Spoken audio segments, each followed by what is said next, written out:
User joined your channel.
You really got to set up that push to talk there, Mike.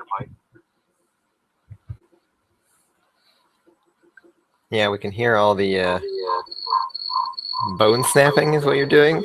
It just sounds like pots and pans clashing together loudly. Oh no, wait.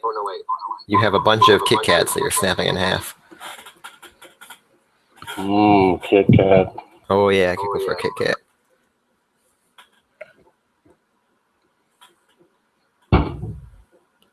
Oh, that was definitely a cabinet door. I think he's just hiding the body parts. Or he's already been murdered and that's someone going through his stuff. He's been swatted.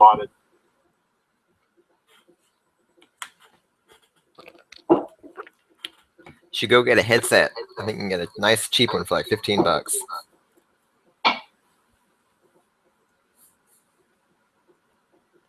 Okay, that sounded like a cleaver chopping through a thick carrot.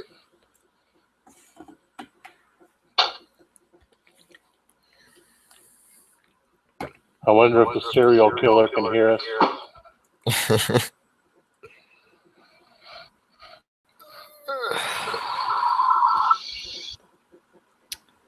Yeah, I get off, like I said, 15 minutes after the hour, but it's not going to be a problem. So. No, that probably won't be a problem. Do you have a portrait on your character? Yeah, I'm the little blue guy.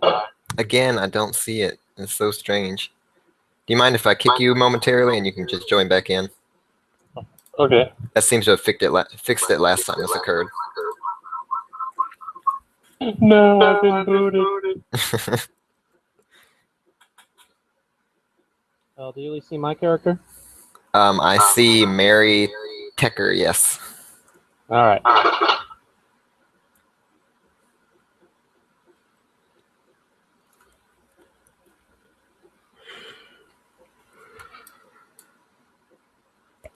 Fighter 4. Yeah, I had a little trouble trying to make the character sheet, so I did the best I could. Looks fine. Yeah, kept fighting me on some of the items.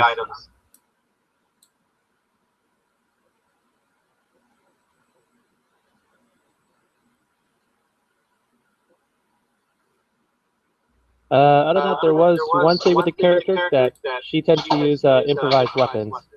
Okay, that's fine. Specifically frying pans and rolling pins. Okay.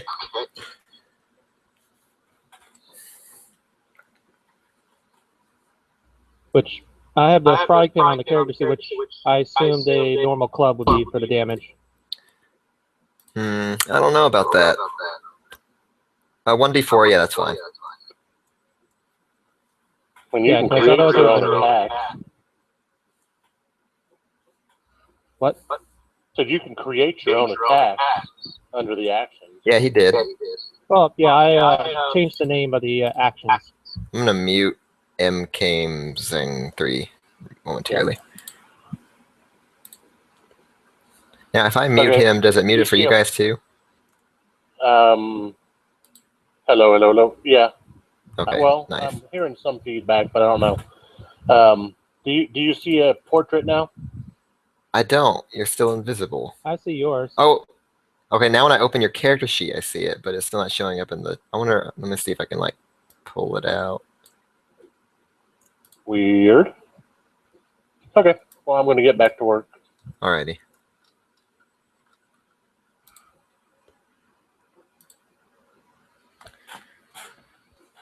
Well, at least you have a token. I wonder if there's something I can do about that. Maybe if I open a map.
No, I ended up having to mute him myself.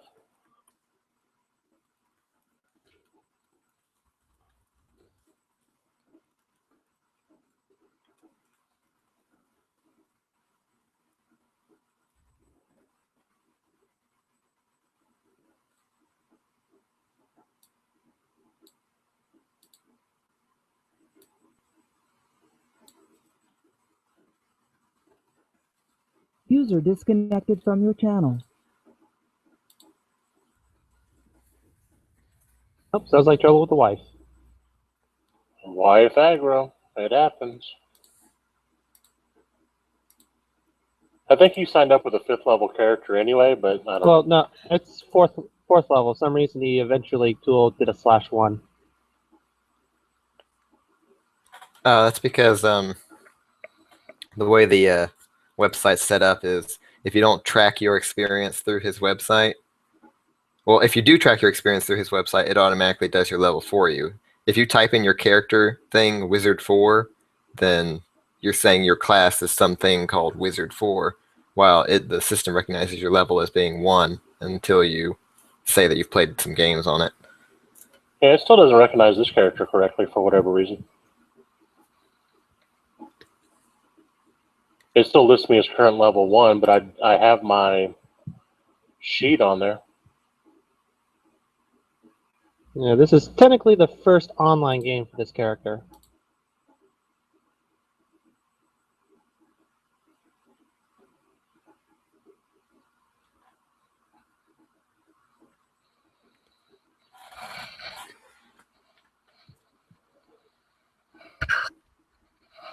Yeah, my EXPs gained and everything are on there. I don't know why it's not reading it.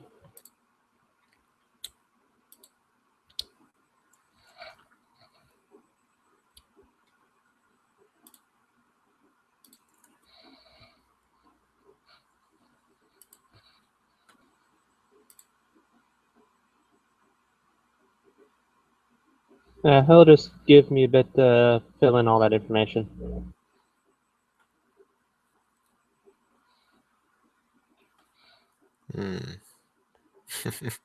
I got an email from Michael Mirror, and he used greetings as his salutation. No, as his valediction. He said, "Hi, Keaton," and then the message of the text, and then greetings, comma, Michael. Okay. I don't think I've ever seen anyone do that. I know the Lewises are awake. I was talking to Dean, so they'll be here for too long, hopefully. Okay. Yeah, I was gonna set the stream to only be viewable by 18 plus, and then I remembered, hey, maybe that kid wants to watch the watch the stream too. I can't copy and you can't copy and paste from your notes, so you just Yeah, I'm trying to think of a way around that. Like maybe if I could somehow get a shorter sharing link. just dump. Well, you can dump it in chat every once in a while. I could. The thing is, I guess once you have this link, you never have to get it again, because it's the same link always. Have problems streaming on Twitch?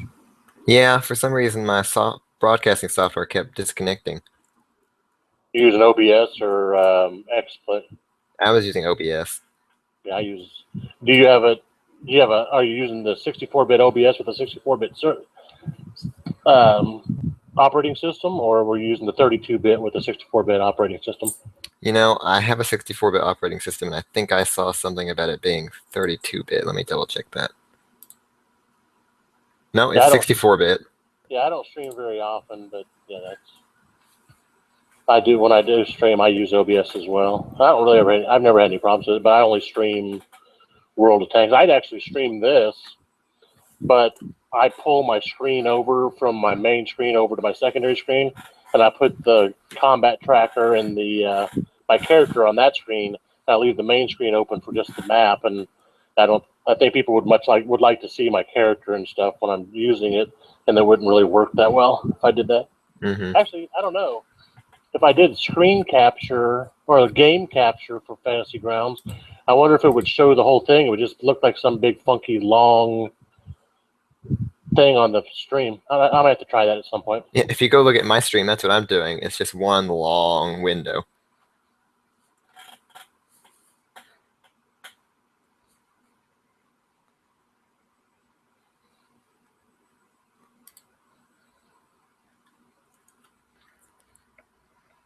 Yeah, it does show you as a long stream. Okay, so I guess that's what it would do for mine.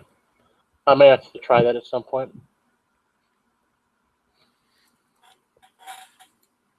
I had to mute you because I started hearing myself. I hate that because I sound like a girl. You had to mute whom? I had to mute your YouTube. Oh, yeah, YouTube. Okay. I'm muting you. I don't want to hear anything you got to say. Okay. Well, then you're going to miss out on some pretty important stuff. I'll just follow the party. Whatever they're doing, I'll do it.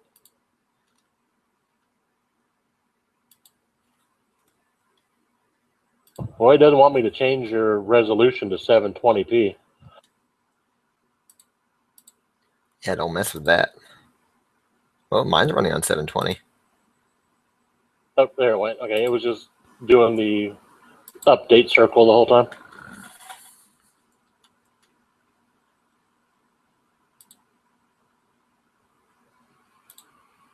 Oh, there it went. Okay.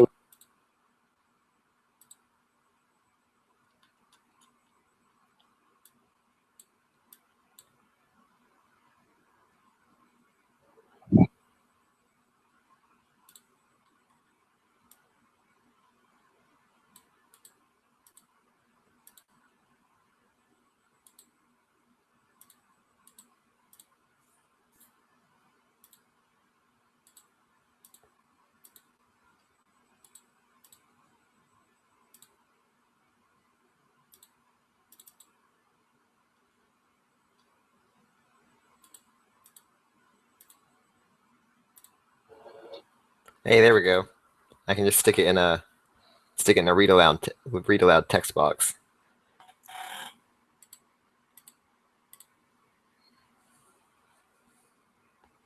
What's the OneDrive thing? That's where I will be keeping everyone's XML files so they can access their characters without me having to email them to them. Yeah, unless I level up, I don't really have to worry about it. I'll use Dean's table to modify my character generally when I do. And then he just usually mails it to me right after that. I guess it just doesn't matter either way. Whatever works for you. I'm just trying to increase your options. Yeah, well, hopefully on the 14th I'll be buying the player's handbook so I can dick with it all on my own. Although I guess I'll have to buy the Elemental Evil thingamajig as well. It's only like $3. Yeah, it was like $2.99 or whatever, so it's good. Also, if you go watch Chris Jernigan's Twitch stream, he occasionally gives away those things. Yeah, I think you're signed up, and so is Dean and I for both the games this coming weekend. User joined your channel. Welcome. Hello. That must have been Dean. I heard it said Buddy, so it must have been him.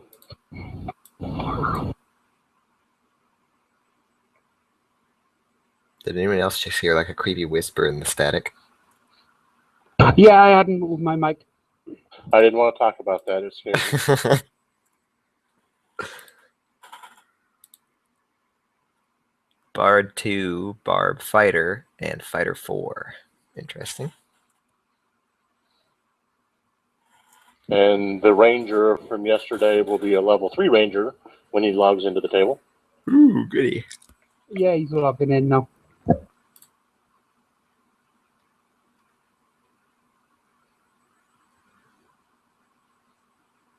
Hopefully with this character sheet intact today. That would be good. Yeah, I can't understand why when I upload my character to my own little character part, it never saves them. I'll go in and I'll modify them and then log out of it and go back in an hour later, and it's back to the one that was already there before that I modified. Not with the modifications. It goes right back to its original. Yeah, I've noticed the managed characters thing is buggy. Like I've gone in and noticed that entire characters are missing, just gone, poof. Sometimes when I import characters, they'll like take on the stats of a character near them in the window. Like I'll open it up and they'll have all the same stats as like the characters like to the left of them or above them, or they'll take portraits of other characters.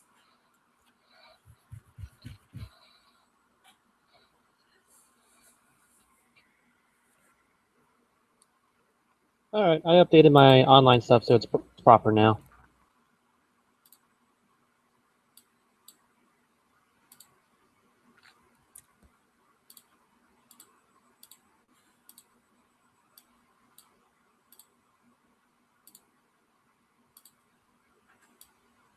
I'm not sure what the heck is going on with your AC.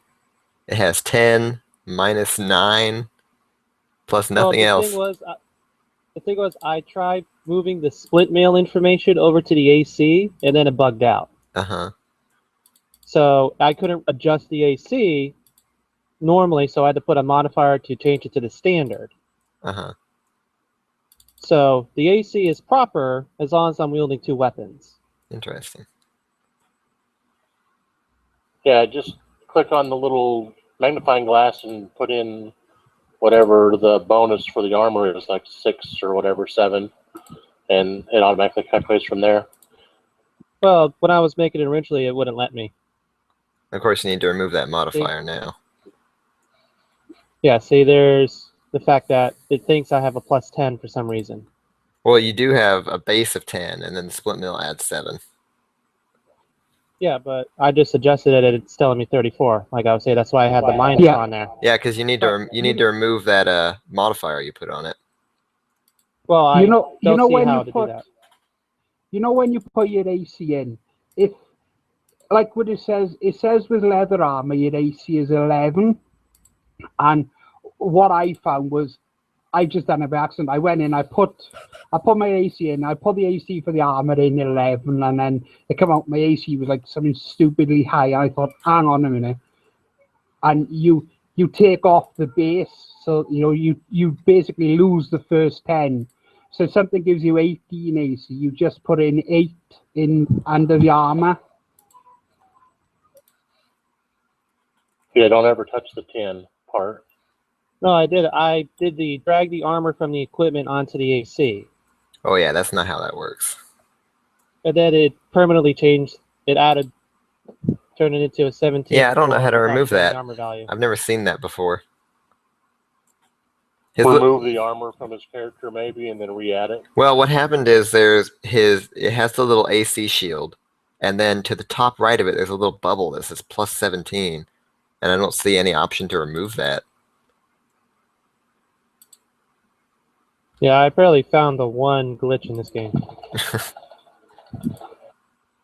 Well, you got 7 minutes rebuild. Yeah, that's gonna take a while. And I totally do have to rebuild slightly because my Tavern Brawler feat wasn't figured into my stats. Wouldn't change anything.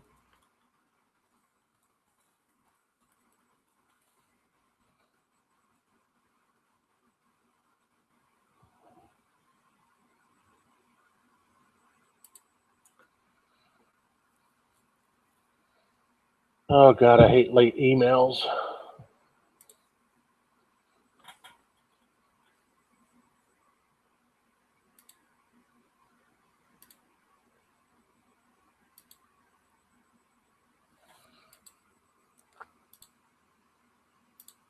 Oh my Lord, have mercy.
User joined your channel. Aha! Figured it out.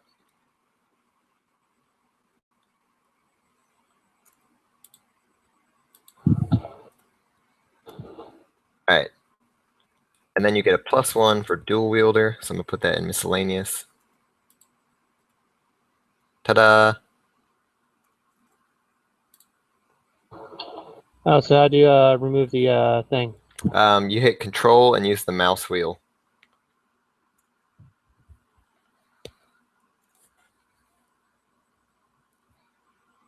Scrolling up to increase the modifier, scrolling down to decrease it. Ah, okay.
User joined your channel. Hola. Jack, do you have a portrait loaded? Can you hear me, guys? Yeah, we can. I can't see your character's portrait though. Neither can I. I'm experiencing this bug a lot. Oh, neither can you? Nope, Kite does not have a portrait loaded. Kite, do you have a portrait on your end?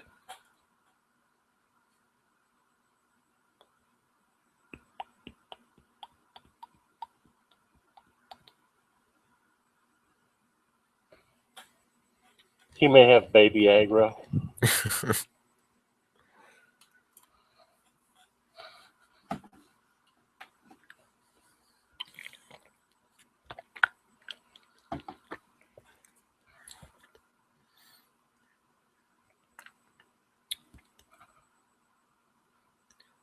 Elmar, I'm going to try something. I'm going to try changing your portrait. See if that makes it reappear for me. And then Okay. you can change it back. I'm going to make you this guy. He No looks problem. cool. No, it's still not appearing. Strange. Oh, I see it. Well, yeah, everyone else sees it except me. It won't. There. Okay, I just changed it back to what I had. Well, at least you still have a token. The only thing that's not appearing for me is your portrait in the top left corner of the screen. Oh well. As As long long as it's got a token, that's yeah, all that matters. as long as you're not an invisible square on the map.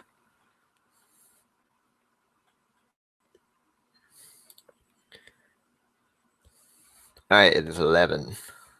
I will give some time for the others to. Is Danny getting on or is he having problems with his character? I guess Dean may be helping him. So Yeah, I am. For some reason, I'm trying to import character, and the import local character is just coming up empty. on his end, did you ever load it into your managed characters for 5th edition?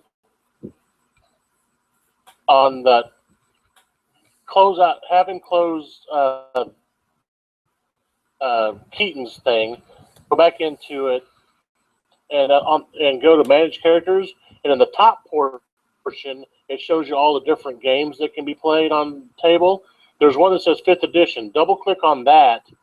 It'll open up the table, and it'll have local characters there. He needs to import his character in there and have it save it there before he can import right, it to I'll here. explain it then. If it works and saves it, which is what we were talking about earlier, when it has problems saving characters. If nothing else, Keaton, can you repost your OneDrive or whatever the hell it was that you posted? Yes, I can. So maybe he can upload the XML directly to you if need be. Sorry, I'm a problem solver. That's what I do for work. I don't know if he can. Yell at I don't know if he can upload a file to there. I think only I have permission to do that. But Well, he can. What else? He can email it to you. yeah, This will be good. This will help me get through the next 13 minutes so I can clock out. No, I'll be done in no time now. No, you will take 13 minutes, sir.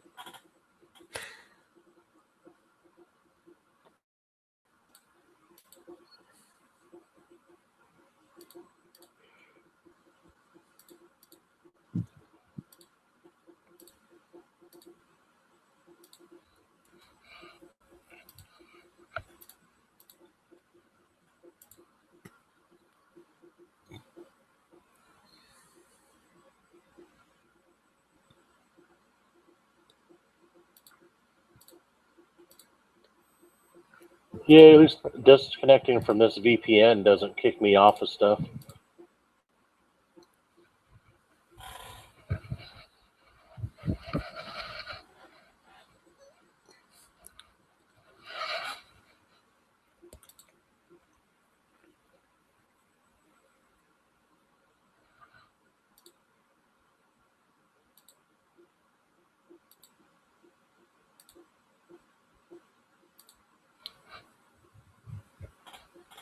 ah, Michael's here.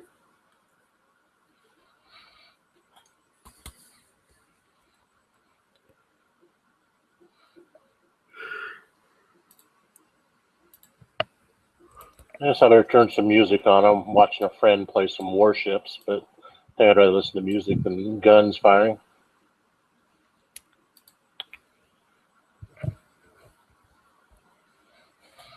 Well, you don't want to listen to that overture with a cannon fire? It's nice if you're playing the game, but yeah.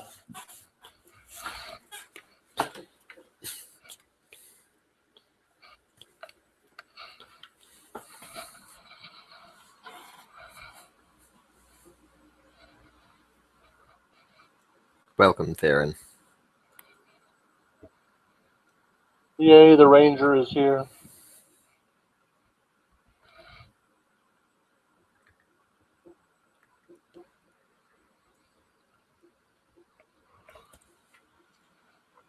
Yeah, his token is gone now. Yeah, you need he to re-added. re-upload the portrait. By the way, is he going to need to get a creature User token, or joined did your he go with channel. one of the Hi. other Ranger options?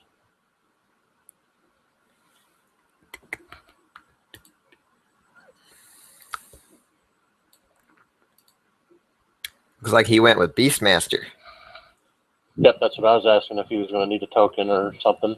Yep, we need to know Theron's animal companion.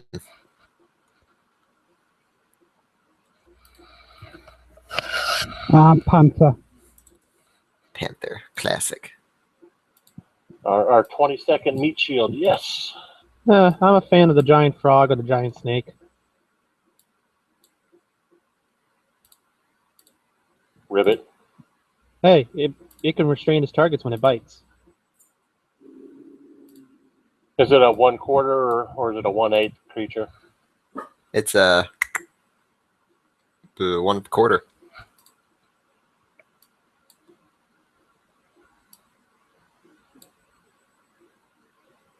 Panther. Yeah, for amusement's sake, one of my rangers actually has a cat animal companion. You'd have double kitties. Well, it's a house cat. Kitties are kitties.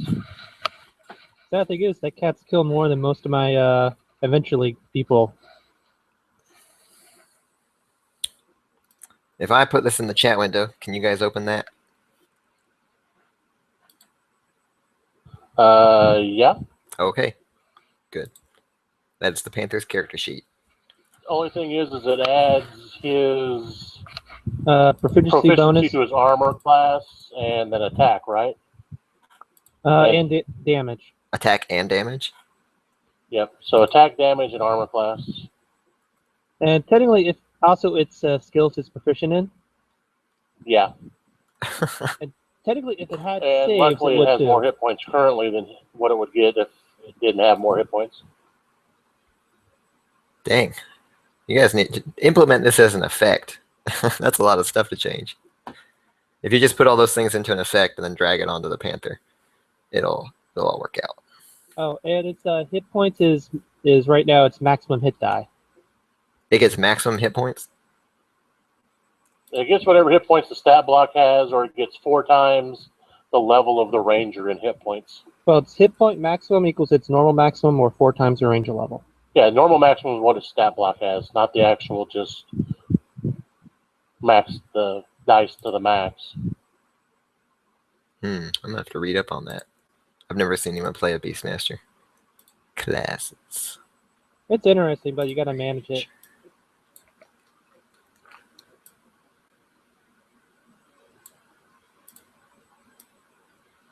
Of course, I also have a gnome ranger that has a vulture Danny, do you for know how a to flying add mount. a picture to your token?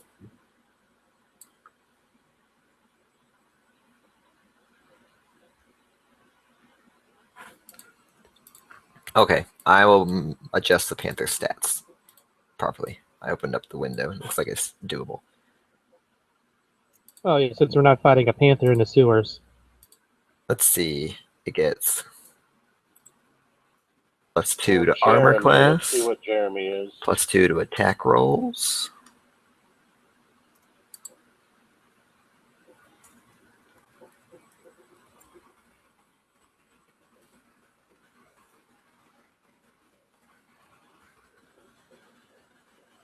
+2 to damage rolls. Oh, Jeremy is Michael Muir. Okay. No, I'm just recruiting my character, though, for that.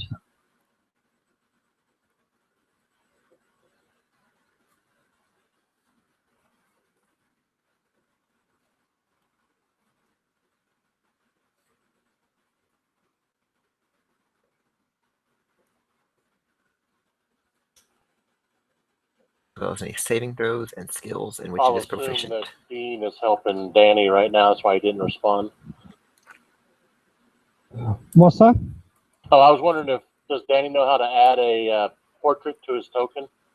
Yeah, I'm trying to do it. I've got the thing, but it's just not copying over. I don't know what the hell's going on. Is it in the correct? It's in the correct folder, right?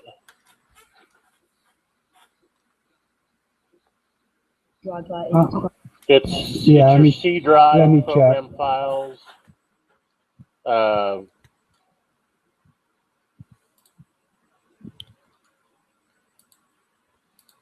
I have adjusted the Panther's stats. I should say program data. So it's C drive or whatever your main drive is, program data, fantasy grounds, and there's a portraits folder in there.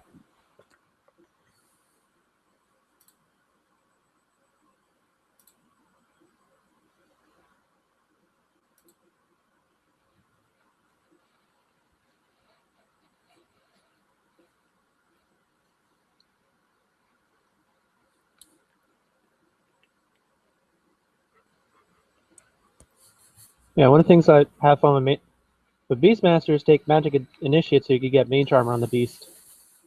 As Or long as it does, take 2 levels in Warlock, because, I mean, never hurts to have 2 levels in That's- Warlock. that's self range.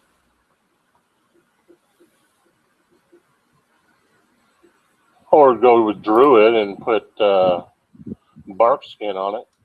Oh, yeah. That would even make more thematic sense.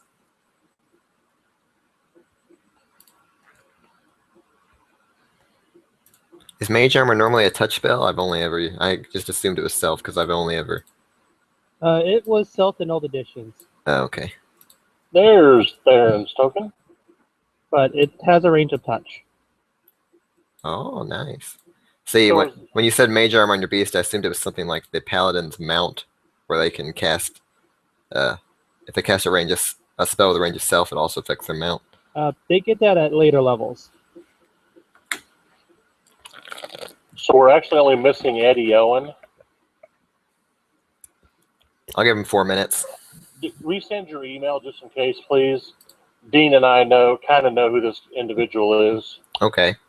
He was. If you go to the forum, the pub forum, he was in there complaining about the DM didn't show up for one of his games, so he wasn't very unhappy. I have sent the email. That's the guy from Dave's stream. Real life happens. Yeah, Going no, back to my it does computer. happen, but we didn't realize who it was until he was on another streamer's stream complaining about the DM not showing up, and then all of a sudden he was writing in the forums about it, or on the Facebook page about it.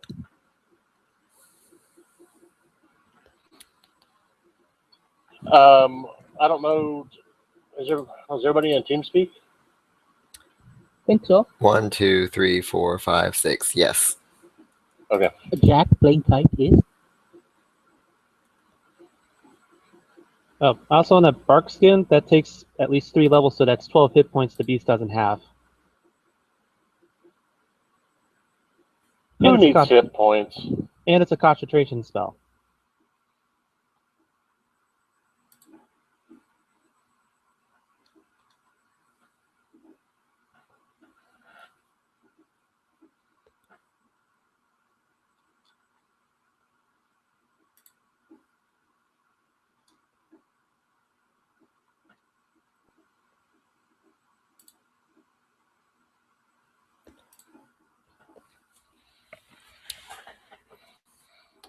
All right. Let's see. I've looked at Ilmari's sheet and Mary's sheet. Erden. Let's get your sheet. Kite ass. Does anybody have a spell book? Didn't hear a thing you said there, Jack. He asked if anyone has a spell book. He wants to copy some spells, probably, or some rituals. Did you reach level 3? Nope. Yep, you did. Sorry, my book has fancy pictures in it. Yeah, I'll keep a close eye to it. Oh, it's not a spell book, it's just a picture book. Not Is it of what? Is it a dirty picture book? Inside the copy. Dirty demon picture book. No, normal pictures. More cookbook than anything else. All right. I mean, 20 seconds, I can clock out. you're a druid, so it'll be naked trees. Nice. Yeah, we're missing a couple people on the party sheet. That's what I was looking.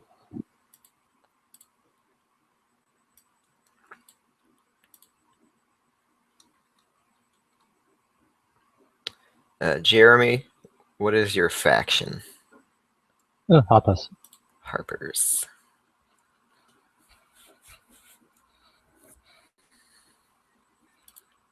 All right, I'm gonna start computing party strength.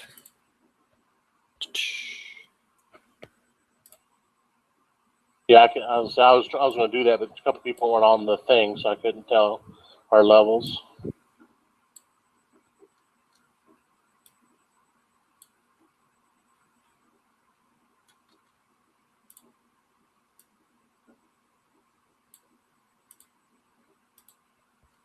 It's an even 3, so I believe that's the exact same APL as the module itself. I think this one is, yep, it's for 5 third-level characters. So there are 6 of us. So we are strong. That's gonna be interesting. Gee, sounds familiar. Been there yesterday. We have a moon druid in our company. That's the first time I'll be playing with a moon druid. Awesome. No, we don't have Not a not a druid. He's a ranger. He's a beastmaster ranger. That's his pet panther, or his animal companion. He's a coat panda. Panther. Does he have a name? Scar. Okay.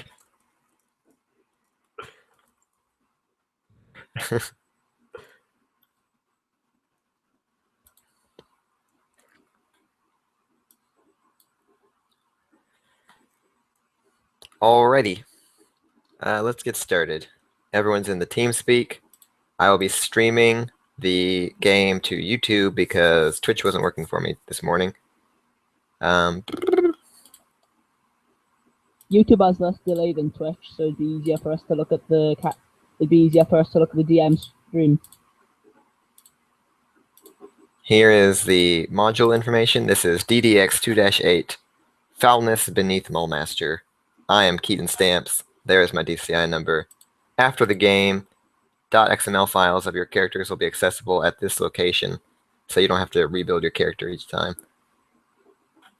or if And he leaves the table up, we can rebuild it and then download it, or if you level. yeah. Cuckoo.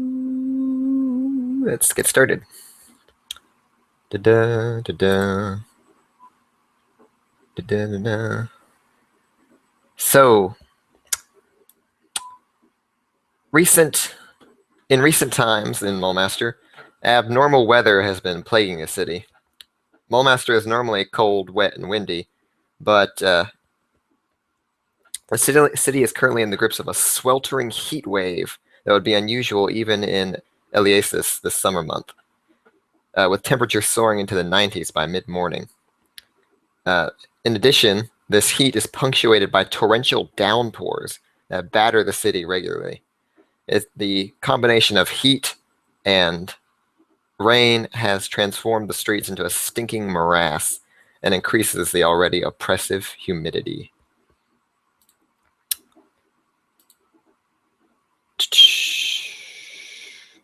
On a summer day with the sun shining, you all have retreated into an inn to escape the oppressive glare of the sun. As you chilled in the inn, as it were, the door burst open, and in stormed an entire contingent of members of the soldiery. One of them, a woman, addresses herself as Sergeant Odra Masker and demands your service to the city of Mulmaster.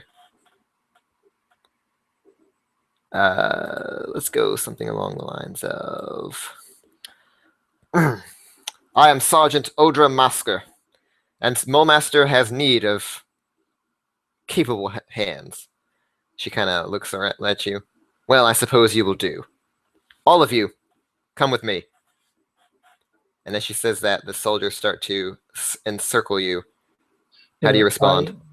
I inform her that I will come with her. I show her my cloak insignia and signs a rank 6 cloak. I don't like her tone. I demand a little bit more respect. Kite is going to ask this surgeon, are you really a surgeon? I mean, come on, you're so young and beautiful. Oh.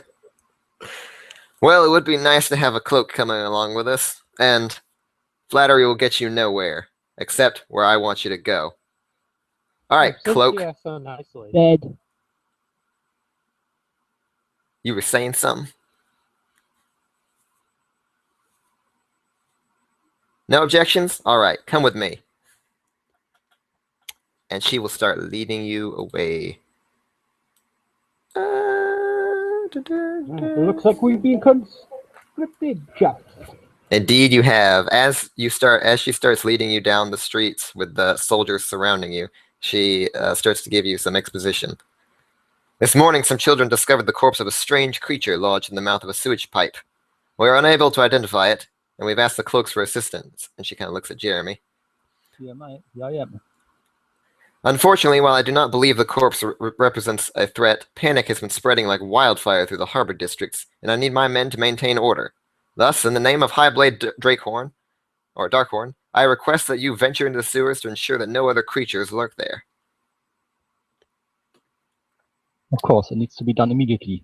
We can take no risks if the safety of the city is at hand. Indeed, I like your attitude, Cloak. Now come along, let me show you to the drainage pipe. Alright, she takes you to a drainage pipe that sticks out of a wall just a few feet above your head. There's a twisted grate kind of hanging out of the way, and you can see tatters of some kind of flesh on it. Nearby, she directs you to a tarp lying over the ground, and once you've all gathered around it, she lifts it up, and a horrific odor comes from beneath, as well as a disgusting sight to complement the smell. It superficially resembles a jellyfish. It has a yellowish, bladder-like body and a mass of barbed tentacles hanging from its underside. But it has a pair of eye stalks and a toothless orifice running between them. The creature has 2 visible wounds, a crossbow bolt with black fletching protruding from one of them. This is the creature those children found. It's a nasty brute. We need you to go in there and look for more of these things. And it was already dead when it was found. Indeed. I'm gonna nudge it there and say, hey, was this the stuff that we killed kind of a couple of days ago? Was it the stuff you killed a couple days ago? That creature, probably not. Yeah, Okay. I don't think there are any more of these, but you can make a knowledge or make a nature check if you want to try to identify it. In the meantime, where was I? Oh, no, wait, it's actually an Arcana check. Oh, yeah, that makes sense. It's an Arcana check, sorry. Yeah, because of where that creature resides. Yeah. And where was I? Kite, you have no idea what the heck it is. It's some kind of weird jellyfish thing, probably a monster. Probably needs to be killed. Probably good that it's dead. Oh yeah, someone was asking a question about where the body was found. Sergeant Masker points to that grate hanging off the drainage pipe and says some children found it hanging from there, all flopping about, and nearly scared the daylights out of them.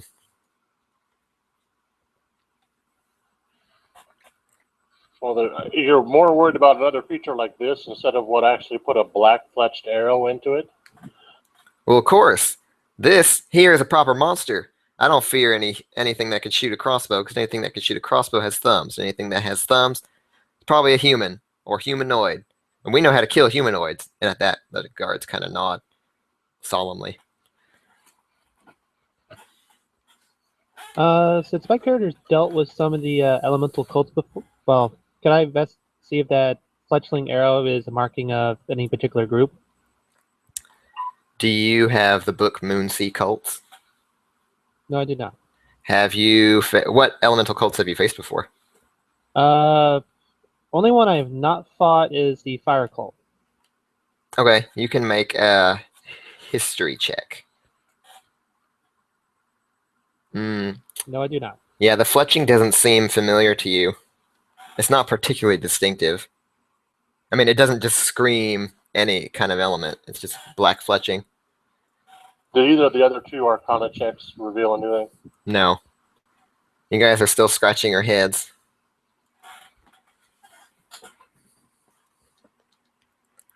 Alright, Sergeant Masker lowers the tarp on the creature and says, alright, so now you see what we're up against. I need you all to go into the sewers, look for more of these dang creatures, and kill them. We can't have monsters like this going around scaring children. We're still coming out of the sewers and wreaking havoc in Mulmaster. You want to say something? So Kite says, wait. Going into the sewers is a job. I mean, first we talk compensation, then we go in. Oh, naturally. I mean, obviously, you're not soldiers of Mulmaster. I wouldn't expect you to work for free. That's why I'm willing to waive taxes on finder's fees. That means you can find anything you want in the sewers and keep it without charge. I know. It's a very generous deal. So no finder's fee on trash. Okay. Well, the sewers of Mulmaster are quite extensive. There's no telling what you might find. But that's up to you. What's more important We here could is find the it good of the ourselves. city rather than your financial gain. And yet we take the risk and not the soldiery. Hey, the soldiery takes a risk every day. We defend the city against those who would harm it. And right now, You're worried about these things harming you? indeed I am. I mean, look at that thing. And it reeks to the high heavens. It could probably kill people with a single breath. Who knows what it's capable of? Consider us. I mean, what if this is a baby and there is a mother in the sewer? I mean, you're not going to get much out of it if you fight it, right? I mean, I hadn't even thought of that. If this is a baby and there's something even larger in there, we definitely need to take it out. That's it. You people need to get into the sewers right now before we get a panic on our hands.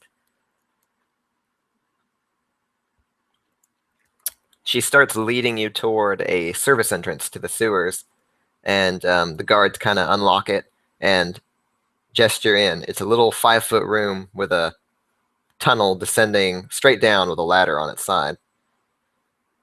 She says, "This will take you down into the sewer proper.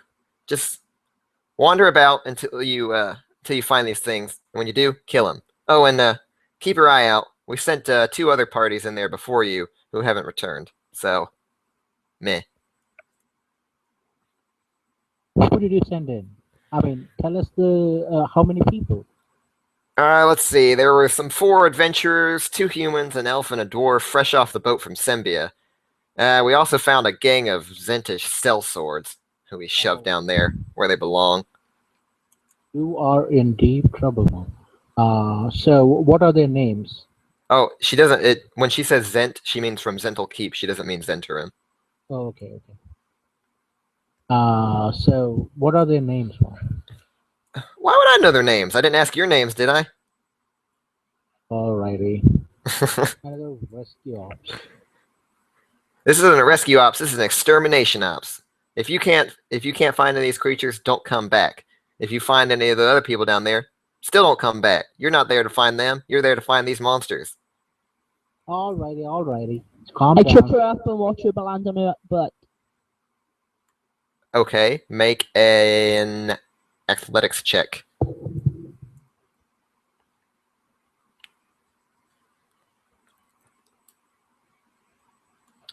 I fail miserably. Yeah. You attempt to trip her, and she, with her battle-hardened veteran experience, notices that you're trying to trip her and deftly pushes you aside and says, "I'll have none of that foolishness. Now get down there." And the guards start shoving you guys down the pipe.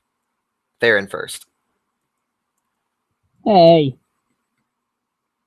Well, that's Well, what you did deserve it. yeah, that's what you get if you try to mess with a member of the soldiery.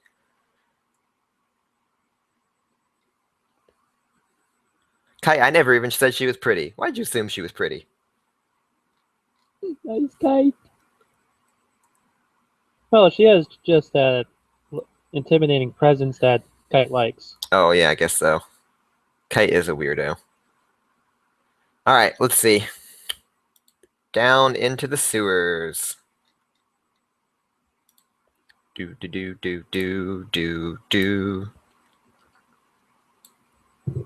Oh yeah, I forgot. What is Oh, the here it light is. condition of the sewers? It is pitch black. You guys need to have your own light source. So I light a torch. how is the floor? Is there water flowing or is I mean, how deep are we in this crap? Just a moment. All right, there is. Let's see. I'm gonna say that the depth of the refuse is varies, but is usually about knee deep. Though there are occasionally walkways on the side that provide relative dryness, though they're all covered in slime, and mold is omnipresent. Well, thank the gods I have boots. Mage armor doesn't look like that, Kite. Thank the gods none of us are hobbits. Alrighty, so moving through the sewers, which are dark and unlit, you realize you need a source of light. Oh, I said I lit a torch. Alright, Mary has a torch. And Be fine. this place reeks to the high heavens. There is stink all about you. It is now emanating from you as the muck seems to soak into your skin and your clothes. The sewers also appear to have been constructed haphazardly. The floors, like I said, are kind of uneven. Walls take sudden turns. Pipes kind of jut in and around at random locations. And the water looks just nasty. Just nasty. And let's establish a marching order. I'm going to get a map ready.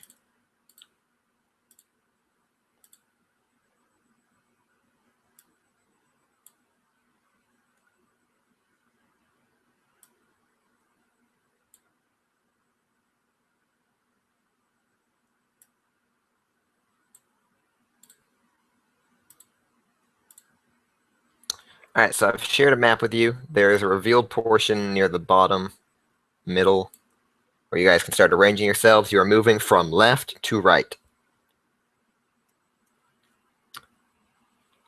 Here there are cobblestone walkways along the going along the sludge, though of course the cobblestone walkways are not necessarily clean.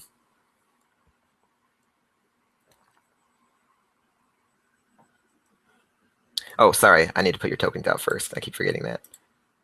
Cuckoo. Alright, here's Erden, Ilmari, Theron, Kite, Mary, Jeremy, and Scar, team mascot.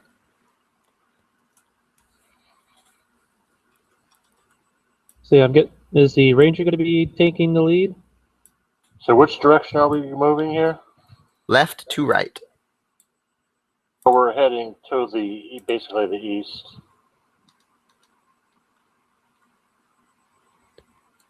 So the stone is the wall, right? That's not a basement or something like that. It's just a wall. Yeah, that's wall. Okay, then why is everything on the wall? I mean, Oh no, what no, about the brown, like the camouflage color thing is wall. The cobblestone is a path leading along the sewer. Then why am I in the sewers? I just put you there so you can move yourself. I wasn't saying you had to stay there. You have control over your own token, man.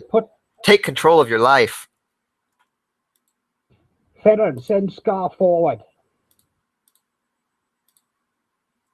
Okay, on it. Uber stealth, get him at the front, like, you know?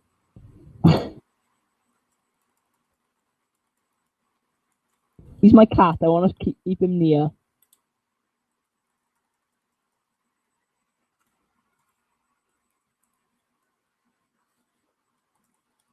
Maybe you should learn from a certain other wood elf that you were with the other day and take the lead and be stealthy and scout. My cat got +8 stuff. Get him at the front looking.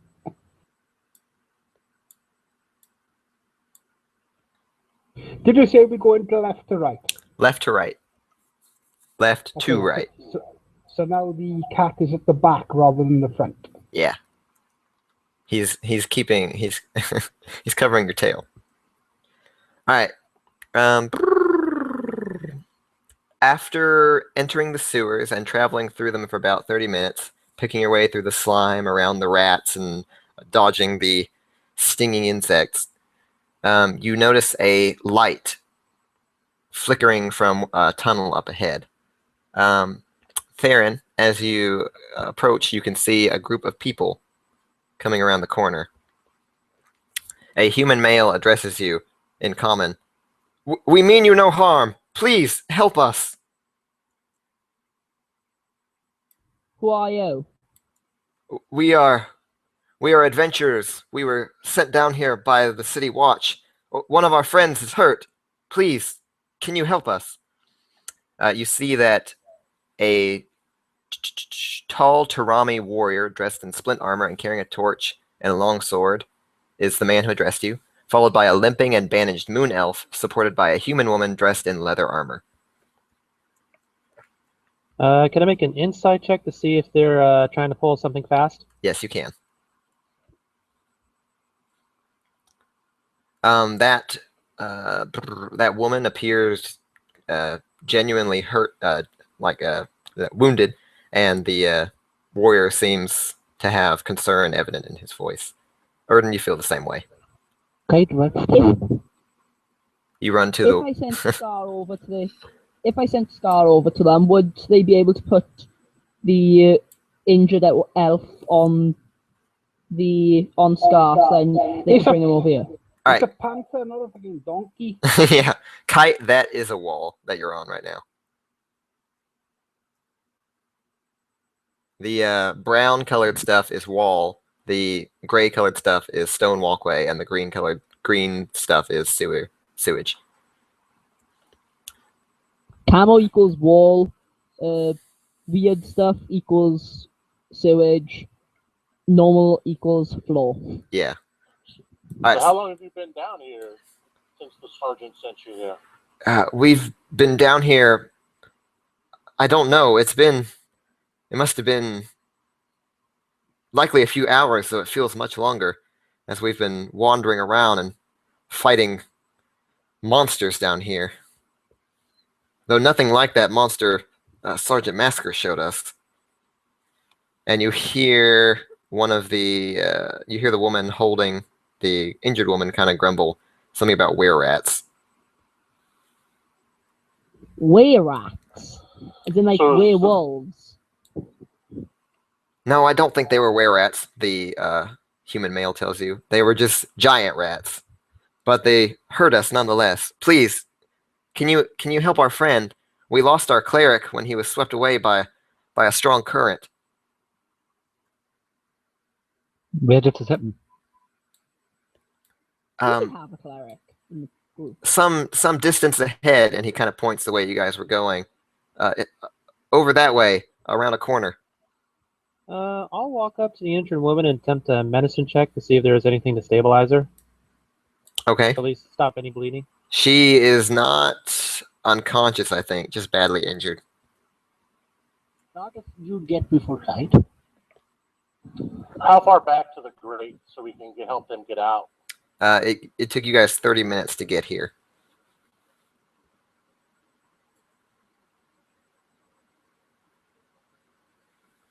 Please. Anyone else have a problem of escorting them out of this? Alright, well, my character's feeling a bit generous, so I'll give the injured woman drink one of my potions of healing. Okay.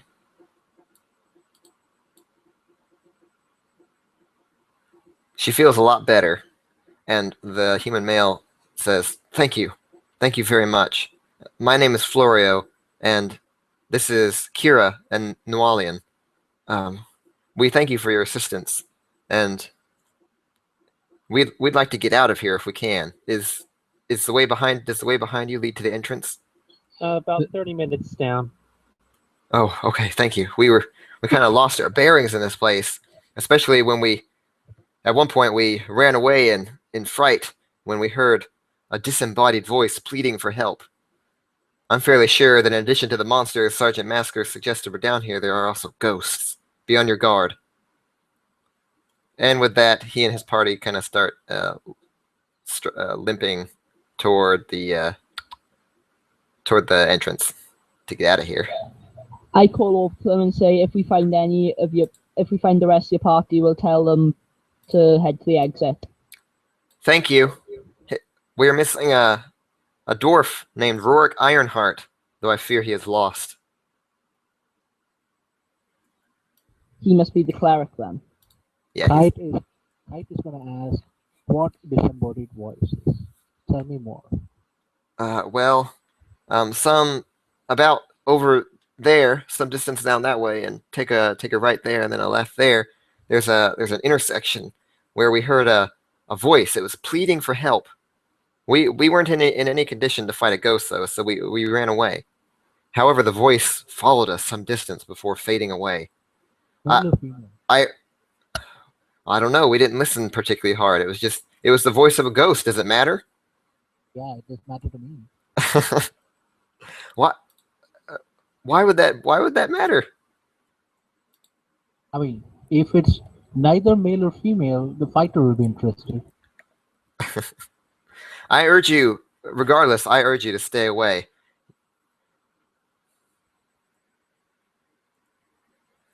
I fear that the ghost still lurks in the area. So let's go and We are rescue the afraid of cleric. the ghost. Anyway, we thank you for your help. We'd like to be going now. I'm sick and tired of this place. And with that, they start to depart.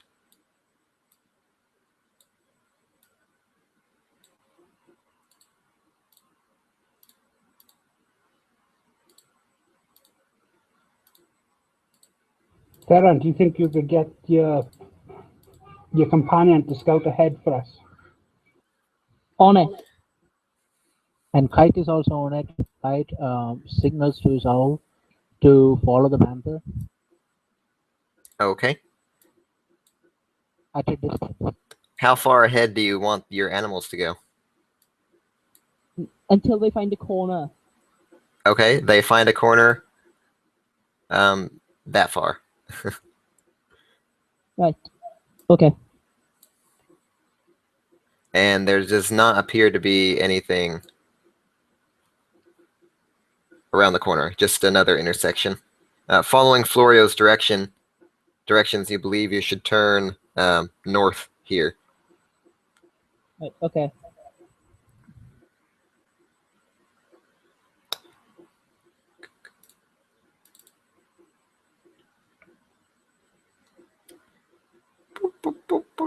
Anyone come in? Oh, panthers don't have dark vision. That's surprising. So your panther cannot see. I tied a torch to him. Then your panther takes fire damage. I did not tie a torch to him. Okay. If your panther remains on the edge of your torchlight, I think you'll be fine. Yeah, I'm gonna get to the corner, sort of where everyone is now, and then sort of sneak over to this corner and see if I can see anything around. Okay. Do you have dark vision? I do. Already. Kite hangs on to Murray and said, please take care of me while my sight is gone, and switches his sight with the owl. Okay. And the owl does have dark vision. All right, you see a T intersection some distance away from where you met Florio. As you near it, you hear the volume of water flowing down the passageway steadily increasing.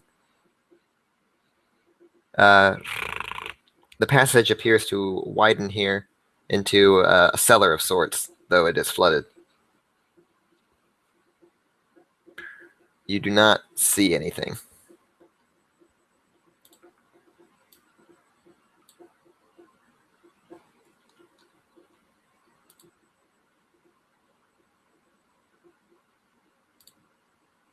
Kite, your owl needs a token.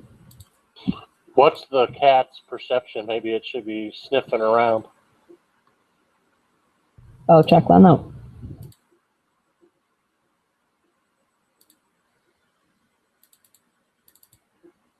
The panther has keen smell, so it gets advantage on smell checks. Did you add the panther onto his character? I know you Does that gave us work on the a little. silver? No, the panther is not on his character. It is if you I double see it up top. yeah, if you double click actually on the panther's token, it opens up its character sheet. You have to double click on its token on the map though. Right.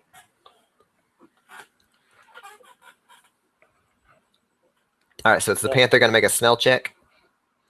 Yep. All right, roll perception. The owl is going to make a sight check. Okay.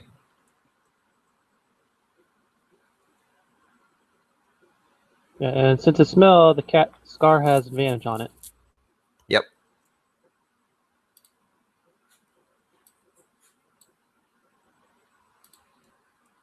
Do I have to roll off my character sheet?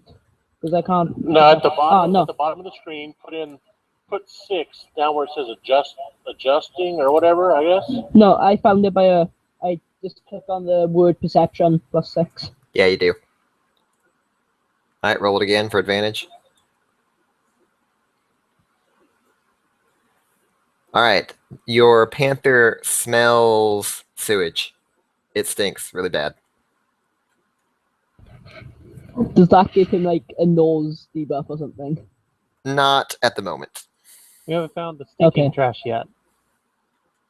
Oh, it stinks. It's just not like Oh, it's not. it's not poisonously stinky. It's not toxic. Okay, I'm trying to look where the torch is. I see where Mary is.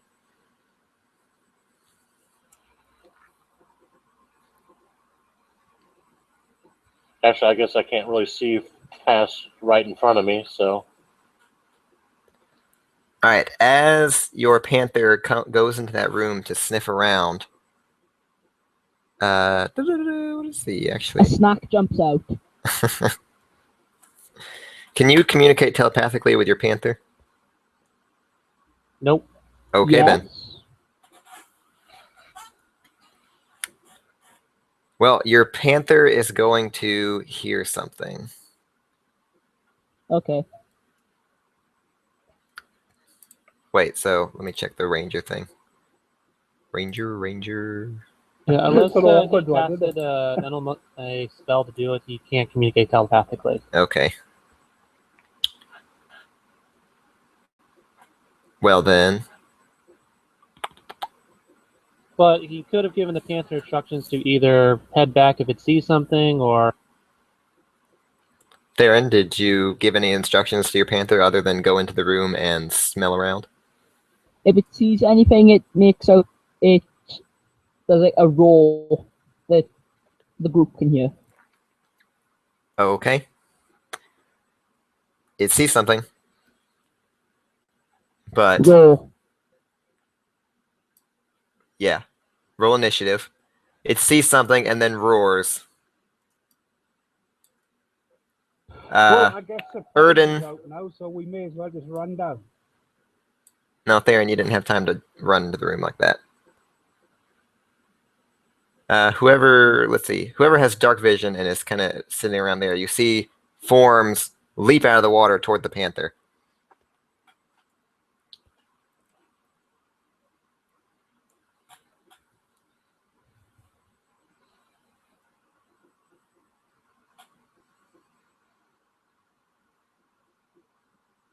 Ilmari. Where do I roll the panther's perception? Did it not take initiative? What the heck? The initiative even. I rolled it. I rolled the panther's initiative. Okay. well, it normally goes off on the ranger's initiative Oh, it acts on the same turn as the ranger? because he has to give it commands to attack. Yeah, let me check. Because in order for the panther to attack, the ranger has to sacrifice its attack action. Yeah, it's not an optimal. It takes its turn on your initiative, though it doesn't take an action unless you command it to. On your turn, you can verbally command the beast where to move. You can use your action to verbally command it to attack, dash, disengage, dodge, or help. Okay, so yeah, it moves on your initiative. Where to go? But other than that, if the ranger falls down, the cat goes to protect its master. All right, Theron, you respond the quickest. Creatures have leaped out of the water to strike at Scar. They have... who's that other guy? 7. They are weirdly bloated bodies, they look like, but with long tongues and raking claws that head toward your panther, gnashing their teeth hungrily. Okay, I move to here and take a shot at Lacedon? Yeah. Lacedon 15. All right, Theron trudges through the sludge to get a line up a shot on these creatures and fires, hitting.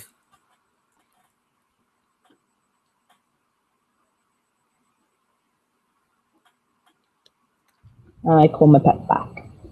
Okay. You can move him. There it is.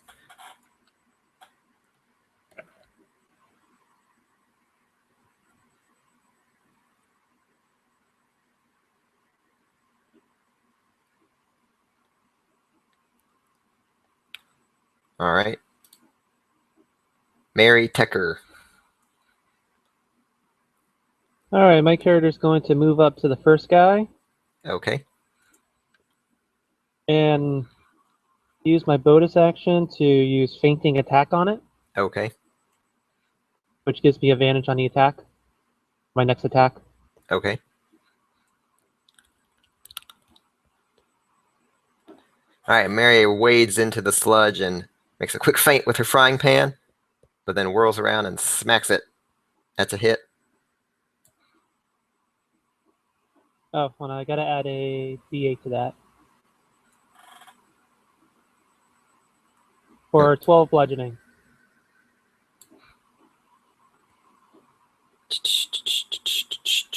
I can barely hear you. What was your extra D8 from? I used a fainting attack, and if it hits, I add my security die to the attack's damage roll. You're a first level fighter, though. No, I'm 4th level. I thought you were a first level fighter, 3rd level warlock. That's what it says on his sheet. No, that's Jeremy. Oh, is that Jeremy? Oh, the wrong one. Okay, sorry. I keep thinking the wrong ones, yeah. Like, what? All right, you smack that Lastodon in the head with your silver frying pan. He doesn't like you, although he thinks you look tasty. All right. Out of the corridor to your right, a 4th of these creatures comes charging.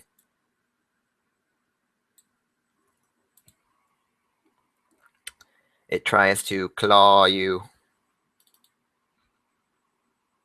but misses as you deflect it harmlessly with your silver frying pan. What a weapon. Lastodon 15 also thinks you look tasty, but misses. Does that count as a silver weapon? Yeah? Did you pay the silvered price? I think it's like 100 gold Yes, pieces. I did. Well, then there you go. It's a silvered frying pan. It counts as a silvered weapon. It's an improvised silver weapon. Nice. All right, Kite throws an Eldritch Blast into the room, heavily damaging one of the Lastodons.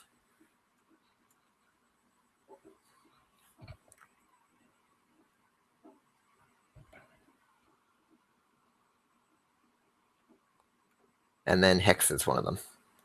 Erden. I'll take a shot at Lastodon 13. Shoot away.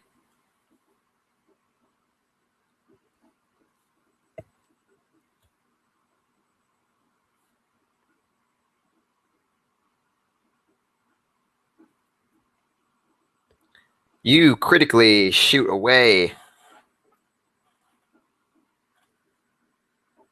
Just as the Lastodon comes charging out of the corridor, an arrow flies right into its thick head. Its tongue lolls weirdly. Leave me alone, you foul creature! It looks like it's licking its lips.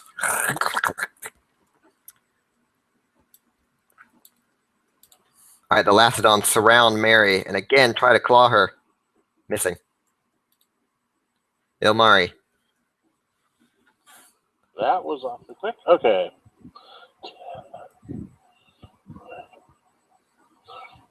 Mary is now half surrounded by these creatures who wag their long tongues around back and forth and try to swipe I at will her go occasionally. there, and we'll swipe at Lastodon 13. Alrighty.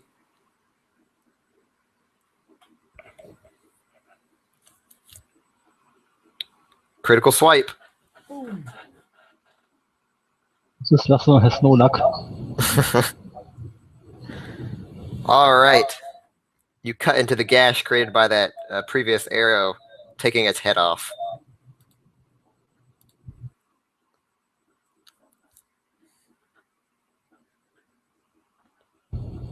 Combo. It falls to the ground and thrashes about before it sinks into the water.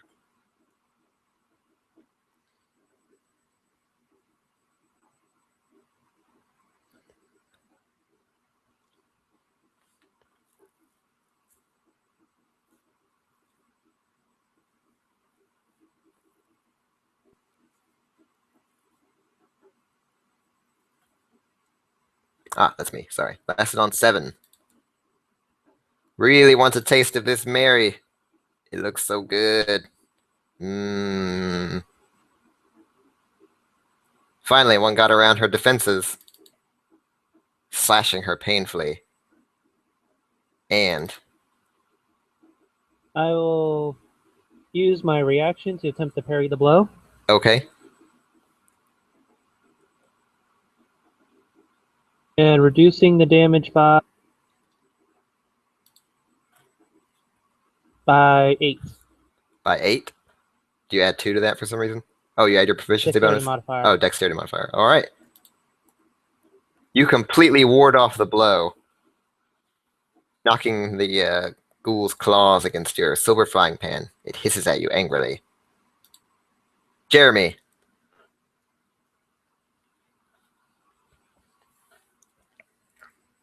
I move up to here. I point out Lacidon 15 and rattle off a short incarnation before an Eldritch Blast. All right.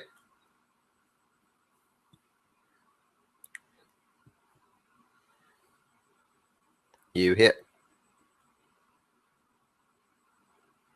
for minimum damage. Oh, wait.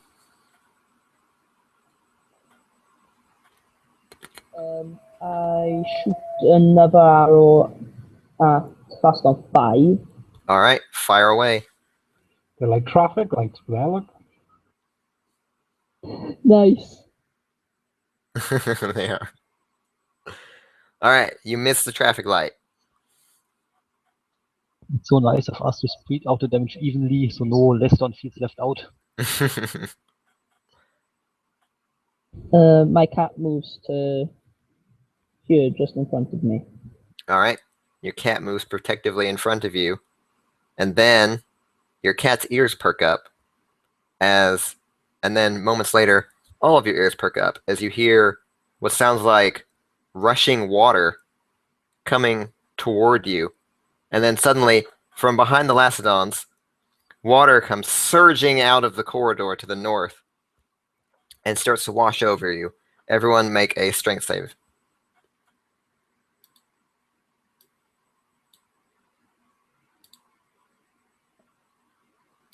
My cat doesn't like water.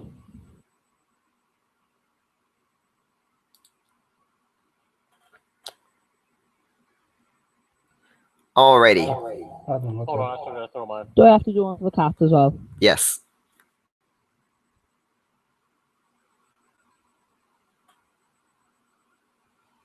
How do I roll it? I You don't get how this works.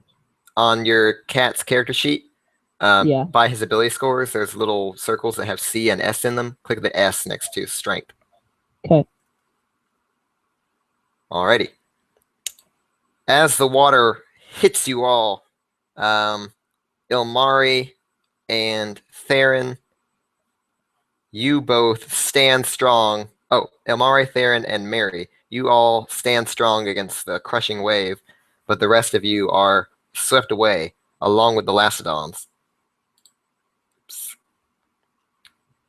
Let's Edra, see. why are you like up the top corner of the map? Like at least where we are, like near the top corner. Because he didn't want to be in the way of the wave, I guess. I think he was standing here. All right, so let's see. Yeah. I thought you put me up there. I was wondering what the fuck. No, I didn't put you there. I didn't put you there. All right. I thought you did. Who? Let's see. Mary and Ilmari and Theron succeeded. Everyone else is pushed back 60 feet by the water. Kite, you slam painfully against this wall back here and stop. Let's see. Theron is back here. Scar is No, wait, Theron succeeded. Scar's back here.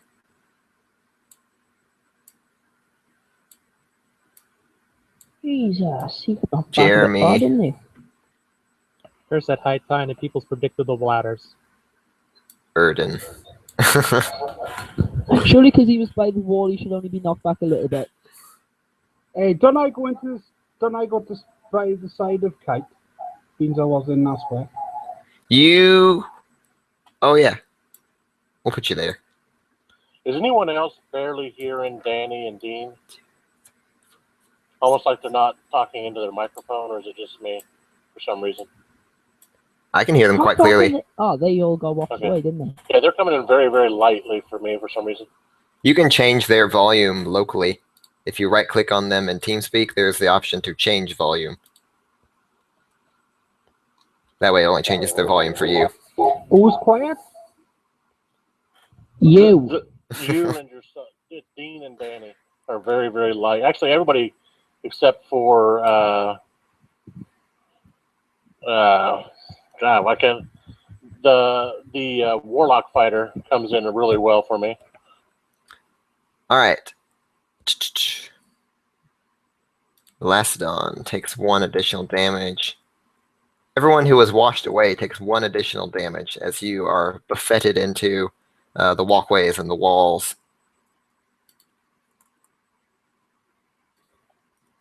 Take an edge run, snap their spine on the wall.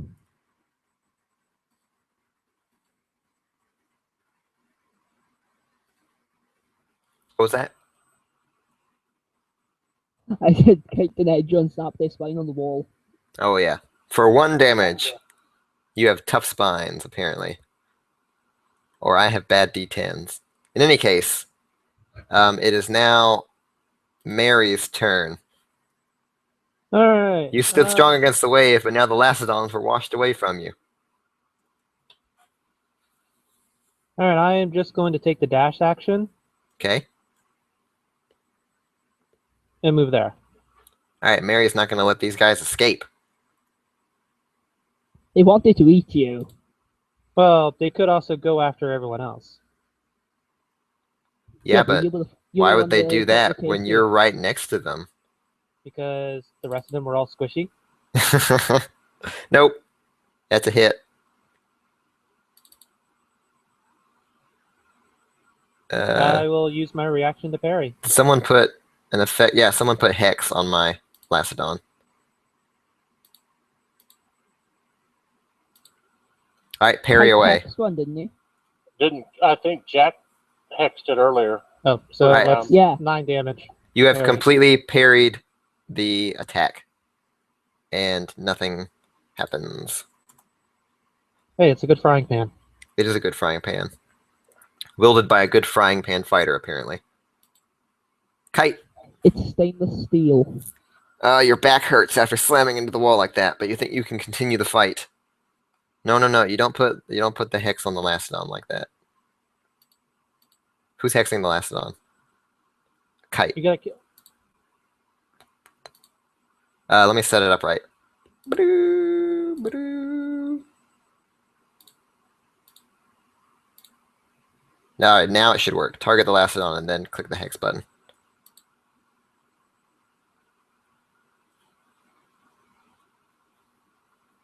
And then, oh yeah, it is Kite's turn. That didn't do it right. Maybe it's the other way around. Try this.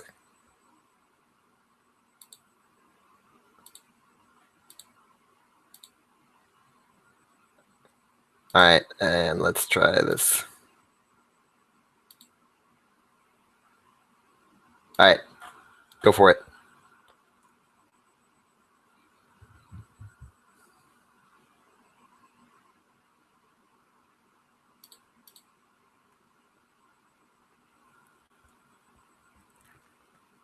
And it's a miss.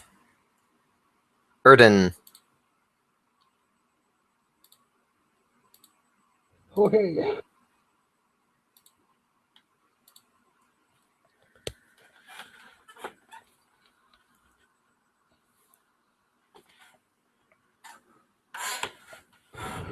I shall viciously mock Lacedon 5. All right, mock away.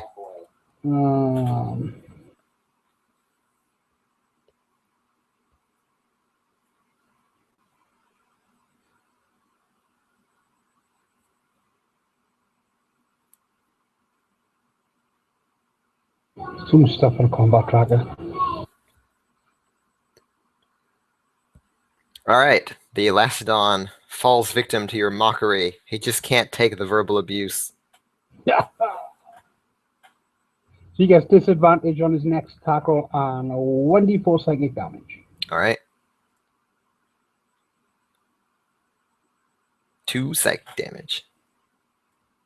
He gets damaged from mocking. Oh yeah. He mocked It's- them by the fact that a person with a frying pan is stopping them. Is that modified with wisdom? It's not, is it? No, it's not. No wisdom, no charisma. No. Yeah, bards have an awesome ability to deal damage with their words. Sticks and stones may break my bones, but words will grant me disadvantage. Nice. And I shall move, just to be a bit safer, down to about there. All right. One sec, be right back now. I'm going to the toilet. Lacedon 5 tries to recover from the humiliating mockery he received by showing you what's what, getting a taste of this human flesh. Oh, and even with disadvantage, he hits.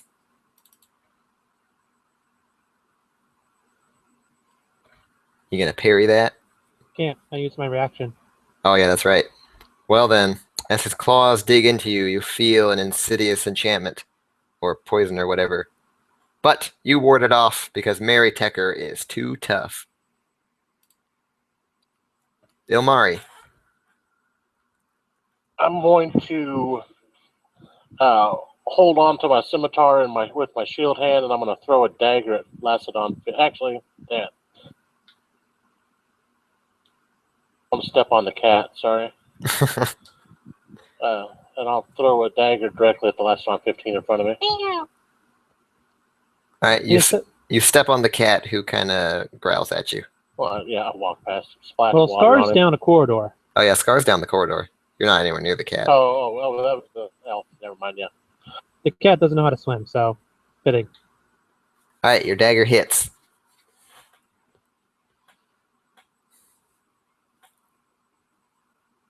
The Lacedon takes a dagger to the face and goes down.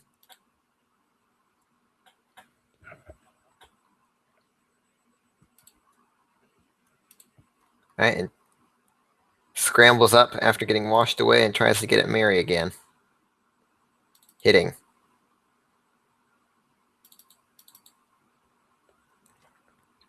And again, she feels that odd feeling as of her muscles tensing up tightly, but she wards it off, barely staving off the paralysis. They're trying to give you a date rape drug, man. All right, Jeremy swings his packed blade, killing the date rapist, as he deserves. I'm back.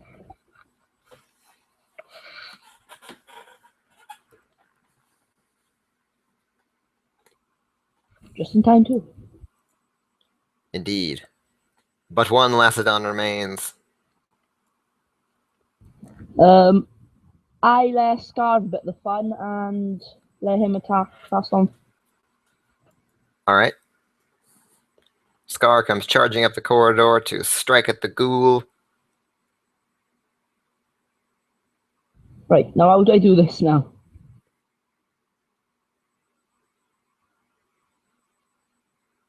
So he's got a pounce attack. Yep, because he went 20 feet. Was it DC 12 save or be knocked prone? Okay. The Lacedon is knocked prone. Okay. Danny, if you look at his attacks. Yeah. Bite them claw. Yeah, I'm He not gets sure to if you take can a click bite. that. Oh yeah, I got like Well, actually, he gets a claw attack first. Yeah. And he gets the boat Yeah, he attack gets on the them both. bite. He needs to make the claw attack first, and then if it hits, then he's knocked prone. okay. Well, you need to make an attack roll first, Yeah, roll the attack first. because it's possible that he misses. Okay. You gotta highlight the melee weapon attack for claw. Okay.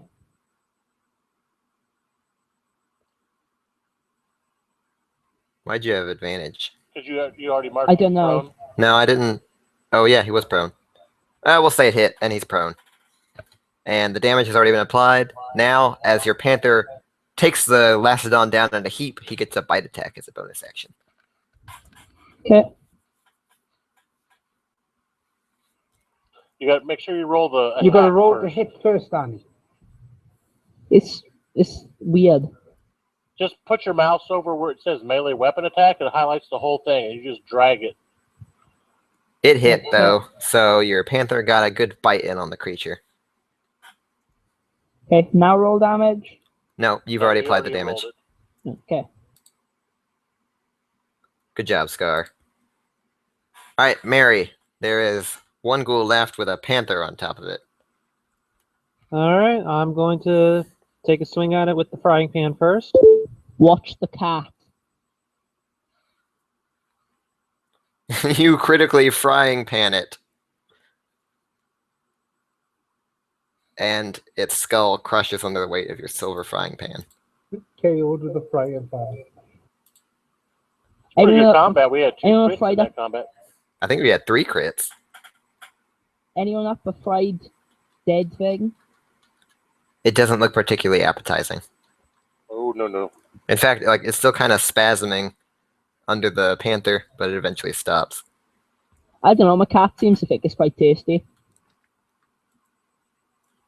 I'll recover my arrows. Correct, save half, yeah. Same I'll here. look for my dagger. You find your dagger protruding from one of the ghoul bodies. Ooh. When you pull it out, it's Come covered in a on. sticky, sickly green sewer blood gore mess. I'll wipe it on the cat when I walk by it. I'm going to use second wind. The cat growls at you. Mary takes a deep breath He done what, the cat? and feels a little better. You did what to my cat? Oh, sorry. Add one more to that. He wiped his dirty dagger on you.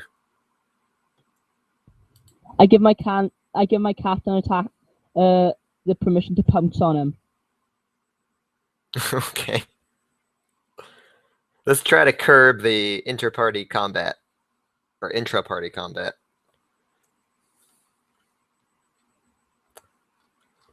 For now, your scar will just harbor deep resentment. Okay. He's already dirty anyway. He got washed down the.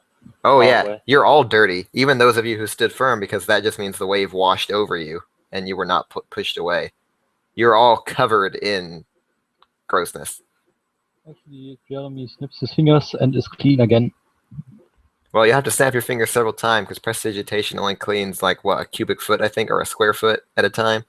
Well, then snip my fingers until I'm clean again. Okay, so Jeremy's just kind of go over there going.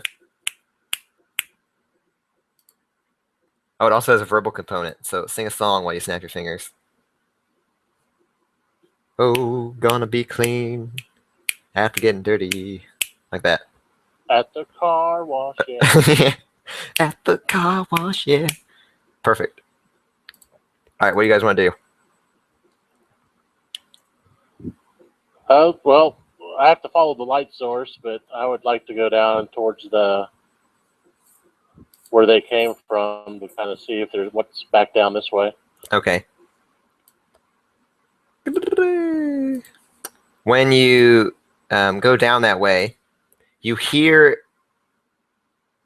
Actually, yes, you hear in your head a ghostly voice. I'm coming out. Please do not harm me. A few moments later, you hear a strange sound, like air rapidly escaping a bladder. And an equally strange creature floats into view. It resembles a jellyfish. It has a mass of barbed tentacles protruding from the underside of its ovoid body. a pair of eye stalks topped with large eyes that regard you sadly, and a slit-like toothless orifice running between them. The creature's skin glows faintly with a deep blue light.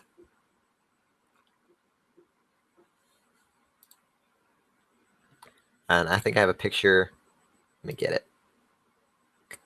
Well, 3 of us have already failed nature checks on this thing, or arcana checks. So there's another 3 people could try, I guess, to figure out what it is. Here's what it looks like.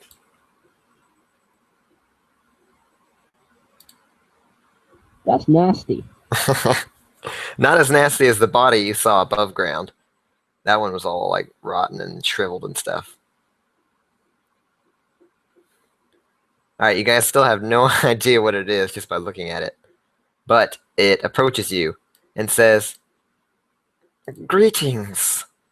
I am sorry that I was not able to warn you of the Lacedons, but your panther did not understand me, it seemed."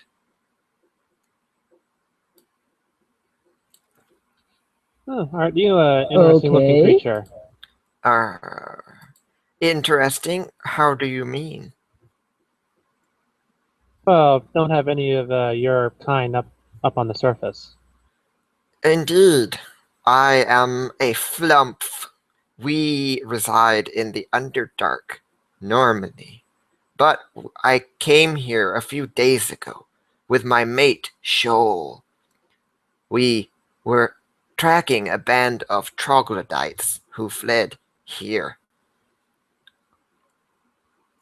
Unfortunately, Shoal ran into some people and was killed by them. He was shot with crossbows and he died instantly. His body was swept away by the sewer before I could retrieve him. What are you doing here? Quickly before we answer that, can I do a insight or history check on it to see if it's lying or not? Because my favorite terrain's Underdark. That would be insight. And Yeah.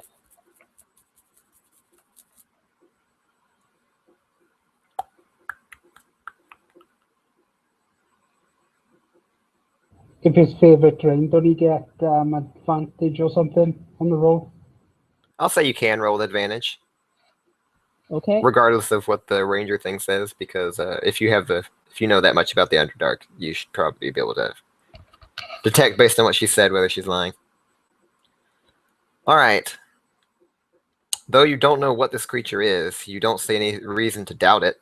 I mean, it's possible that there would be a way from the Underdark into the sewers.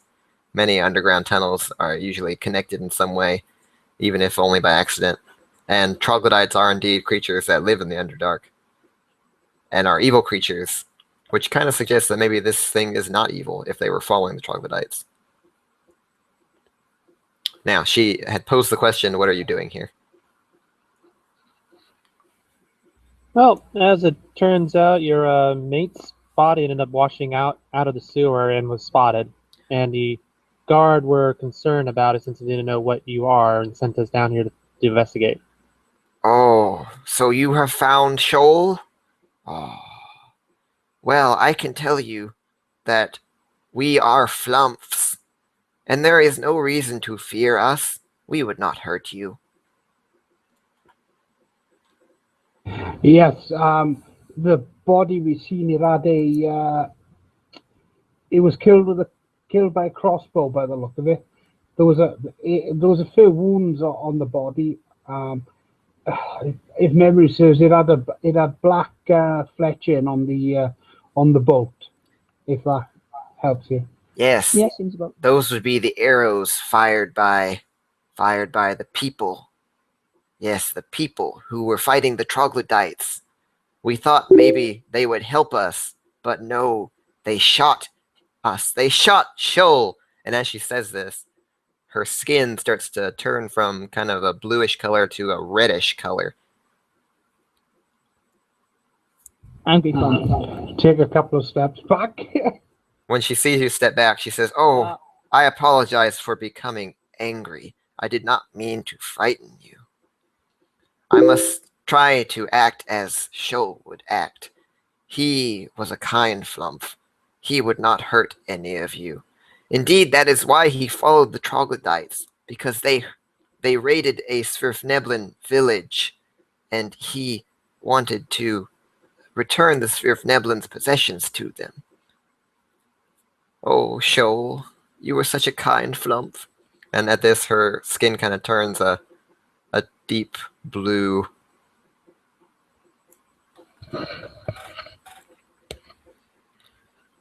Understand where she's coming from. That same thing happens to me when I get upset. You turn deep blue. Oh, yeah, you're an air elemental, aren't you?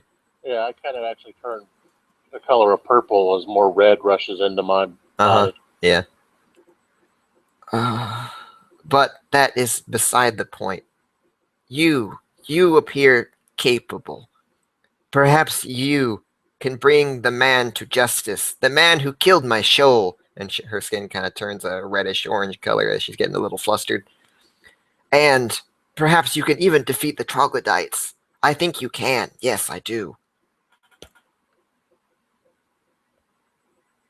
Where were these people when you ran across them?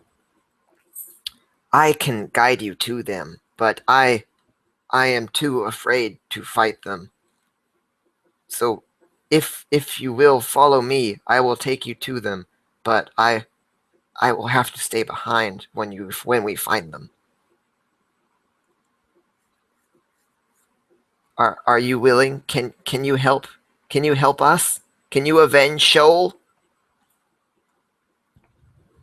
We will. I don't see why not. Wonderful, wonderful. I will lead you to the bad people and the troglodytes. Okay. So, new map. The Flump, who introduces herself as Lael, starts kind of puffing her way down the corridor. You notice that she moves by expelling gas from a bladder in her body. And so as she moves along, she kind of goes with a flump, flump, flump sound. Cuckoo. Alright, here's the new map. This one I drew myself.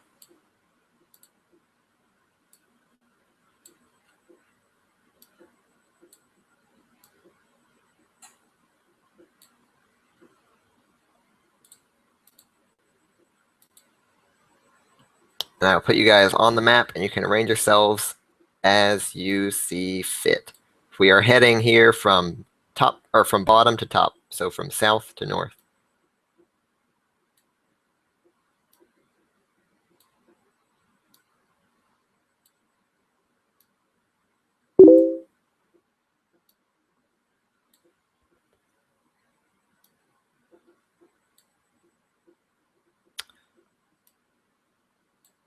All right, so you proceed along the sewer tunnels for a while, Lael leading the way, and eventually you come to a point where you see torches. You actually see torches, lit torches, on the wall to your west, opposite a tunnel that appears to go into the wall, away from the water. I tell Scar to go scout there. Before you do that, though, the Flump kind Did of... you say we're going south to north? We are going, yes, south to north. So that's the east then, yeah? Yeah. No, I mean, like, north is still up on the map. You guys are just... you're proceeding from south to north, from the south direction to the north direction. So, to the right is east, to the left is west. Just to clarify that. Before you can send your cat away, Lael says, "Hold! There are people ahead. They guard the entrance. Be wary. I will now go hide while you deal with them. Please, avenge Shoal, and you will have my gratitude. Okay. Okay. Move up in stealth then. Alright, Okay. So do a stealth roll with the cat, yeah? yeah. Okay.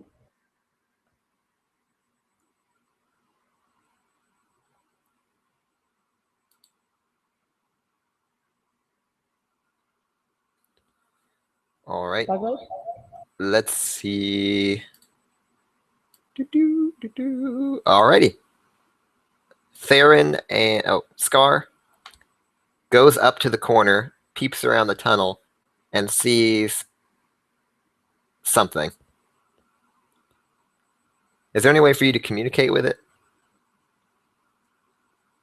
No, without they coming towards me. Okay, well, it sees something. Okay, I'll try and stealth up as well. Okay. Roll stealth.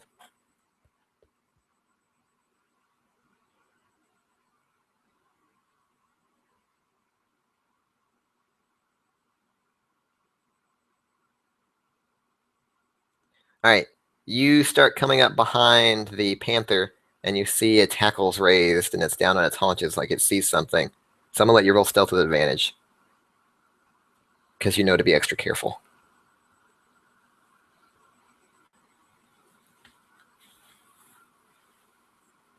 Alright, you come up behind the cat carefully, and peering around the corner, you see two people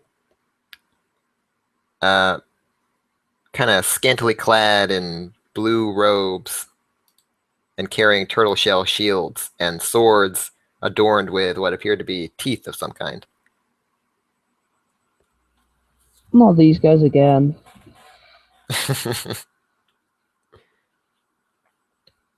You also oh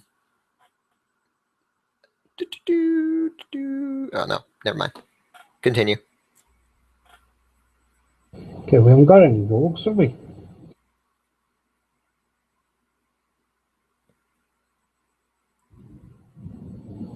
I don't think so.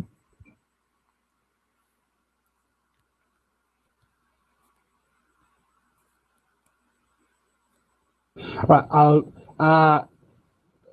sort of look back to the group, beckon them up, sort of put my put a finger to my lips and hold up my fingers, signifying that there's two, and then sort of point.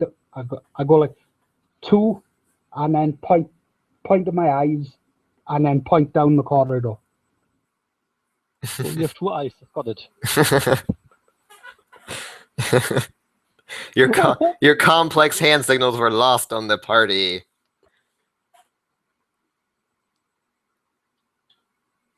How does I think he I'll said proceed to two-eyed stealth up corridor. there. He said he sees two something, but he didn't. I don't know what. I shall stealth up to Erden.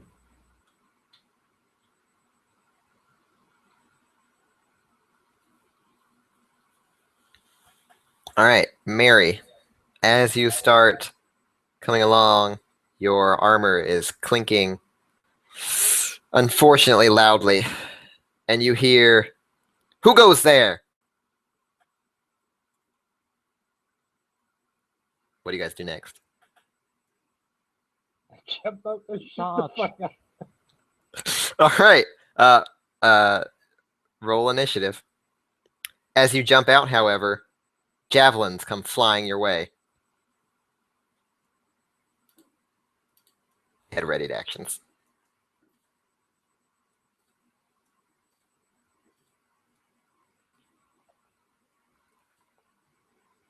Whoa, be done initiative though. Alright, one of the javelins hits you. Just curious, how long did it take us to get to this point?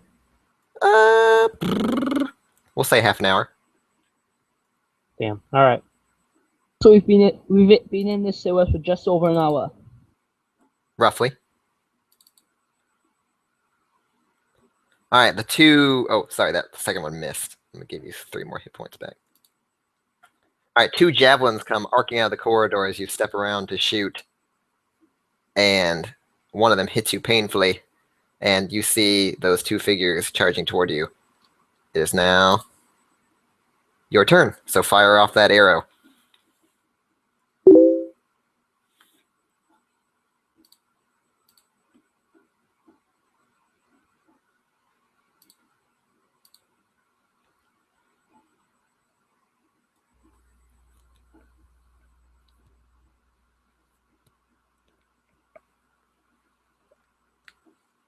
All right, and you give the Reaver a good hit and return, dealing some pretty nice damage. Okay, and I'll move to that. And you run away. Henrik? Let me see if cowardice is in your character sheet. Nope. Sorry. Theron. Right. I walk up to about 1 sec.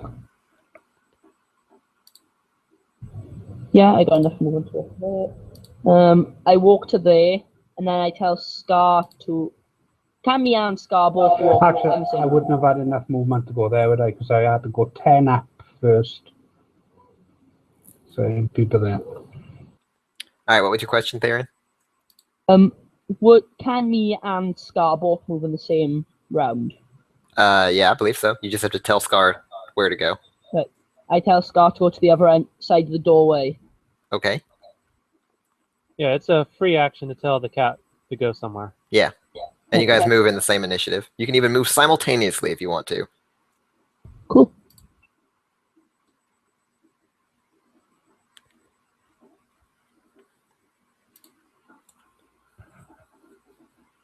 All right, so you and Scar are flanking the door. Yep. And that's all you want to do? Can't do much else unless I send Scar in. All right. Kite, you're up. Why didn't we shoot them, Donnie? I haven't got there. Kite doesn't see these people, right? But he knows that there are people because of Because bomb. there's a javelin sticking out of Erden's side. So Kite readies a hex and an eldritch blast whenever he sees one. All right, you can ready an Eldritch Blast, because when you ready an action, you can only ready an action. Hex is a bonus action.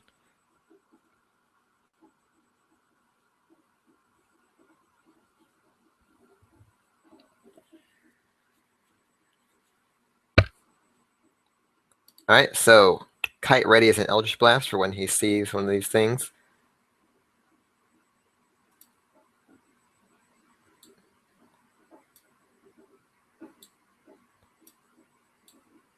And one comes charging out of the corridor. So roll your Eldritch Blast.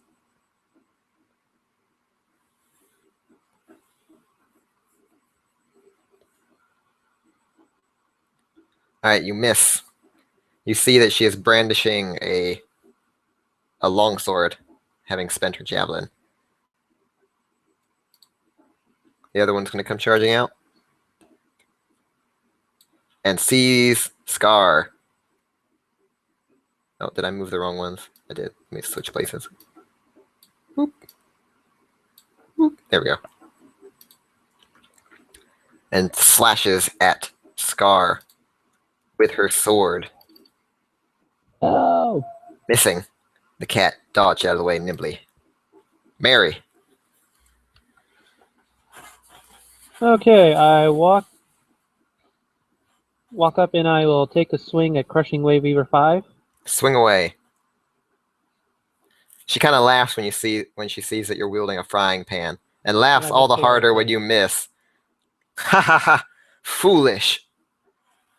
You would oppose old Hydra with a frying pan? I'm slaying worse. Jeremy.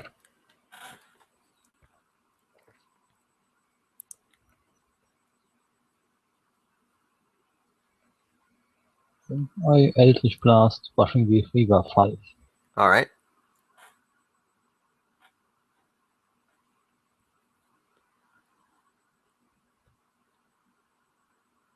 Missing Too again. many enemies in the way. Yeah. Ilmari. Magical blasts are just flying everywhere, not hitting the crushing wave cultists.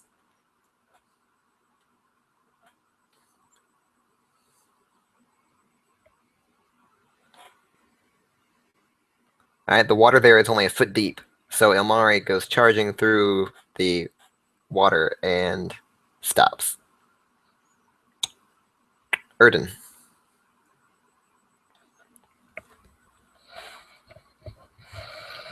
I shall viciously mock number 5, and I'm going to say to him, But there was an earth cultist? something about getting smashed around the head with a frying pan. Just to wind him up with a frying pan. The frying pan is greater than the sword. Yeah. He's going to taste that frying pan now.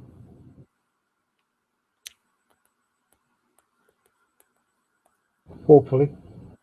Alright. The Reaver has been mocked.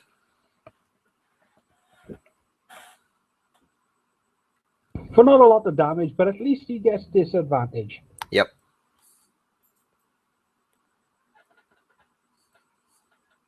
She's starting to have second thoughts about that frying pan. It looks like it would actually kind of hurt if she got hit by it. Hey, that's silver too.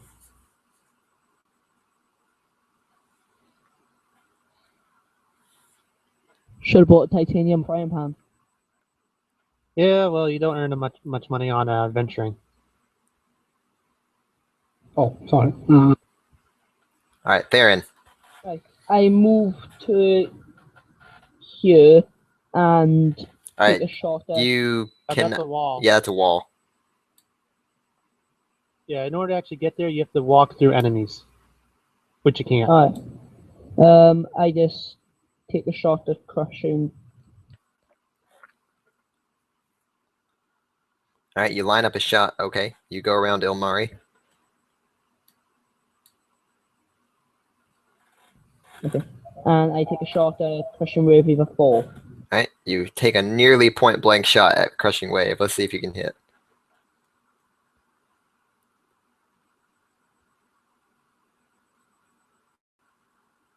Nope. You kind of stumbled in the water and the arrow flew harmlessly wide. Okay. Kite.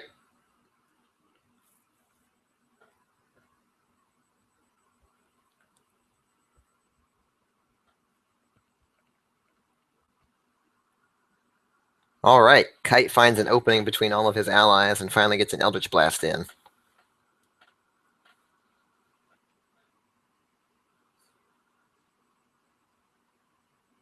Alrighty. Which one of you looks the easiest to hit?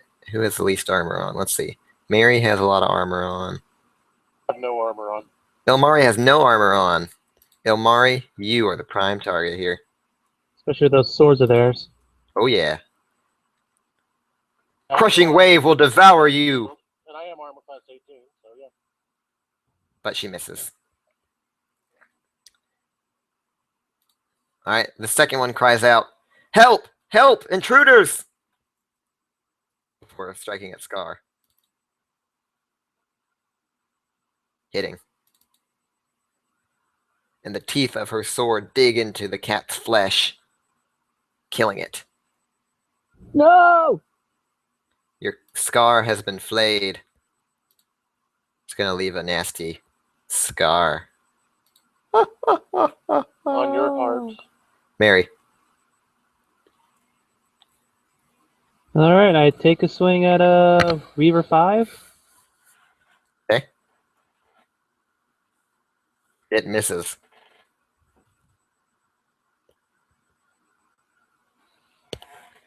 She still doubts the efficacy of a frying pan as a weapon. What's that? What's that? 10 plus 5 you rolled. It's my two weapon fighting. Oh, okay. Because I have 2 weapon fighting feet, I can use both of them. Do you have 2 frying pans? Or was the other one the rolling pin you mentioned? It was the torch. Oh, okay, the torch, yeah. That Hits. You have struck her with a torch. Minimum. It takes 1 burning. I'm not sure if you would do any. You do a May- D4 with may- improvised weapons, don't you? Yes. I think that's what Tavern Yeah, I Brawler think said. we do. Oh, and I also add my strength to that. Yeah.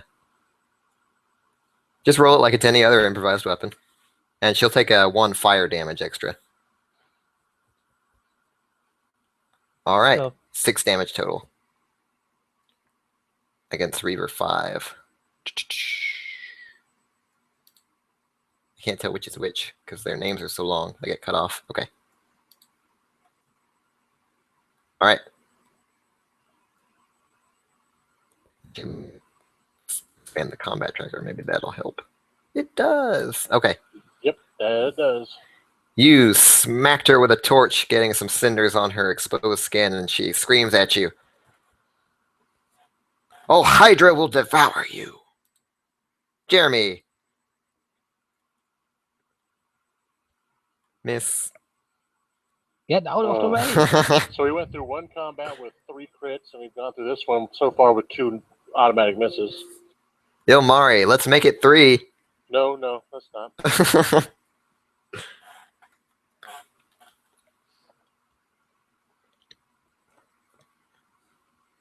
Ah. That was A 7 looks like a 1. Yeah, it's close. Alright, Erden, before you go, after a few seconds after that cultist shouted out for help, you hear footsteps pounding down the corridor, and then stuff happens.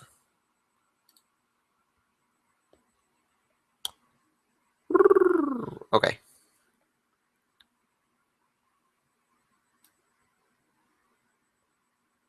Around the corner comes a man dressed in orange robes. He said he is waving his hands around and he says, "Parlay! Parlay!" He is followed by several more Reavers.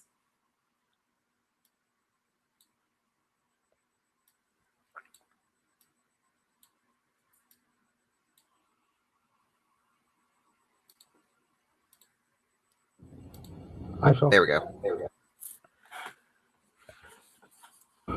I shall hold my attack.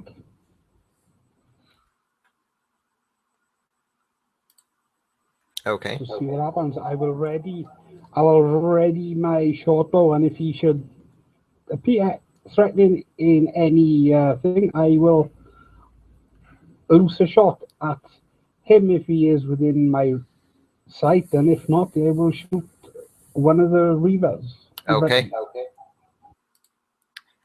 The man addresses the Reavers and says, "Stand down! Stand down! I pardon the actions of my companions," he says with disdain. "They should not have attacked you on sight like that. We do not need to oppose one another. I believe we perhaps can help one another, in fact." And he comes up behind the cultists and kind of shoves them out of the way. They killed my cat. Can I cast a heal on the cat, or is it dead? You can cast a heal on it. "I apologize for my companion's actions," and he kind of glares at them. I'm sorry that your companion there was hurt." And let me get the scar back. I deleted him, so I have to rebuild all of his stats. NPCs. I forgot that you could do that. Never delete something until you know it's gone. Yeah. Alright, I'll fix his stats later. For now, I guess you might want to use them. Let me turn on continuous transmission while I talk. Okay, so the man introduces himself. "I am Zazen Tavish. We are here as treasure hunters. We are looking for valuables within this tomb. And I believe that there is no reason for us to oppose one another. In fact, perhaps you can help us. We've been having some trouble with troglodytes who have taken up residence within the tomb.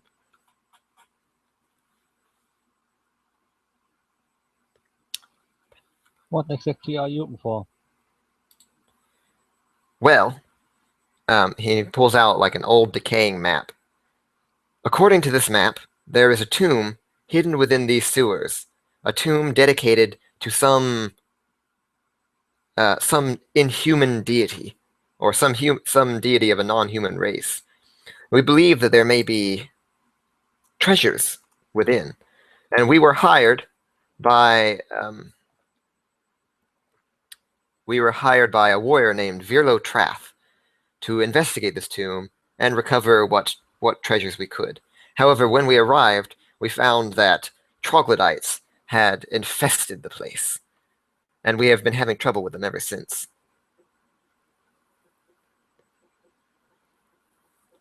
In fact, they have taken down a few of my men, and they are posing quite troublesome. However, you look to be quite a capable lot, and I believe you could help us. I'm gonna roll insight to see if he's leaving anything out. Okay. Y'all are not gonna like me. I'm assuming we're still in initiative, but we're outside of initiative for. Yeah, keep that initiative in case combat does resume, but in the meantime, we're acting out of initiative. You think that he is not mentioning some things. Do not trust them. They are liars, Like, pirates, and murderers. For instance, he hasn't said anything about why members of the Crushing Wave are with him, or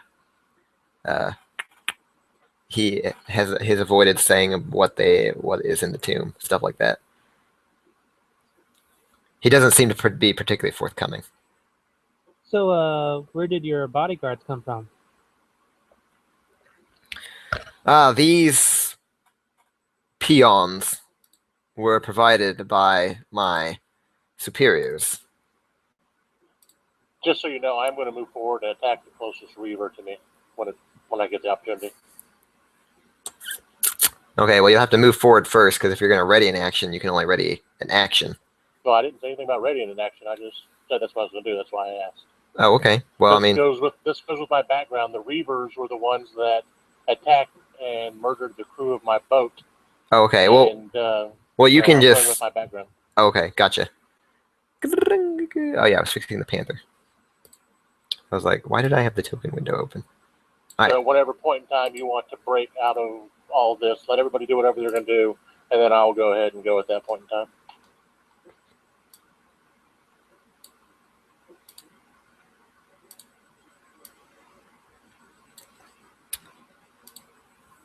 Yeah, by the way, Airden, this was the people that murdered the people from our boat. Let me sort of TeamSpeak, because you were really quiet. I cannot hear you. Yeah, I cannot hear you again for some reason. I was hearing you fine, but now I'm not hearing you at all. Yeah, everyone's on really quiet to me. Is this now, dear?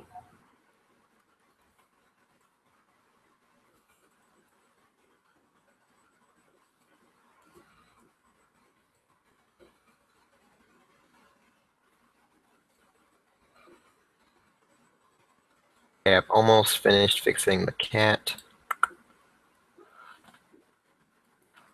Okay. So, my friends, what say you? Can we come to an accord?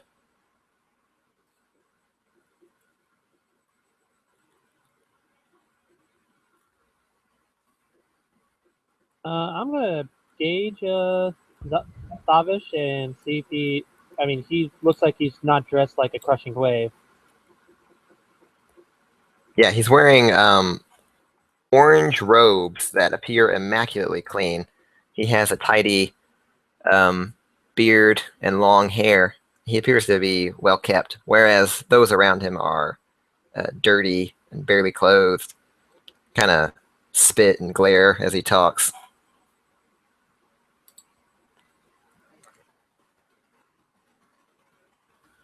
Clearly does not appear to be a member of the Cult of the Crushing Wave.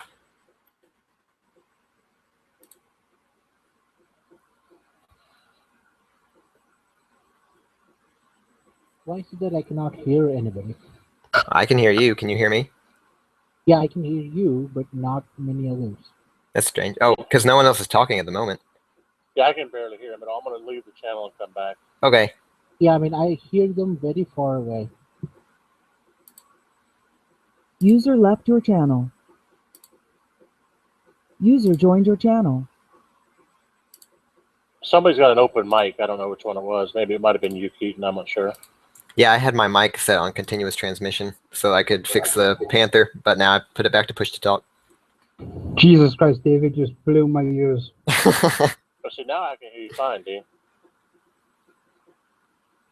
You know, I ramped your volume right up because I couldn't hear you, and now I think they could hear me like 20 odd mile away. That's a good sign. That means it's fixed. Yep. So were you asking me something about our ship, by the way? Was that what you were trying to ask? I was.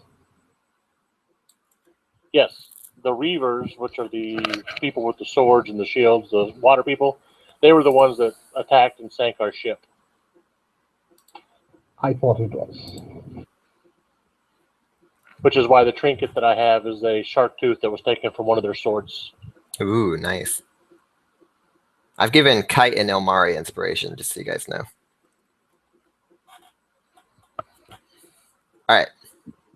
What do you guys say to Tavish's offer of working together against the Troglodytes?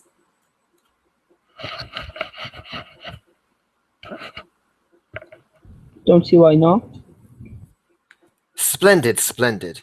Come with us. We have a camp set up some distance ahead in the outer tomb. There we can put together our plans for assaulting the Troglodytes.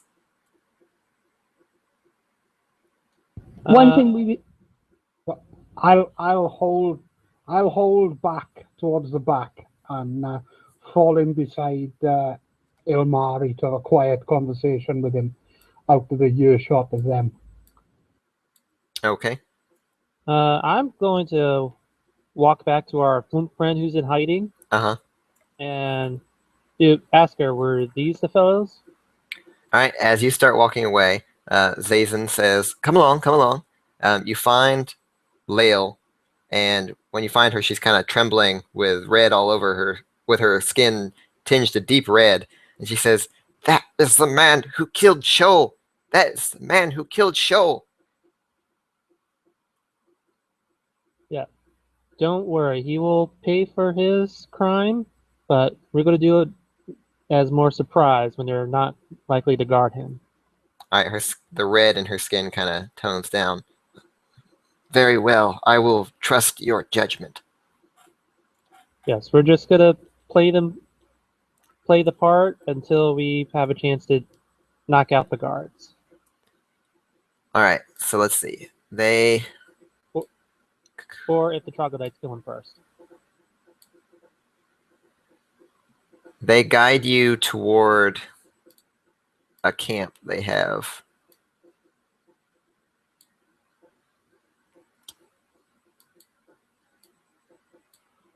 Where to go? All right, so can you place the panther token on? Yep. Following the man and his soldiers, you proceed down a tunnel lined with stone walls and with tile flooring, and you eventually come to what appears to be a small cave bisected by the tunnel, wherein they have a fire pit, some bedrolls, and even a tent.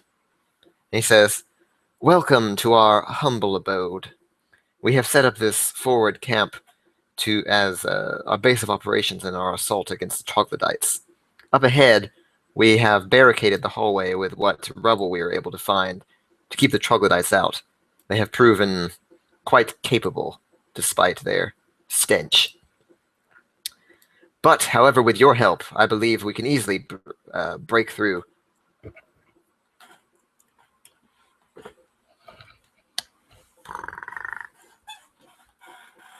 Also troglodytes. Kite is going to say, you will be in the front. He will give you backup support. But, my friends, you appear so much more capable than we. I believe that you would be better suited to leading the charge against the troglodytes. In fact, this rabble here are hardly good for anything. And the soldiers kind of spit on the ground and glare at him. All of your men are melee. Most of us are ranged. Can you set Scar as a friend rather than hostile as well? Yep. Oh, I mean, it doesn't matter. Nothing will happen to your friends. You and your friends lead the charge. We will help you as soon as you hit the troglodytes. You don't have to worry. We will back you up, but we want you to attack because this is your project, not ours. If I may speak frankly, my friends, we have only just met one another. I believe that we should proceed against the troglodytes on equal footing. I will send my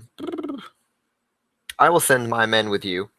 You may to defeat the troglodytes, and I will remain behind in the camp to keep your rear secured.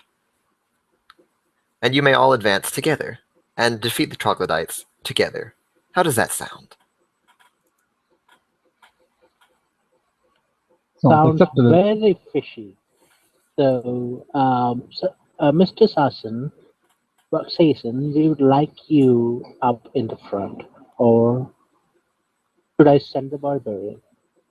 Perhaps it is not evident from my appearance, but I am a wizard of no small talent.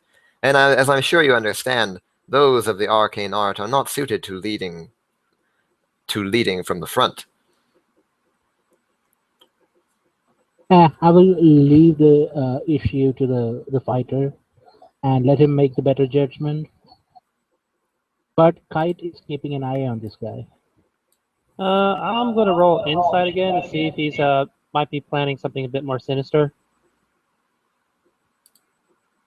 While you were doing that, I'm gonna whisper to Kite and say, if Zaxxon stays at the back, then we could take his men out while he stays at the camp, and then we could come back and take him out. Kite whispers back, if you leave an arcane trickster in range, he's going to get us with a single spell. I don't think he cares for his men. He will get us all, and he will scoop with whatever he has. We should keep him in the melee. He is a fishy guy. Yeah, but you can't just keep him. He's a human being with free will. You can't just direct him like that. Yeah, but we can be with him. And he has a very good point for not wanting to be in the front. I have to say. He can stay in the back with the range fighters. Yep. With all the rangers. But there's Jeremy, there's me, and there's a couple of elves. And his party and our melee characters can fight the troglodytes. We can all support them. So that's decided. Like, he's gone. Yeah, I was fixing him. All right. Okay. Mary, you don't see any reason to doubt anything he said. He's been making some fairly cogent arguments about proceeding against the troglodytes together. All right. Well, I'll offer the plan that obviously our melee range people will go in the front. He can help with our range support with our other range attackers. Okay.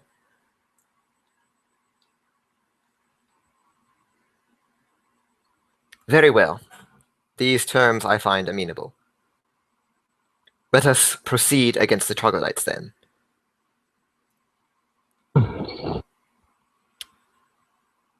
All right. All right. Here it is.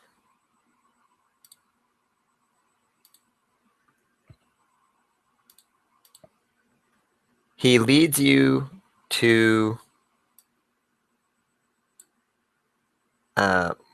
a barricade of sorts. It's mostly just rubble piled up in the hallway, where two more of the reavers are standing guard.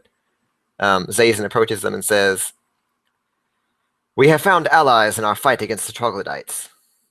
I command you to work with them in defeating the wretched creatures. And the guards kind of bow sarcastically and say, "As you wish, Zora Tavish." And he kind of glowers at that, but they start clearing the rubble out of the hallway, and they start to proceed down the way, and you guys can... they're going to split their group up, and you guys can move with them. I'm staying back with the mage. Okay. So who's going to go behind the first wave of Reavers? Yeah, I'll go behind them. Okay. With the light source, though. Oh yeah, and there are torches all along this hallway. The Reavers have placed torches along the hallway. Do-do-do-do. I'll turn off my torch and then I'll just draw another weapon. All right, just a moment.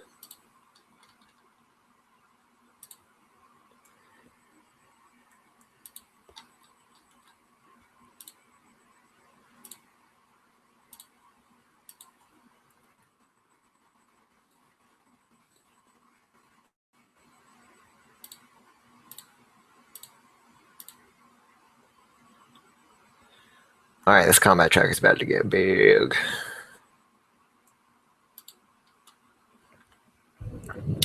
All right, the Reavers are going to go 2 by 2 while you guys go 2 by 2.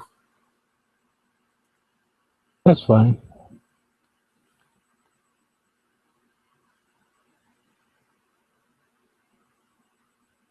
So let's put 2 more behind those Reaver 13 and 9.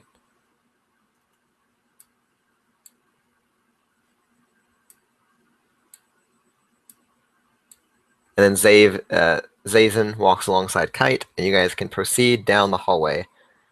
As the first group of you, man, you guys have a big party. As the first group of you starts moving down the hallway, Ilmari, do you have dark vision?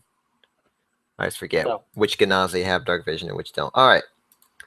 You do, however, hear like sounds coming from up ahead, and then the Reavers kind of tense up and say, "Prepare for a fight." Everyone roll initiative. For my second weapon, I have drawn a whip.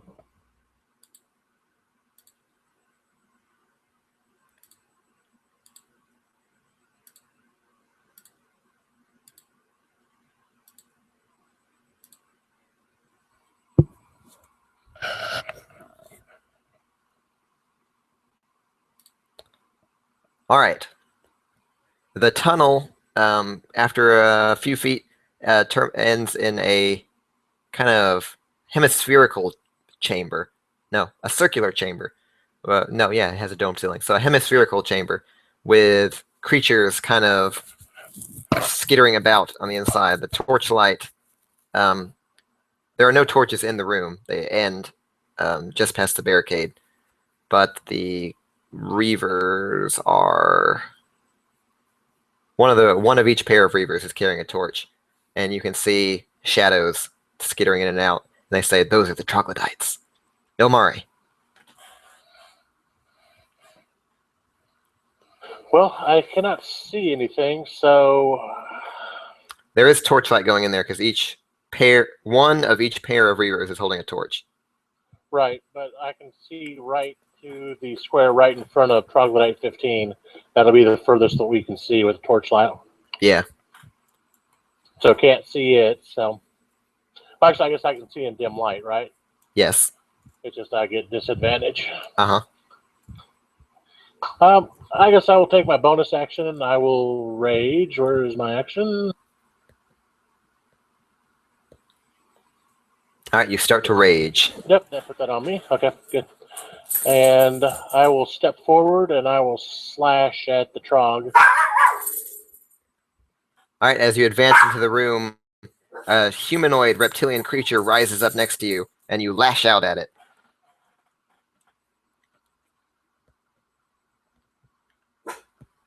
Okay, number 15, right? Okay.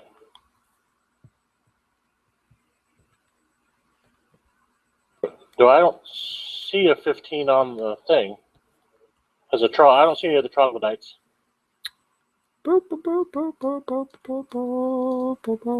15, 4, and 42. So yeah, many. All I saw was the reavers. All I right. was like, 15, 4, and 42. All right. All three of the troglodytes are on the combat tracker. oh, it was almost a 19. It caught you by surprise as it rose up out of the darkness. Mary. All right. I'm just gonna walk up here, and I will swing my whip at Troglodyte 15. Swing away.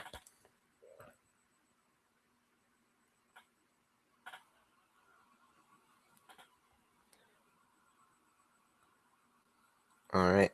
Mary advances up behind the barbarian and lashes a whip out over him toward the reptilian creature.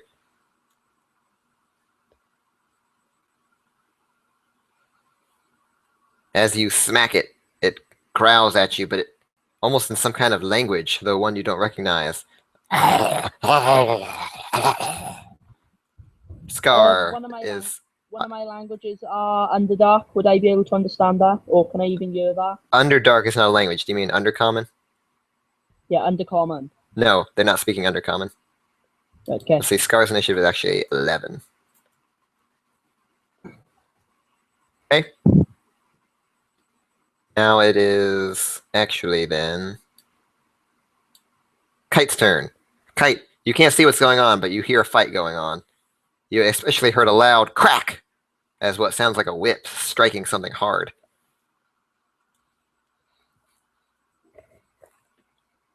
Kite moves forward, pushing across this crushing wave river into the space that was emptied recently. Okay. Does he see anything? You can see from in the torchlight, Mary and Ilmari fighting something, but it's around a corner. Okay, so I think he's got like 120-foot dark vision or whatever with his devil's, or he didn't. I don't know if he has devil's sight or not. I don't, but my owl has dark vision up to 120 feet, and my vision is switched with him. Okay, but you have to spend your action to do that. I already did, right? Yeah, but it only lasts for that turn, so it's not like... Okay. Yeah. Then, never mind. I will ready an action, Eldritch Blast, and move forward. All right. Crushing Wave Reaver 14 moves in to support Ilmari and swings her longsword at one of the troglodytes, glancing off its scaly hide. Crushing Wave Reaver 18 moves up next to Kite to get a better view of things. Zazen says, we have found the troglodytes already, have we? They apparently have been drawing closer to the barricade. And he casts a spell, and you see what looks like a field of force surrounding him protectively.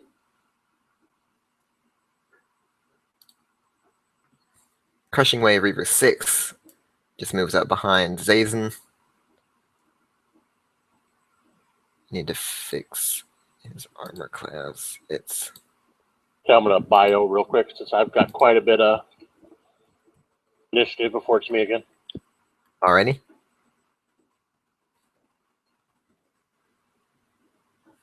Alright, one of the troglodytes comes up toward the Crushing Wave Reaver who came into the room and... Nails it.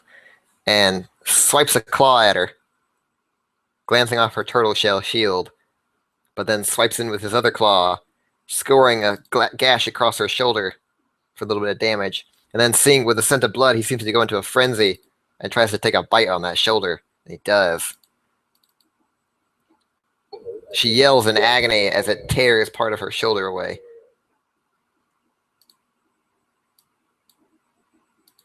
Do I get a visual on the troglodyte now?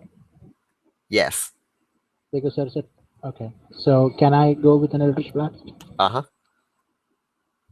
I move to there and take a shot at Troglodyte 4. Oh, Danny's ready to action for you. Okay. Oh, you can. I mean, it's not going to interrupt each other. You can both do your actions. All right, your Eldritch Blast missed. Theron, take your shot. Okay. Despite all the people between you, you still managed to hit the creature.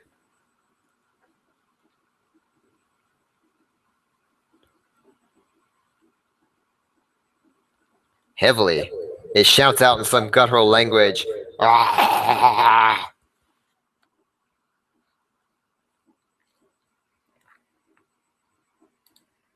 I tell Scott to follow up to me, but there as well. Alrighty.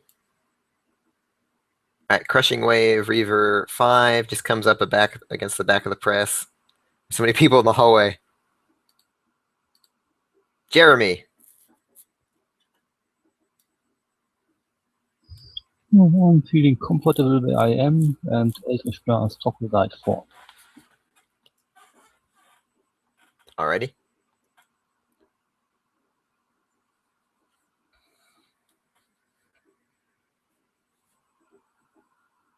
That's a hit.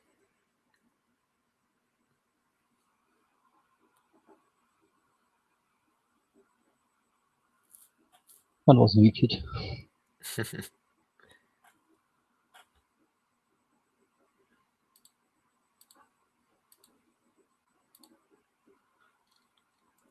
Alright, you score a glancing blow on the troglodyte. Erden. Okay, quick question. Bardic Inspiration, it doesn't say it's an action. If I... It's a bonus action. It's a bonus action, is it? Right.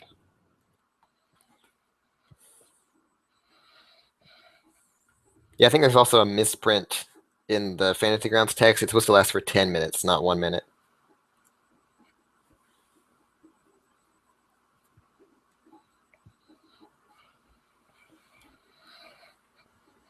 Right, okay.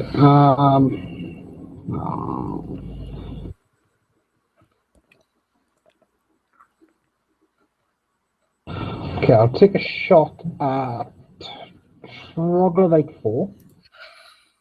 Alright. Troglodyte 4 awaits your shot.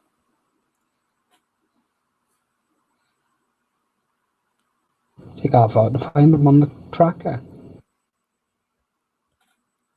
Don't worry about dropping on the tracker. Just drop her on the one just in front of Mary.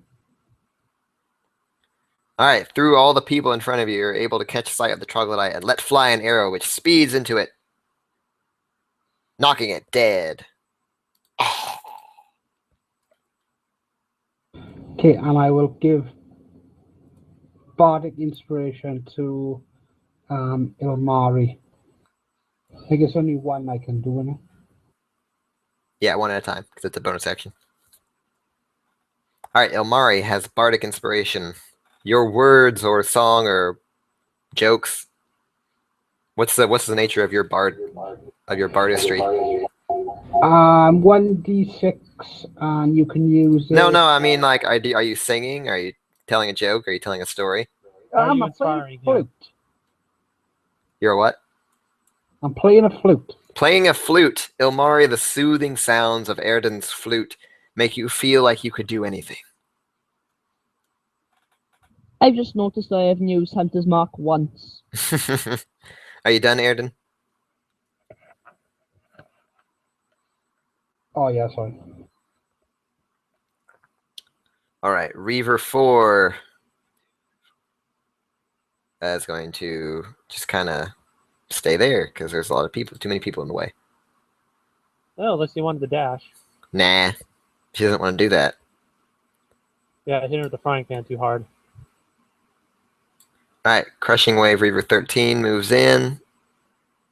And which one I use?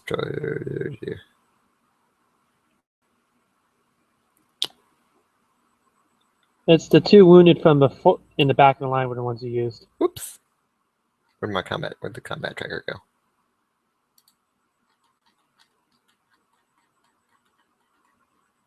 Oh, it completely disappeared. That's weird. Okay, it's not actually Elmari's turn. Just a little combat flag disappeared.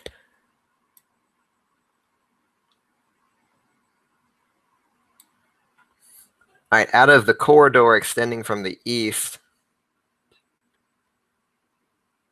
Is it back to me already?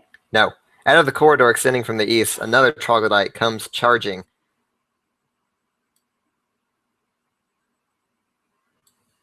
Right up into the hallway. Get up all up in your grill.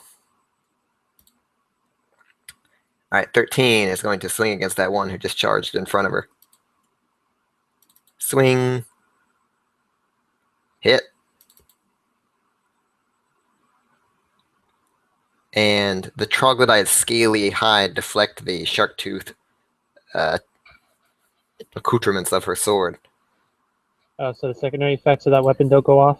No, because they the troglodytes have armor, technically.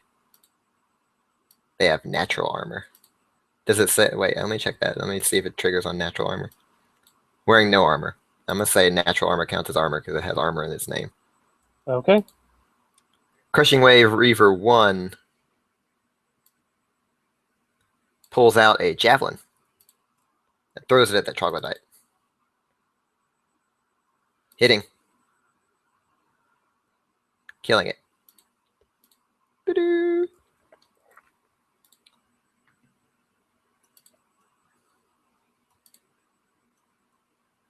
He's going to try to eat this Reaver. Claw! Hit. Claw. Miss. Bite. Miss. 19. Where's she? Moves up here. Wait. Moves up there.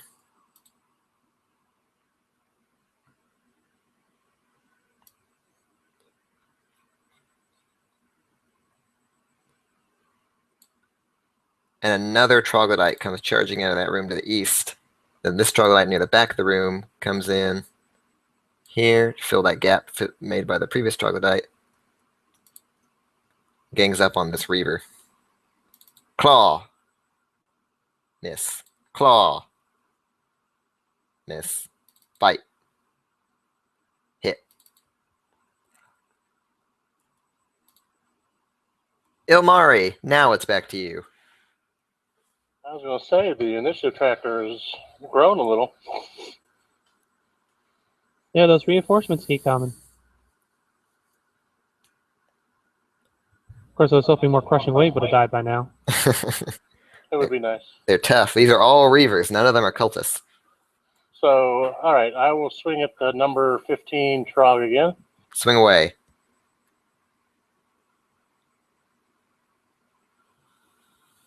That's a hit.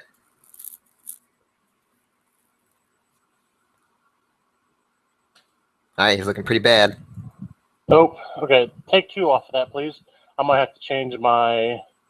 I have to change the thing. I don't get the extra 2 damage, so I'll just change it. But just take 2 off. Thanks. Okay. That's Troglodyte 15. Goo, goo, goo, goo, goo, goo, goo, goo, goo, goo, goo, goo.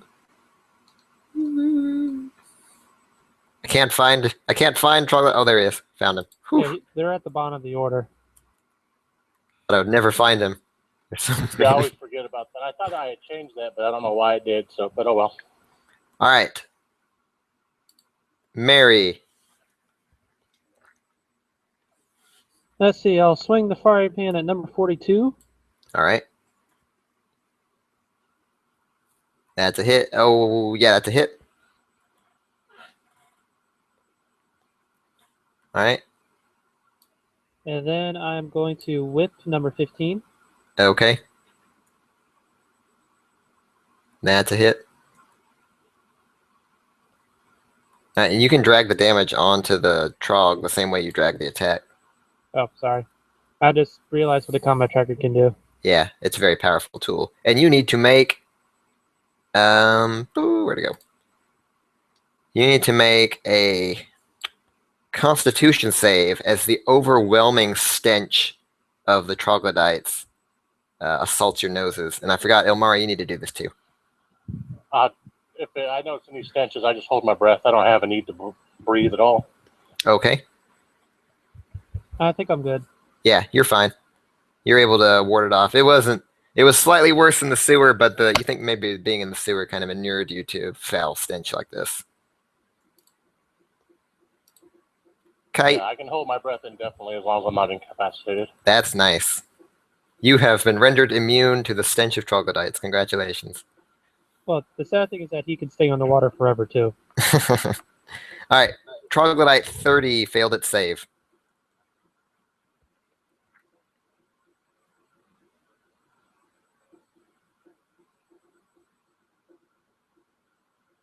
All right, a fire lights under it, and it starts hopping up and down to avoid the flames. Ah! But it gets burned.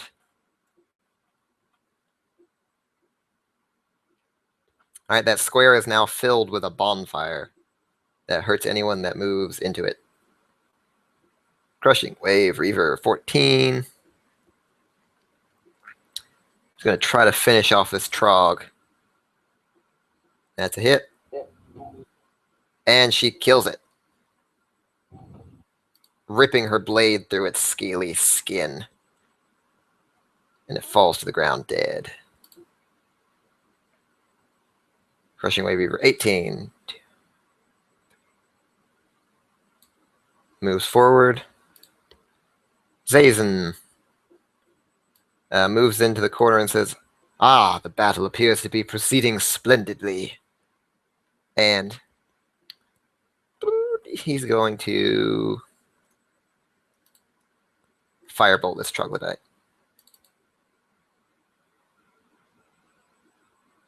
Hitting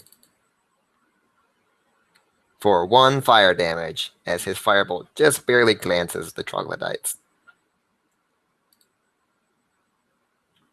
Reaver, 16.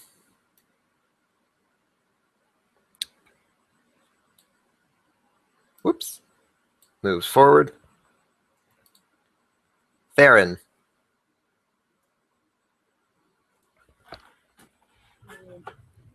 I will shoot an arrow at troglodyte 42.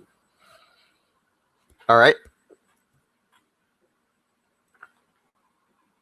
Oh, the light of the bonfire behind him makes him a perfect target.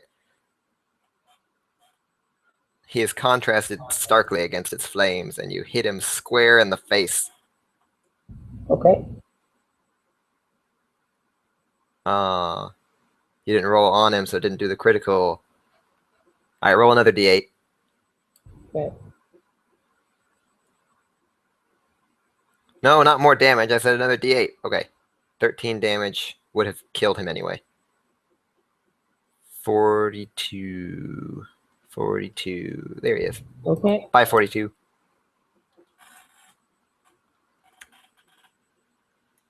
All right. 1, 3. That Reaver moves forward. Is Scar gonna move?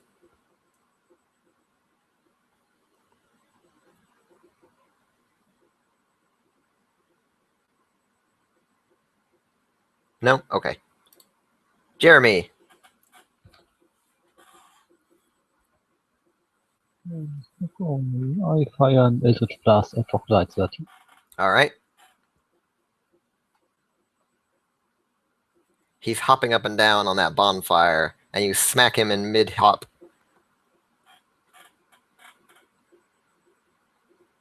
For a whopping 13 force damage. It throws him over backward back into the flames, and he continues rolling around trying to get out of the way. Erden. Okay, what's up with troglodyte 30? He's got some mad thing around him. Yeah, there's a bonfire burning on him. Hey, he's the only one there, isn't he? Yeah, the bonfire only fills a 5-foot square.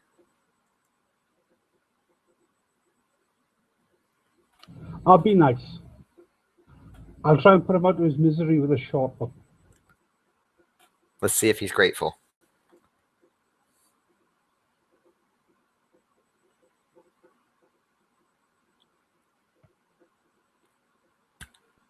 He's not grateful. You hit him. He would have been more grateful if you had, like, I don't know, shot the fire out or something. He's a stupid troglodyte. He doesn't know. He dies. in pain and agony. Okay, and I will move to there. Okay.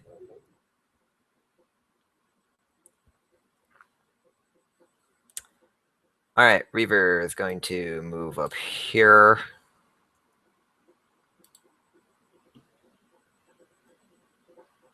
Oh, the troglodytes in the room have been taken care of. And this one shouts back,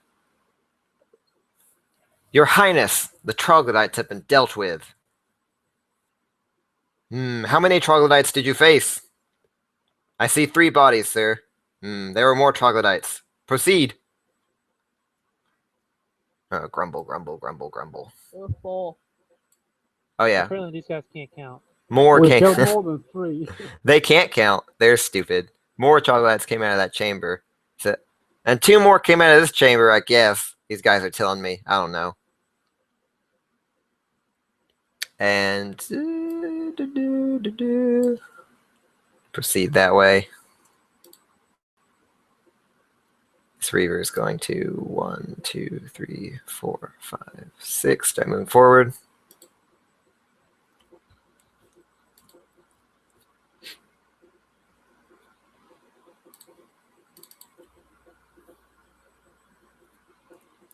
Okay. Ilmari. That was quick. There are likely more troglodytes ahead. Proceed with caution. I mean, already an attack if a troglodyte, gets within melee. And actually, where was I? You were right above that first red one. Reaver 14. Okay, yeah. If we get anything that comes in, I'll attack it. There, so I'm ready. Alrighty. Mary. I'm just going to go there and take the dodge action. Alrighty.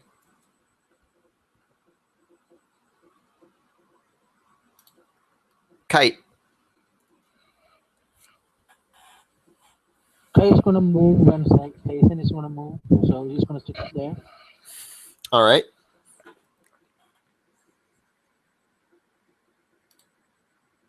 Reaver 14.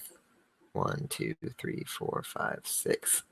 It's going to look around the room. Say, looks to be clear. 18. Move up there.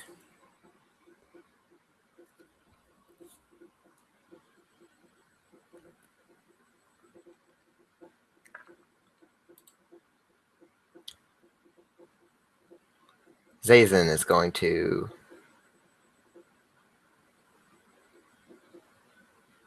two, 4, 2, 4, 6. Push his way in a hustle into the room where the troglodytes were. Look around at the bodies of troglodytes. Kite.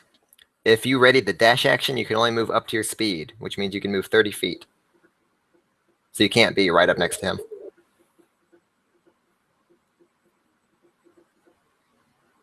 What does this allow you to move?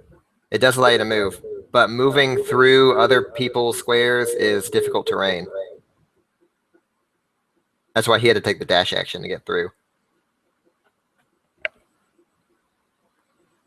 So you actually could not have gotten through this press of people unless you squeezed into the space with Theron. You could squeeze between Theron and Scar, but that's as close as you can get. Hey, buddy. All right. Theron kind of looks around at the troglodytes. 5 dead, Well then. I suppose that will have to suffice. Now is the time! Strike! And I expected this, so I took the dodge action. Crushing Wave Reaver 18 swings a sword at Omari. If something tries to attack me, would my ready not go off? It does. You both swing at each other.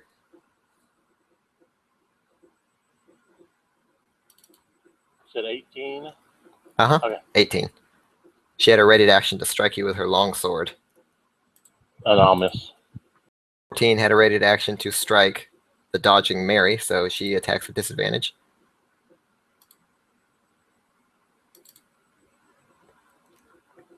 And you leap out of the way, totally expecting this double cross. Oh, it was my plan to double cross him too. Oh, we all had it covered, nobody. All right, 5 strikes at Scar. No.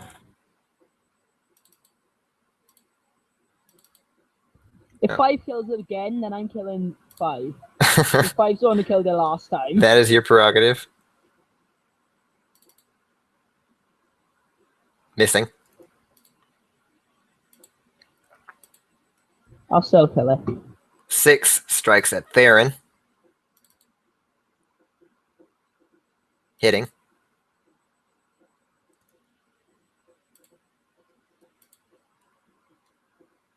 And 4 strikes at Jeremy.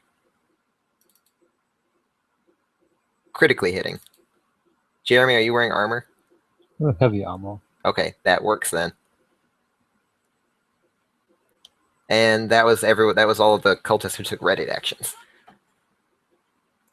It is now Zazen dashed, and then so it is Reaver 6's turn.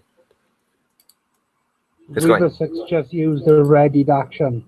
Yes, the Reaver 6 does not. It uses their reaction to trigger the ready action. She still has her turn. She swings her sword at Kite, missing. Theron. For instance, Ilmari triggered his ready action, but he still gets his turn when it comes around. It just uses up his reaction. That was the reaction for that turn, but once his turn goes around, he gets a new reaction. Yeah. Beans 5's already damaged from the last battle. I'll just nail him. All right. I'll hit him with my short sword and then hit Crushing Reaver 6 with my other short sword, offhand. All right. Theron draws his short swords to defend Scar and misses the one attacking Scar and hits the one attacking him, piercing through her defenses for 3 damage. All right. And I also tell Scar to move to Bayer. All right. Did Scar can disengage, right? Do you have to use your action to tell Scar to? Use his action to make him It don't matter. It don't matter anyway, because Crushing Reaver 5 has just used his reaction to use a readied action. That's true. All right, Scar moves away, out of harm's way. Kite steps into Scar's position. Crushing Wave Reaver 5.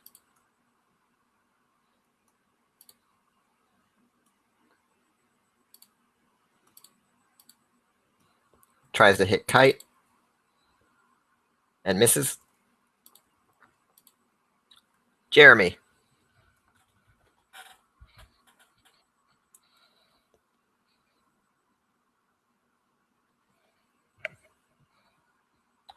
All right, Jeremy swings his glaive at the cultists who dared turn their back to him to fight his allies, killing one with a single blow. That was a productive turn. And fiendish magic pours into him, bolstering his strength. Erden.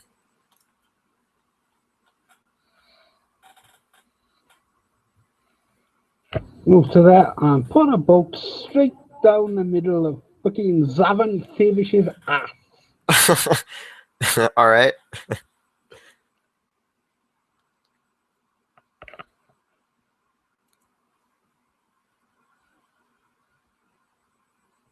Let me check something. Don't think he has the shield spell. All right, you hit him in a painful location. He takes some damage.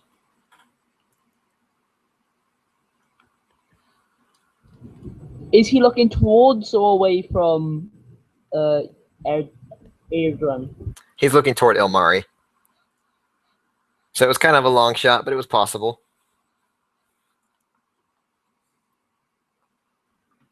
All right, Reaver 13. Whoops. I was thinking if he was looking towards our slot, then he would have got hit in an even more painful place. Reaver's going to swing at Ilmari. And her longsword digs painfully into your exposed flesh. Reaver 1. It's going to close on Ilmari, seeing the rending effect. Ooh, goodness. That's not good. Yeah. And then, let me get that. Ooh, and Ilmari goes down as another shark tooth longsword tears into his flesh.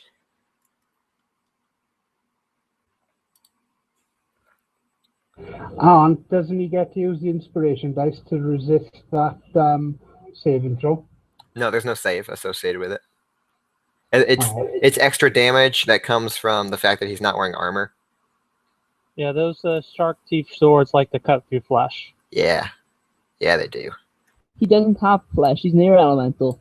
That doesn't mean he's made of air. Oh, he's not an elemental. I said that by mistake earlier. He's a Genasi, which means he's a humanoid with like the power of air infused in his body and soul. Yep.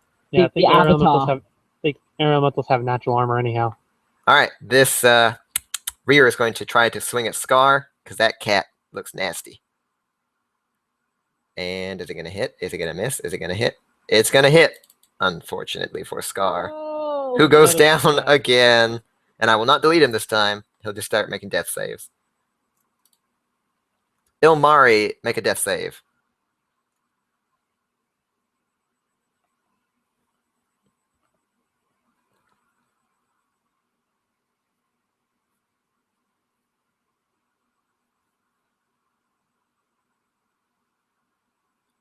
You can add the D6 to it, but I don't know if it'll help it. It would if you got a 6. Nope. Oh, unfortunate.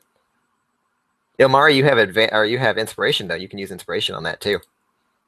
Oh yes, that's right. I did have inspiration. I'll go ahead and let you use that if you want to. I'll just roll a D20. You can even add that bardic inspiration to it because that's how art. All right, that's a success. You have 1 death roll success. Mary, Ilmari has fallen to the blows of the crushing wave reavers who now surround you, menacing their blades at you. Unfortunately, I don't have time to save his life.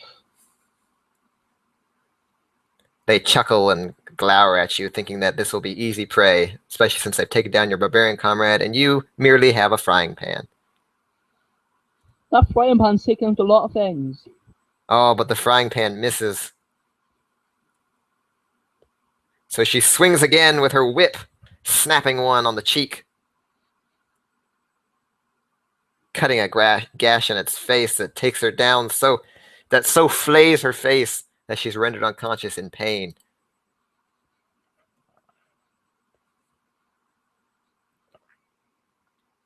And I am just going to stand there. All right.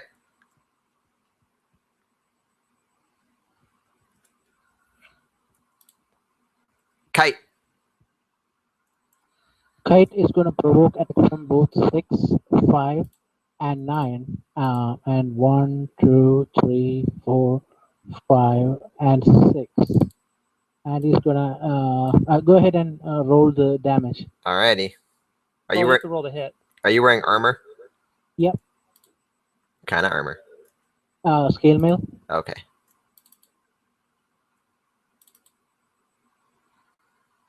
All right, 1 hit.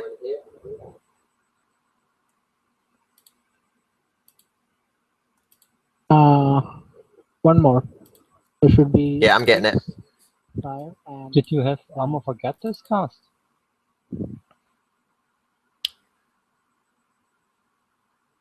I think he's also a Fiend Warlock. So, yes, GM, need a quick ruling. If it's an opportunity attack, can I use my reaction for armor forget his cold damage? This is reaction. I think it's automatic. It is automatic. We get the 10 So code. then he should, whoever hit me should take 10 cold damage. All right, that was Reaver 5. All right, that kills Reaver 5. As her sword bites into your skin, your magical armor reacts and just showers her with cold energy, and she dies. That's it. We get to hit in the Warlock. All right. Kite, continue your turn.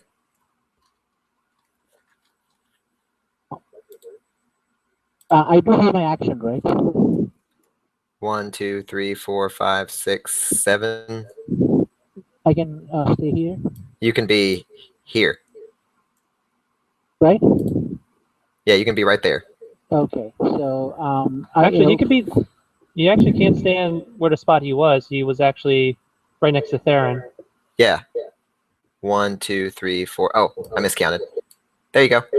Okay, so for my action, I cast Mage Hand, which would grab a healing potion and dunk it down Ilmaris' throat. And that's your ruling, if it's possible. From where are you grabbing the potion? From my backpack. Let me check Mage Hand real quick. Mhm.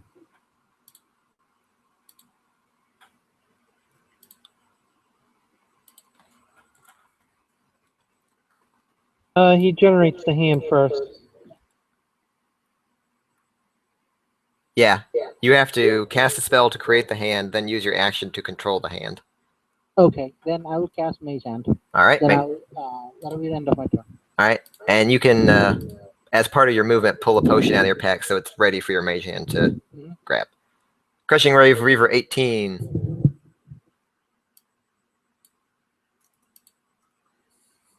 Is going to defend her lord, Lord Tavish.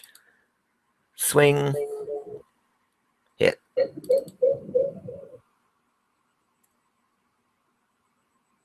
That was partially absorbed, so that's 10 more cold damage.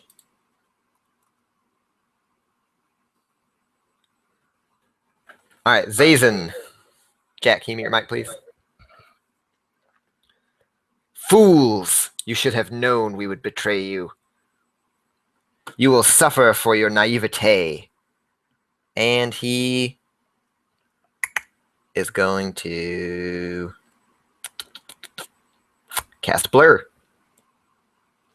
His form starts to waver in front of you as if he has become fire itself.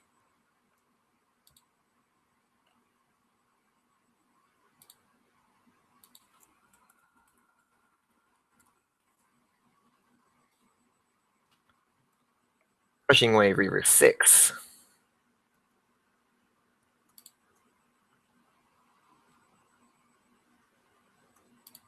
Let's go and try to hit Theron.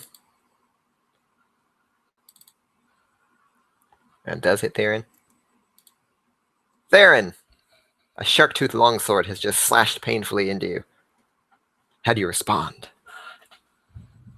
I attack the Wave Reaver that just hit me with my two short swords. All right. Stab away. All right, the first stab misses.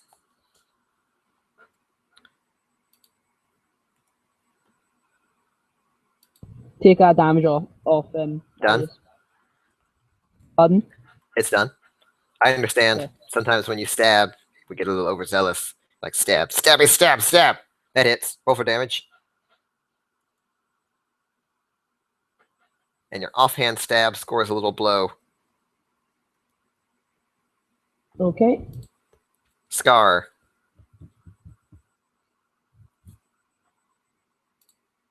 Jeremy. Death save. Oh yeah, Scar makes a death save. I forgot Scar was unconscious. Let me do that. Actually, it's just a D20. Theron, roll a death save for Scar. Okay. All right, Scar has 1 death save success. Jeremy. That's a miss. Jeremy swings his pack glaive over the head of the creature of the Reaver, who just ducks out of the way. Ha! You are no match for the might of Hydra. Erden.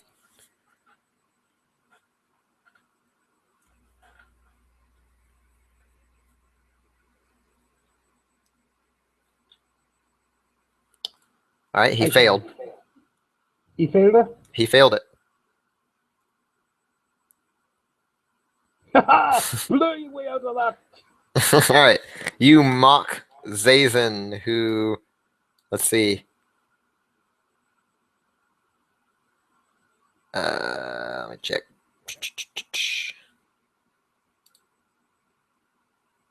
Who maintains his concentration on his spell, but he appears to be reeling from the mental anguish. Damn it, I was hoping he dropped the god.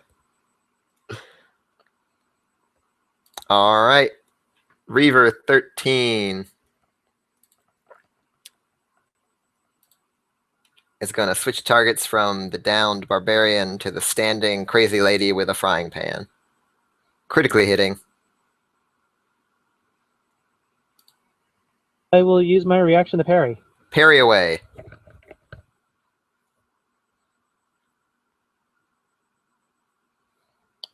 So by how much was it reduced? It's reduced by 3. All right. Reduced by 3. Let me give you 3 more hit points back.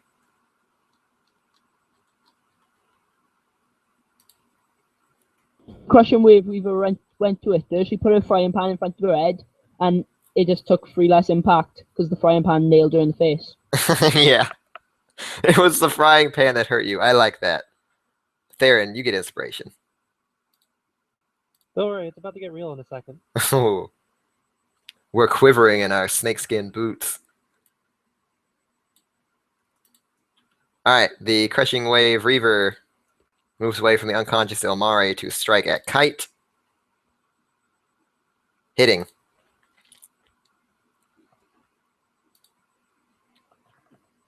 Nine.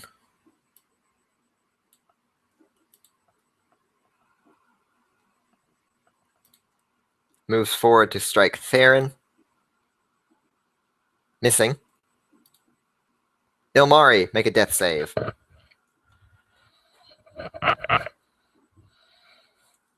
That's 2 successes.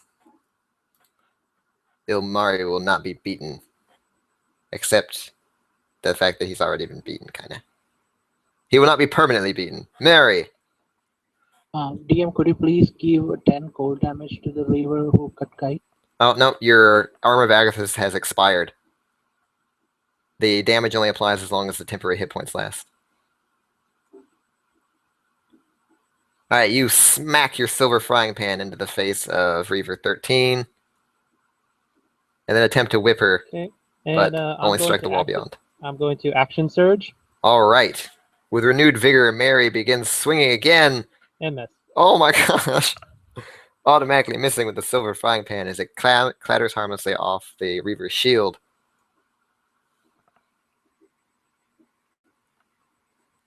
Done? Yeah, that was it. Kite. We'll finish the action with the Mage Hand. Ilmari will be healed for healing potion. So, Alright. You, with your mage's hand, you guide a potion in front of Ilmari's mouth and unstopper it and pour it down. So roll 2d4. It's like 2d4 plus 2.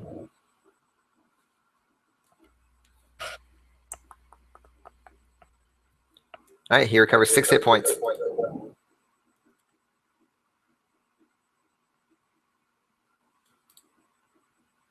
Is the rage still ongoing or does it end?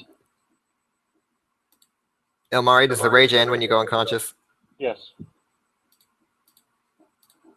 Jack, can you mute your mic? Thank you. Alright, 18 is going to try, sees the barbarian gets up, but is going to try to finish off the warlock before she turns to him. But she misses. Alright. Zay says,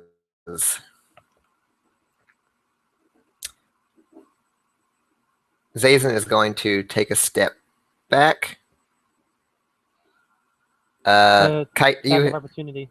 do you have any weapons in hand? If not, he could still use unarmed strike. Quarterstaff, All right. but I will have to take it. I mean, I'm a caster with a shield, so you go with an unarmed strike. Okay. Punch away. It's a 1d4, right? No, No, it's it's 1 point. you need to roll to hit first, and if you hit, it does 1 point of damage. Okay, so how do I Well, roll plus the it? strength. Yeah, plus strength. Oh, my strength is -1, so I can roll a 20. Oh, then that does 0 damage, even if you do hit. Okay, then I'll leave it. All right. So as he steps out of the way, you swing your fist at him, but although you hit him, he just kind of says, "Is that all you have?"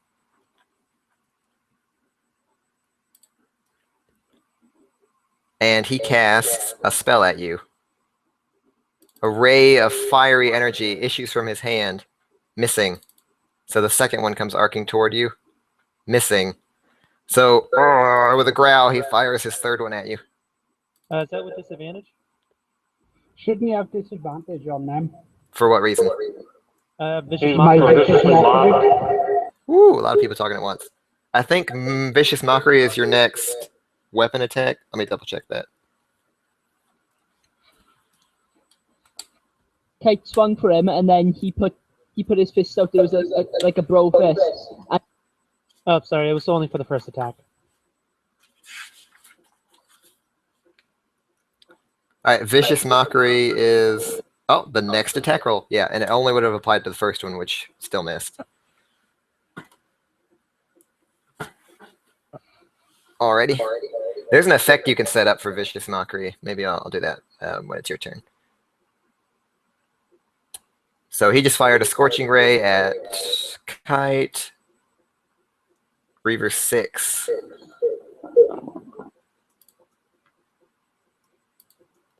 It's going to keep hacking into Theron.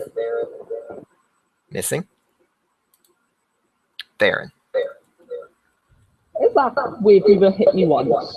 Jack, can you mute your mic, please? I think someone's hit you because you're damaged. Yeah, I'm pretty sure that was wave fever 9. It's hard for me to keep track of all the incompetence amongst this group. Okay. I'll swing main hand at 6 and offhand at 9. Alrighty. That's a hit. 6 takes your full stabbing damage and looks pretty heavily injured.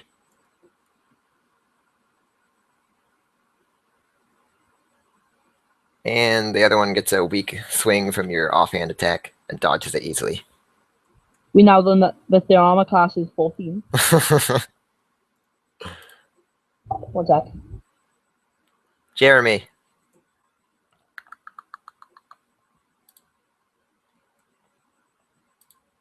Yeah, absolutely 14.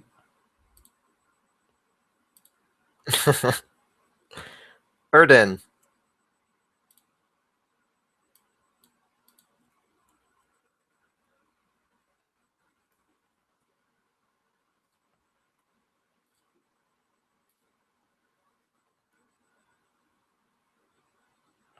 Alright, Erden, I've added an effect to Vicious Mockery. Just when it succeeds, hit that effect and it will apply the automatic disadvantage. Alright, you miss with your rapier. You should stick to the taunting. Ah, you stab with a dagger, and you miss with the dagger. You should really stick to the taunting. Okay. Or the flute playing. Alright, 13 is going to try to go after Mary. Missing. 1 is going to try to take down Kite. Automatically missing. 9. Did you do Scar's saving throw? I did not. I forgot about it again. Roll a Okay. d20 for Scar. Okay.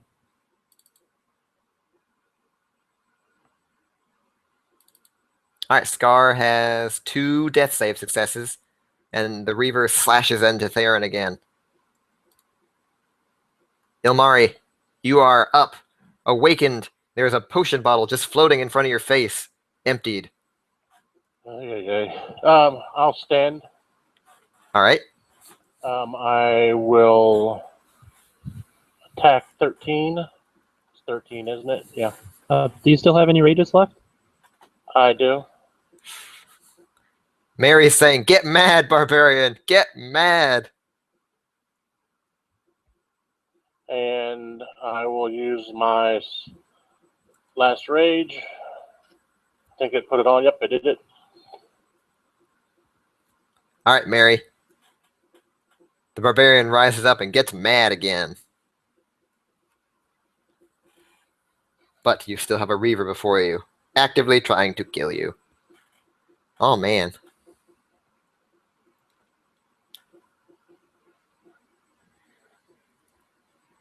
All right. You're not able to circumvent her defenses. Kite. There are 2 Reavers in front of you and a caster who looks pretty angry at you.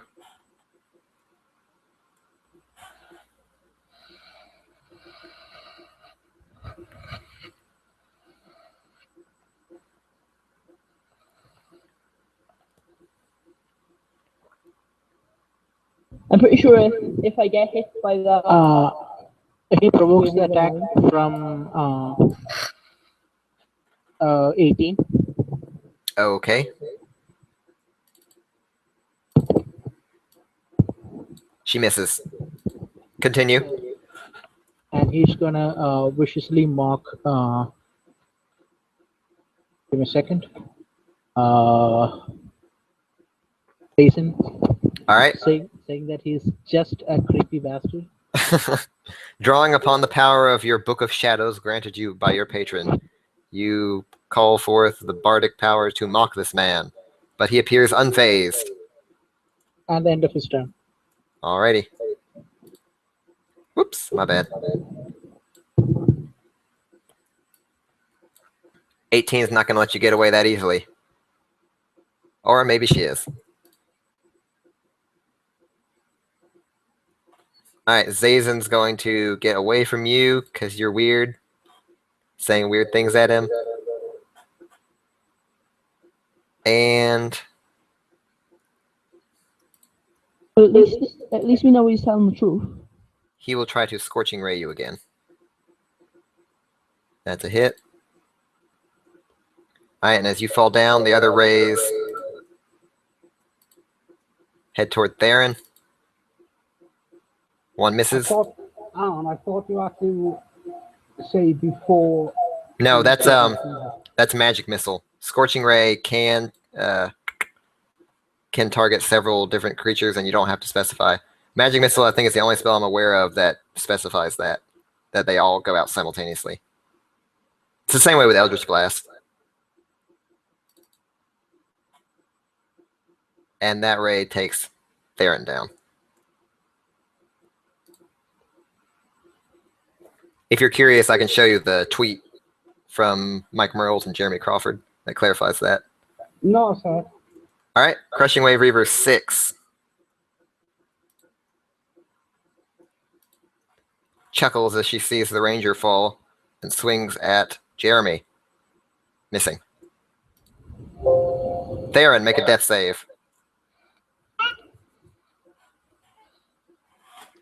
D20? You can actually make a death save from your character sheet on the main tab of your character sheet down near the bottom. Jack, can you mute your mic, please? Thank you. That's a success. And make one for Star as well? Yeah, roll one for Scar, but for him, just roll a d20. Okay. Oh, you're so close to that nat 20. Yeah. All right, that's 2 successes and 1 failure for Scar, if I remember correctly. Yeah. Jeremy, your comrades are falling left and right. So you swing your glaive as powerfully as you can. Oh, man. Killing that Reaver. Just swinging your glaive, cutting a wide gash from shoulder to hip, and she falls down as her insides start to spill out. Nice step. I step one step forward. Alrighty. Erdan.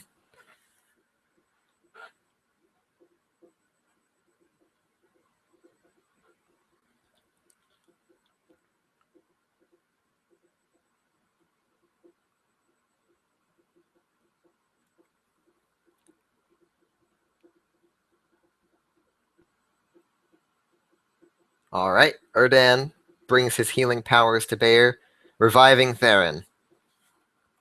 Thank you, Erdan.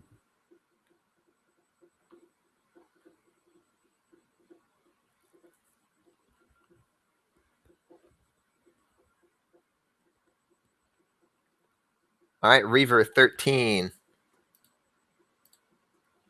He's going to try to take down this crazy lady with the frying pan. Ooh. I'll be crazy. Reaver 1 sees the barbarian get back up after taking down the warlock. And it's going to try to put him back in his place.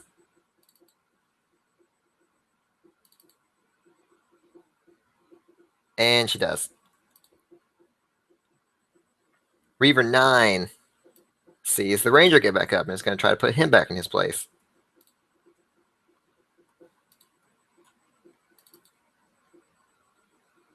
That's a hit.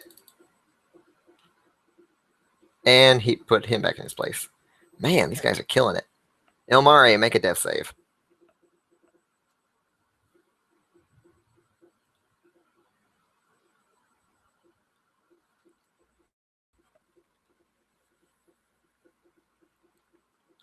That's a success. Excellent. Mary, please, for the love of all things pure, kill one of these things. I don't know, they're all near full health. You can do it. I have faith in you. All right, you smack a cultist. Deal it, bringing her down to heavy. You smack a cultist again. Nice.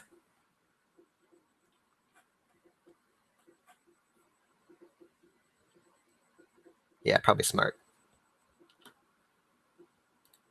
All right, Kite, make a death save.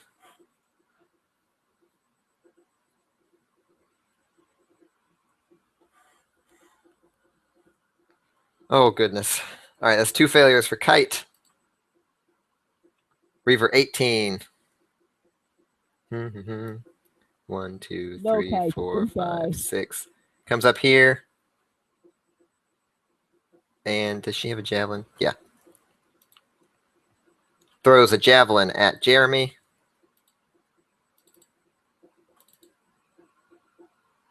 Missing. All right, let's see what spells Zazen has left. He's used that and that and that. All right.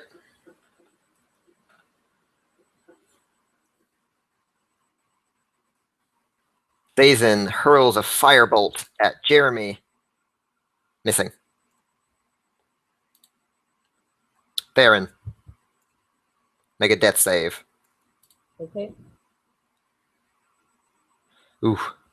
All right, now roll a d20 for Scar. Okay. All right, Scar has stabilized. He's not back up. He's unconscious, but he's not dying anymore. Okay. He goes into his body has triggered his natural defense mechanisms, and he's going into recovery mode. He will recover 1 hit point in 2 hours.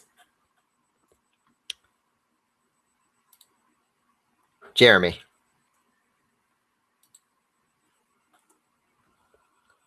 Jeremy swings his pack glaive at the Reaver, but misses, unfortunately. And I'm going to provoke. Okay.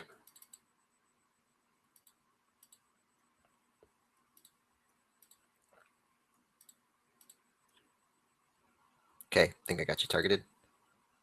As you run away, the cultist swings at you but misses. Erdan.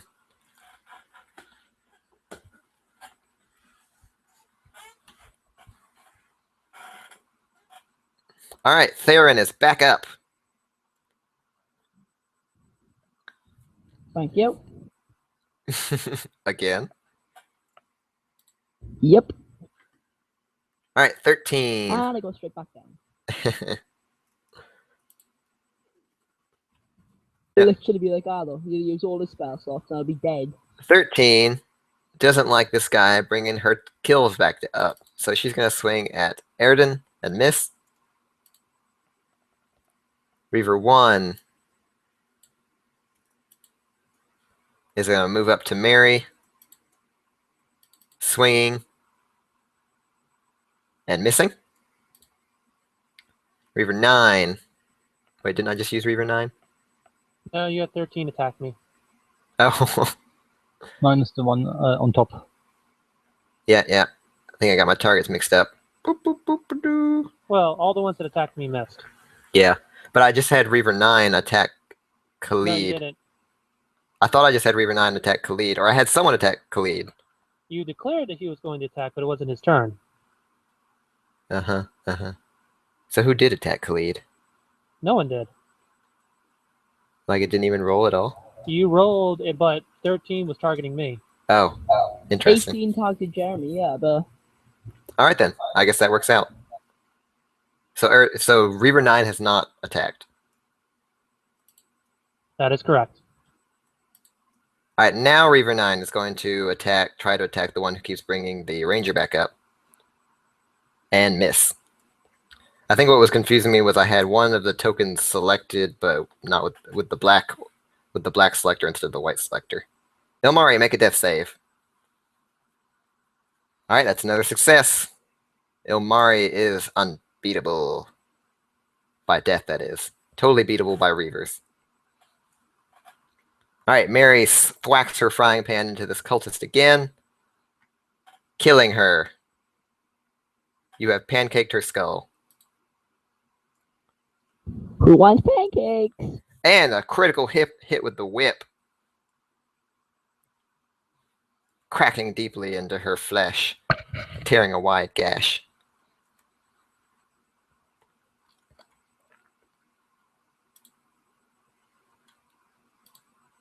All right, Kite, make a death save. All right, that's a success. 18.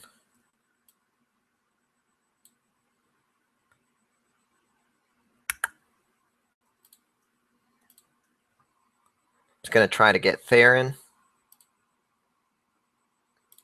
who is prone, but misses nonetheless. Theron just rolls out of the way as her sword stabs into the ground. Nice reflexes.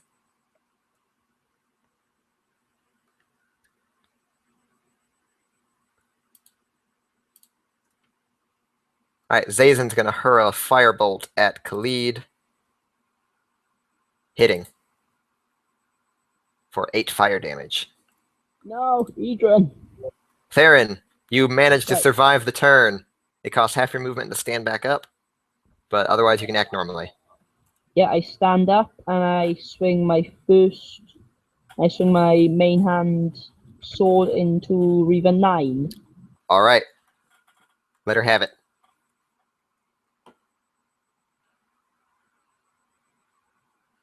She deflects your stab with her shield.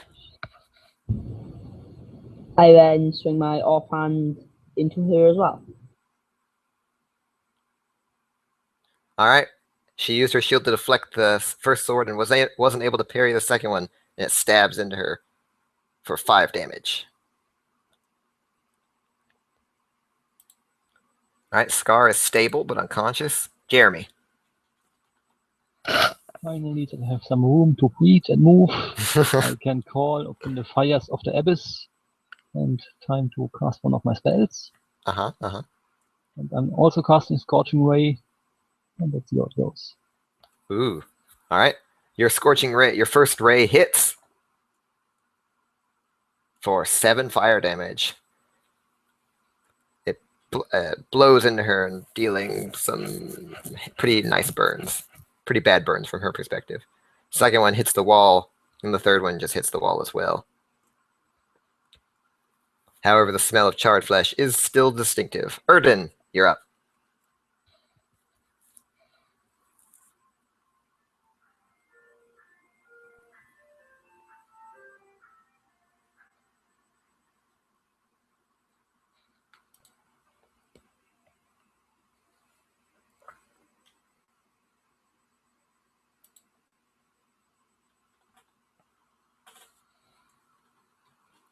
All right.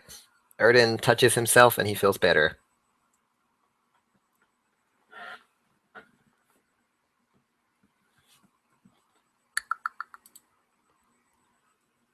Reaver 9. I seem to skip Reaver 1. Did I? Oh, looks like I did. Reaver 1. Sorry, Mary. Reaver 1 is going to swing at you. Why did you tell him that? Missing. So it's a moot point. Reaver 9 is going to continue swinging at Erden, the healer. Missing. Ilmari. How many death saves are you at? Let's see. He's made 1 so far. Oh, that's 3 successes. Unless you... No, never mind. Yeah, that's 3 successes. Yeah. All right, Ilmari is stable. Mary.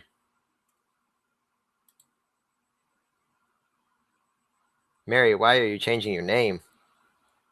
You don't like Mary?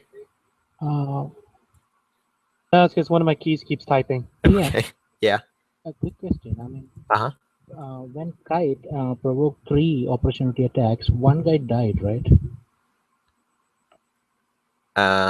Yeah, one of them did die. I mean, don't I get 5 hit points for that? You would get 5 temporary hit points for that, but it's a little late to do that. Okay. I mean, I will not rule out. Let's just go ahead. Yeah.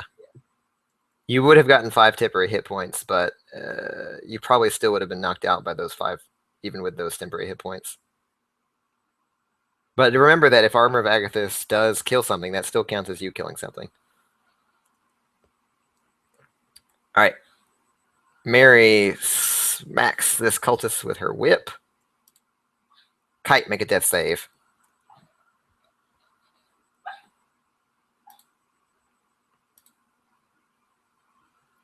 Oh. That is Kite's final failure. And Kite Ironguard dies. Thank you, guys. I'm sorry, I kind of had an army to deal with on my own. Yeah, I will just ask Jeremy to get them all. I mean, you're a 4th level character. You need to pick up, man. Has Kite died before? I did not expect to miss with 2 scorching rays. I want to kill both of them up there. Jack, Yep. you can still get faction charity if you haven't been resurrected before. I'm gonna kill this character anyway. Okay. All right. After the dying Kite goes crushing Reaver 18.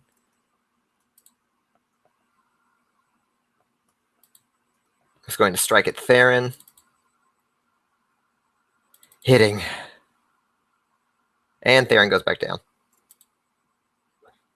Goodness. All right. Zazen is going to fire bolt at... Why me? Erden. Because you were the nearest conscious target. Dealing 1 fire damage. Lucky you. Theron, make another death save.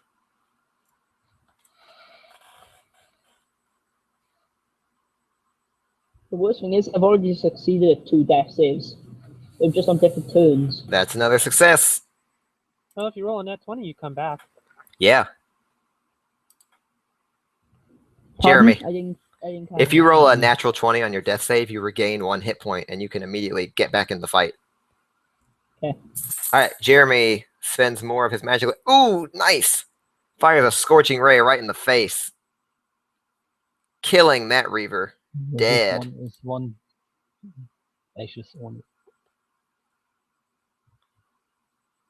And the 3rd ray misses, however, unfortunately. All right, only 2 Reavers left and a mage. User disconnected from your channel. Oh, Jack left.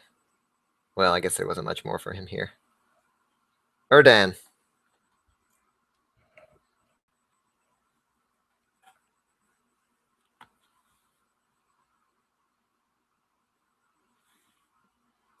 All right, Erden stabs at the Reaver with his rapier and comes in with a dagger stab, but misses.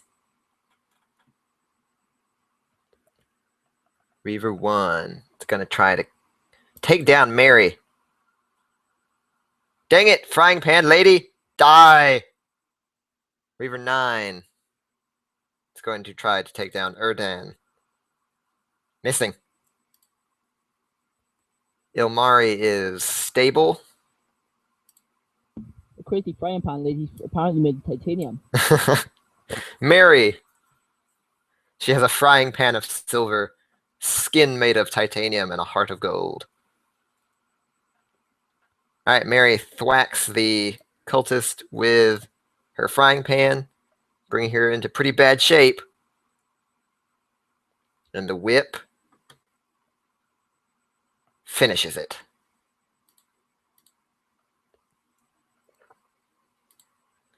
Alright, Kite is unfortunately lost to you. Dun dun dun. Zazen is going to fire a firebolt again. Haha! You cannot escape the flames! Theron, death save. I will not have the same fate as Kite. No, you won't, Theron. No, you won't. Alright, Scar is not conscious, but stable. Jeremy. Yeah, move up.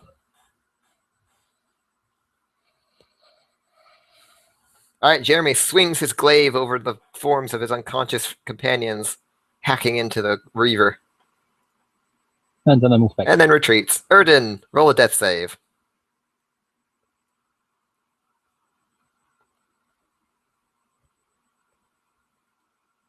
That's a success. 9. Where's Reaver 9? Alright, Reaver 9 is going to chase after you.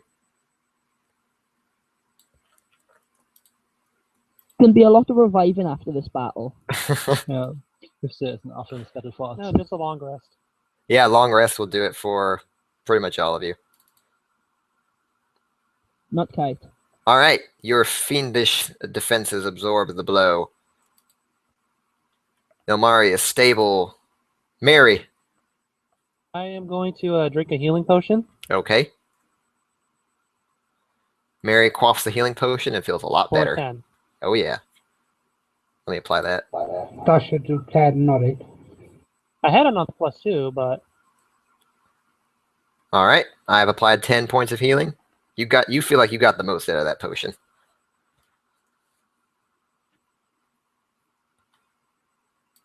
yeah, that'll be my turn. Alright. Zazen doesn't see any conscious bad guys, so he's going to say, have we defeated them already? Ah, there you are. And fires a firebolt. You get a lot of spin on those dice. I don't know why it does that. It happens in every game I play, even when I'm the player. Alright, a firebolt slams into you for 3 fire damage. Theron, make a death save. It'll be my third and final one. Come on, 20. Oh, that's a failure. Alright, Scar is stable. Jeremy. The Reaver has chased you around the corner, so you slam her against the wall with your pack glaive for 4 damage. She looks to be in pretty bad shape. Whoops. Erdan, make a death save.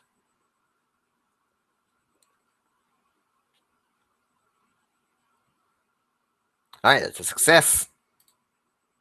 Reaver 9 is going to try to take down this Warlock, but she misses. Ilmari is stable. Mary. The orange-robed wizard stands before you, taunting you, his form wavering like flame. Okay, first I'll walk up to Amari, and I'm going to use a healing potion on her. Okay. I think Ilmari's a man. But Ilmari, you're such a beautiful man. So he heals for 8. Alright. Then I'll walk into melee range of Zazen. Alright. You stand next to the clearly dead form of Kite up against the wizard.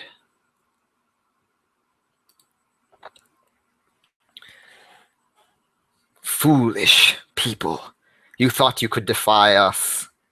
And he's going to light a fire under your butt. And you do not jump out of the way fast enough as a bonfire lights beneath you. Hot, hot, hot, hot, hot, hot.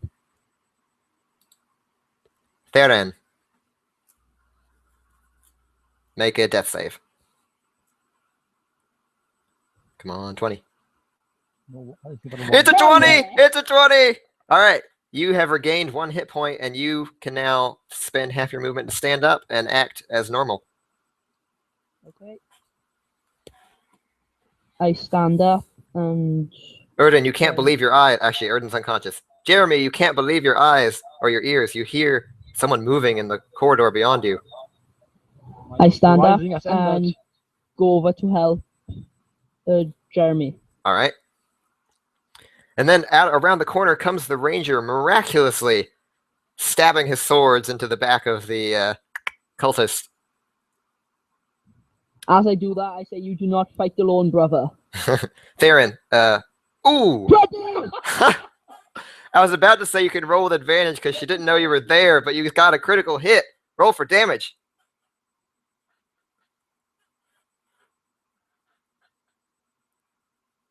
All right, you stab her right through the heart.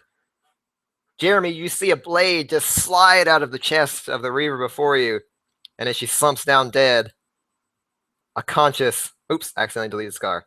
A conscious Theron stands before you, victorious. Good to see you. Nice turn, nice turn. All right, Jeremy, what do you do?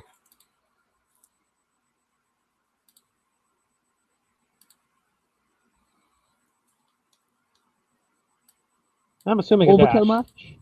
I'm dashing, and while I'm dashing, I wiggle my hands and mutter something just to pretend I'm casting a spell, even while I'm out of slots. All right. Jeremy dashes down the hallway toward the wizard. Erdan, make a death save.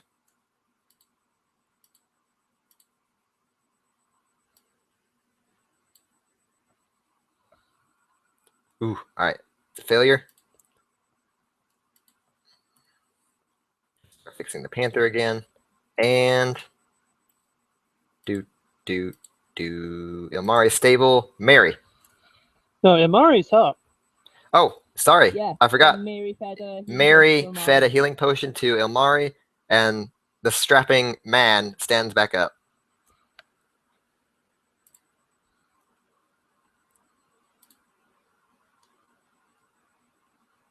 That's a nice second wind. Yeah, then you can walk in and smack him. Oh, Good yeah. roll. That is a nice second wind.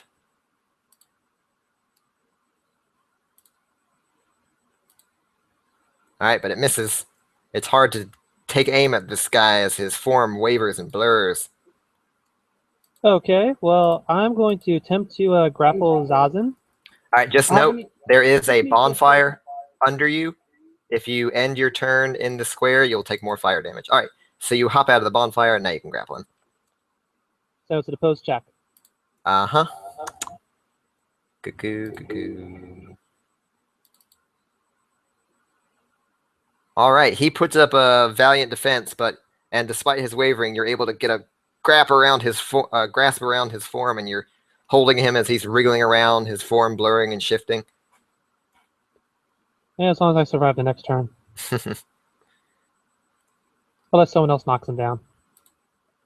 You get some kind of bonus to grappling, right? No. He can't run away. Someone push him into the fire.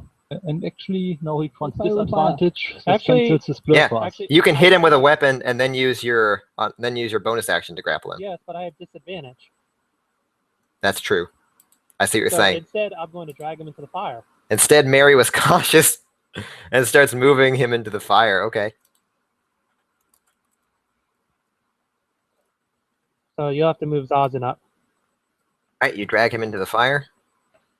Double check. Burn you, fucker. Let me double check the wording on create bonfire. Any creature in the bonfire space and you cast spell must make a save. Also, make the saving throw when it enters the bonfire space for the first time on a turn. All right, as you drag him into the fire, he makes a dex save with disadvantage because he's grappled. Let me check. Nope. It's normal. No? Okay. As you drag him over the fire, he's kicking and squirming, trying to get out of the way. Surely if you're able to drag him, then you should have disadvantage. Oops, I did that on you. Let me put it on him. And it was the same roll. He failed to get out of the way of the flames, which lick hungrily at his robes, dealing... Make a constitution save now to break the concentration on blue. Indeed. All right, he takes 5 fire damage. Actually, is Bonfire a concentration spell? You know what? I think it is. Then Blur dropped. Then Blur is gone, yes. If you want to make that attack, you can. Otherwise, I don't think anyone else has tried to attack him, so there's not much more that needs to be rolled back.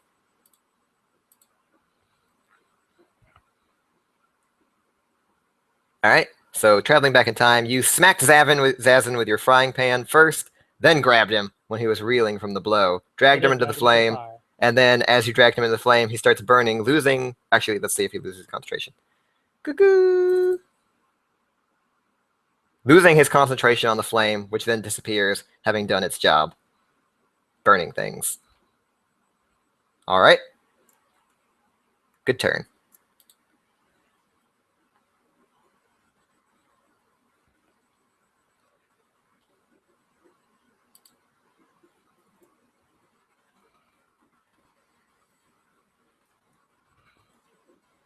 Okay. Zazen. What you gonna do, Zazen? The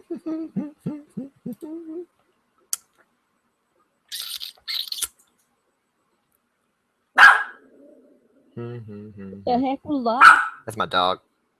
Alright, let's see. You guys are pretty much surrounding him.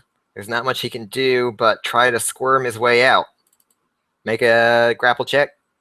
You probably succeeded.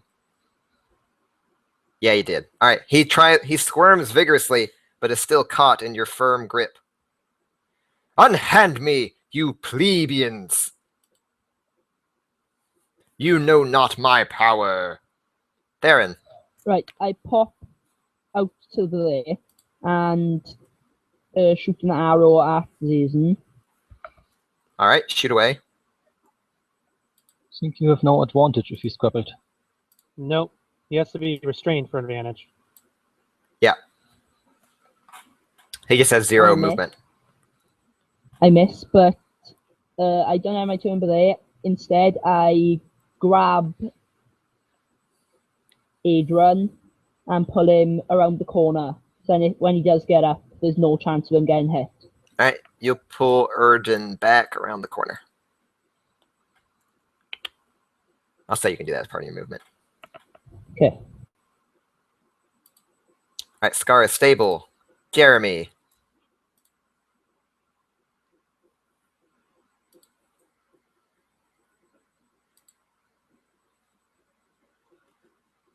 I swing at him with my blade.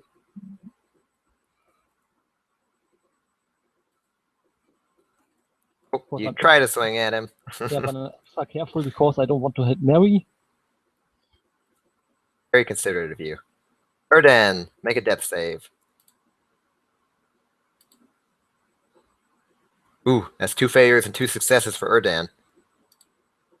Ilmari. All my healing potions. Thanks for reminding me.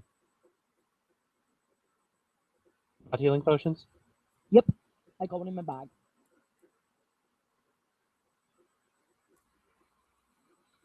Alright, Ilmari swings his scimitar at the reeling mage, dealing some nice damage.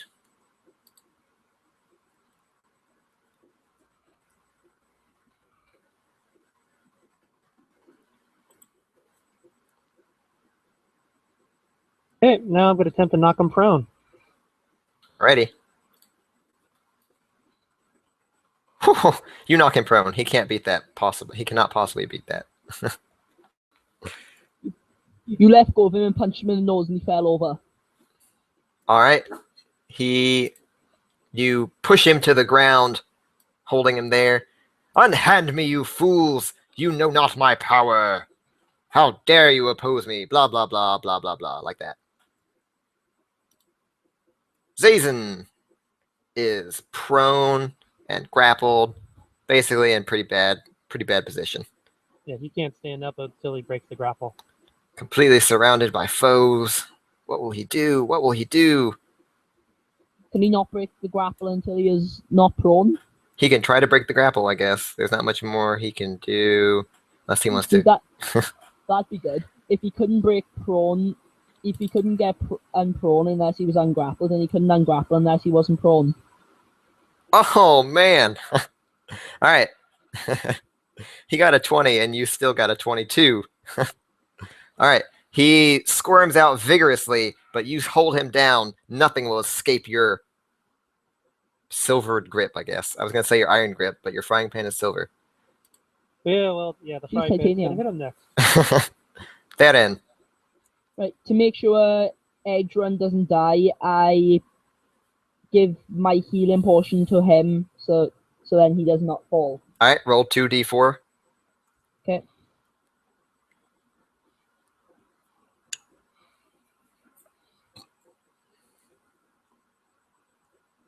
All right. 36s in each d4. Oh, yeah, roll 2d4. Why do I always do d6s instead of d4s? Those are nice. Yeah, because they're bigger. Even better. Yep. So it's 9 hit points. It's 9 or 7. All right, I've given you 9 hit points. Yeah, and then before I end my No, turn, it would have been better if he'd actually used the healing potion when he was on low health earlier, which meant he wouldn't have gone down, which would have meant I wouldn't have had to waste 2 rounds healing him and getting myself killed. As Erden, And Theron, as you administer the potion, Erden immediately gets up and starts lecturing you about the proper use of healing potions. I'm sorry, Theron. What were you doing? Can I then use Cure Wounds on myself? No, because that's your action to administer a potion. Okay.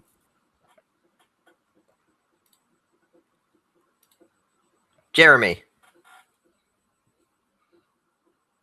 All right, Jeremy stabbed his glaive into the prone Zazen, dealing a pretty hefty blow. Erdan, you are lying on the ground lecturing Theron about the proper use of healing potions. They're not quite so vicious mockery version.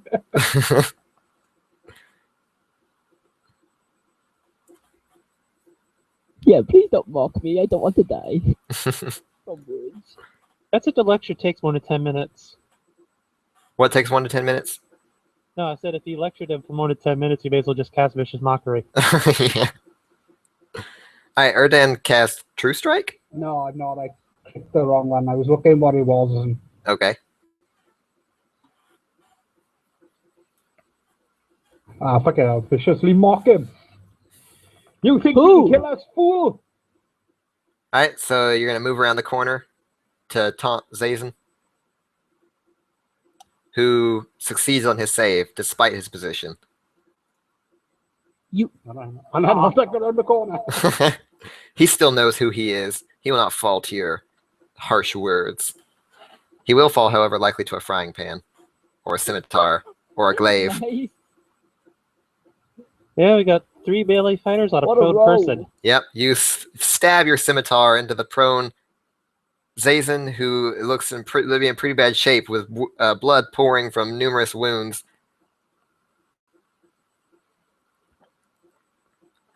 And you smack him on the head with your frying pan. Well, unless unarmed strike counted toward a 2-up one, which is, I believe it doesn't. So that's my attack. Alrighty. Zazen. I will not be restrained by you. Make an opposed grapple. He rolled a 22. He squirms out from your grapple and stands up and Took him then long enough. quickly casts a spell. He spent his action getting up. Yep. Well, he spent his anything. He can cast something if it has a casting time of bonus action. Okay. He stands up and then quickly casts a spell with a word and a wave. What is it? Which way is he running? he is running this way. 1, 2, 3, 4, 5, 6, 7, 8, 9. He just bolted out of there, but he did not disengage, so you all have opportunity attacks. That's good distance. It is good distance. Is this expeditious retreat? It is expeditious retreat. I think then we don't get opportunity attacks. Actually, no, that you only need to take increases his prone movement. off of him. Yeah, it only increases his movement. It doesn't, or it allows him to take the dash Roll action. for rolls, guys. He needs to take the prone off of him. I do. Okay, those two missed anyway, even with advantage. So I'm gonna take prone off, and then Mary can make an attack. No, I was gonna take prone off. Fine, you all You said missed. you did. No, I said I'm going to. Well, I'll take those rolls. You all had advantage, and you still all missed. 3 attacks with advantage. They all fucking missed. He's looking back at you, like laughing. Ha ha! I am invincible, Theron. Oh, and then he rounds the corner. Then he comes around the corner and sees you guys. Oh shoot! Yeah, I'll take the prone off. Now it is gone.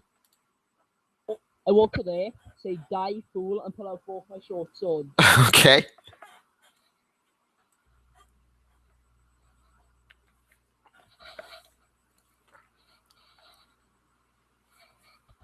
Whew, he's lucky today. I still get my offhand one, don't I? Yep. Alright, you hit him with your offhand attack. Dealing 3 damage. Not that lucky. Jeremy. Come on, how lucky can he be? Let's find out.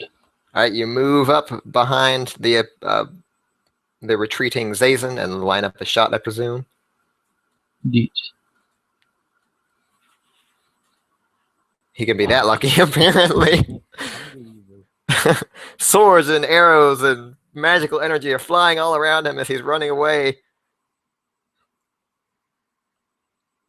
Learn to hit people. Erden, from this vantage, you can see a look of disbelief on his face, but it's happy disbelief.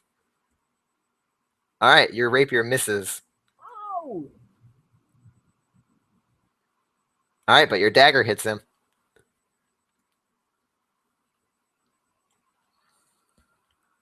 Oh, and it takes him down. And that should be 4, not 7, because there's no. Oh, okay.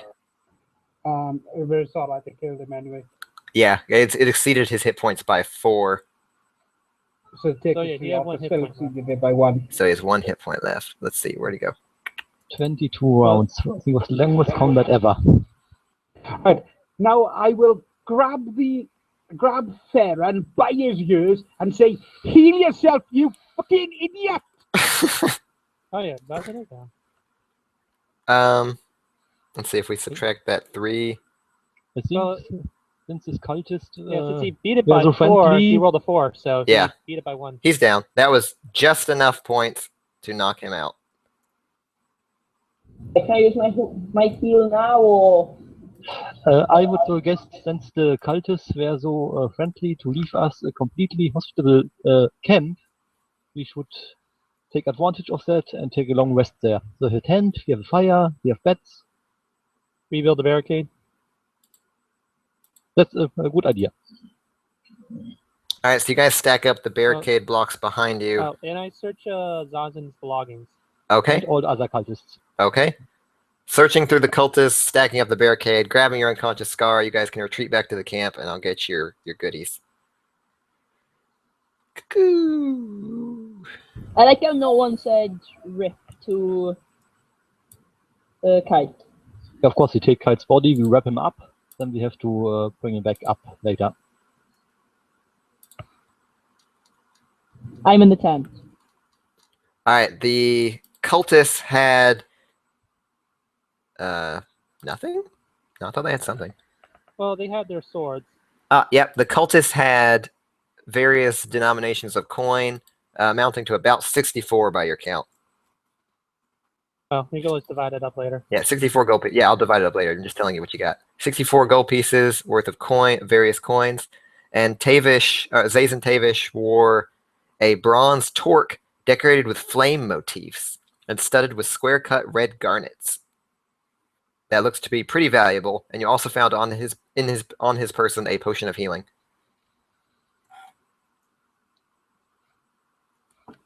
Yeah, good to have for later. Yeah, it's too bad he never got a chance to use it. For him, that is. All right. At the camp. Let me... Woo! All right. You guys can take a long rest if you want to, unmolested. No monsters come to you in the night. Oh, of course we're going to take a long rest.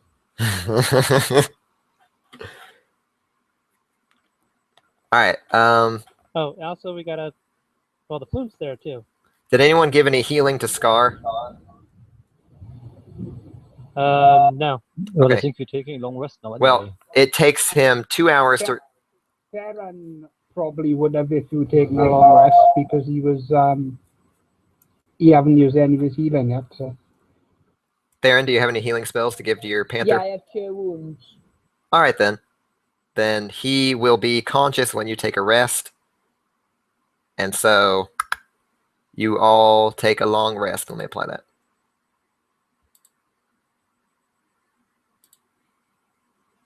All right. Only 1 person died. I think that's good. Well, I mean, that was a pretty vicious fight. It was a vicious fight. I'm just glad that we were too weak for him to cast Fireball. Considering we didn't even get a break. in Actually, between there. he did have Fireball. You guys... No, I was wondering if he was going to nuke himself. He was not going, or he was considering it, but when he escaped, he was not going to nuke himself. If he did not escape, he was going to nuke himself. Ouch. So I think that things actually worked out pretty well, except for poor Kite. But you have his body, and you can take it back to his faction. If Jack wants to. What faction was he? I don't know. Let me look. Zentarim. I think he was. He said something about the Zents earlier. Yeah, I think he's a Zentarum. Yeah, he's Zentarum. All right. I'm going to take a quick bio break. I'll be back in 20 seconds. I collect my arrows. That means I get 2. I've used 4 arrows and I collect them all. That means I get 2 back, ain't there? Yeah, you get half. Okay.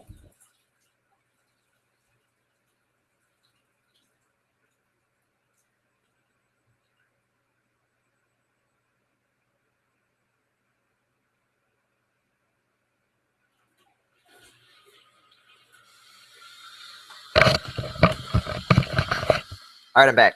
You also found on Zazen's form that decayed map that he showed you earlier. It appears to indicate that there are 3 more of those circular chambers, and they terminate in some kind of larger circular chamber, but you don't know much more beyond that. The map is very worn down and doesn't indicate much other than the fact that there's some kind of water associated mystic buried deep in the tomb. Let's take a look at this tomb. Alrighty. Well, is our Flume friend still going to follow us after we've avenged her mate's death? You can go find her if you want to.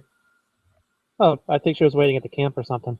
No, she was still in hiding back in the sewer tunnels.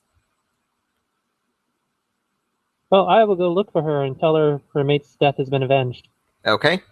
While everyone else is resting at the camp, you go back into the tunnels and you find Lael still huddled in the same hiding spot she was before and says, have you dealt with the human?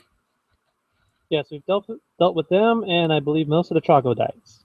Ah, so Shoal is avenged. Thank you. And her skin kind of turns like a bright pink. Oh, thank you. This brings me great joy. Oh, And she eats you. yeah, it was no problem at all. No problem at all? So none of you were hurt? Well, one of us took a fatal wound. Oh, that is unfortunate. I did not wish to see any suffer on my behalf. So, if you have dealt with these people, will you be leaving? Not yet. We're going to check out what these men were looking for and see what's up with it. Oh, well, I wish you luck in your investigations. Having known that vengeance is dealt for Sheol, I should return to the Underdark where I belong with my people. Hopefully you can make it down on your own. Oh, do not doubt. We flumps are quite adept at navigating the lower tunnels. I wish you luck in your investigations. And she starts to flump, flump, flump away. You've got quite a bit of this map to explore, haven't you? Alrighty then. Mary, I'm going to give you advantage or inspiration for going and talking to the flump and telling her what went down. Or what do you guys want to do next? Well, our main plan was to check out this tomb they were looking at. We'll be looking for the treasure. Because otherwise this is just a charity job. Indeed. It kind of started out as such. No, the cloak was doing it as charity. And I think the cloak died, too. Jeremy is a cloak. I'm still here. I still would like to investigate and see what happens. If anyone is with me. I mentioned up to see what these cultists were trying to find. Alrighty. So if you want to proceed, you can go back to the second circular chamber. That we can just move everyone over there. Kick the body of Zorvan as I go past him. Alright. Actually, I'm going to grab one of those shark swords. Okay. As you walk past the body of the wizard, you mispronounce his name and kick him. His spirit really reels from the mispronunciation of his name. Woo! Sorry. Would the hunter be able to use one of them swords as well? Yep. Anyone who wants to pick up the sword can use it. Just keep in mind that you won't. It'll break before the end or by the adventure's end. It's not going to be a finesse weapon for you anyway. Yeah, it's a long sword. Okay. Never mind that. Okay. In this second chamber, you find several skeletal remains that appear to have, it looks like the bones have been cracked open and the marrow sucked out. And by them are the gear of the Reavers. It looks like these are some of the fallen companions that were lost in the initial skirmishes that Zazen mentioned. All right. Your torchlight extends. Okay. You crack their bones for good measure.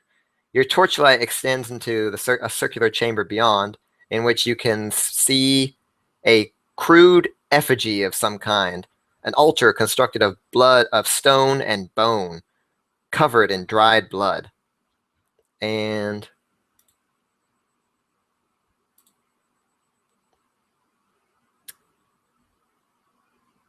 you don't see anything else. Do you want me to move Ilmar over here?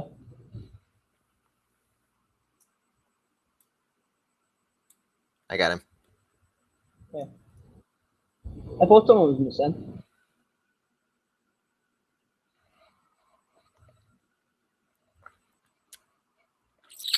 What do you wish to do? I'll proceed carefully into the room. All right. What does proceed carefully mean? Obviously, check to make sure there isn't anyone hiding or if there's any traps. All right. Make a perception check.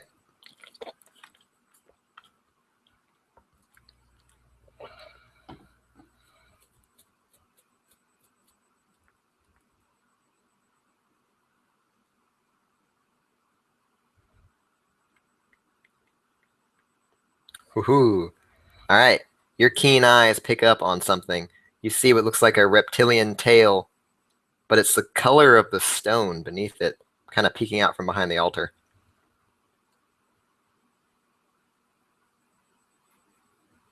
I make a quick, quiet motion that there's a.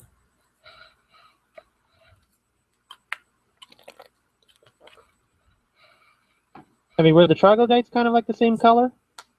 They were not.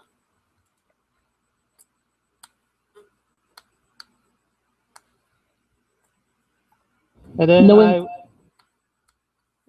I'll give everyone a few seconds to, if they want to move around, before I call out. Knowing that there's something back there, I like whistle for Scar to come over. You don't know. Yeah, you didn't notice because only Mary noticed this. Okay.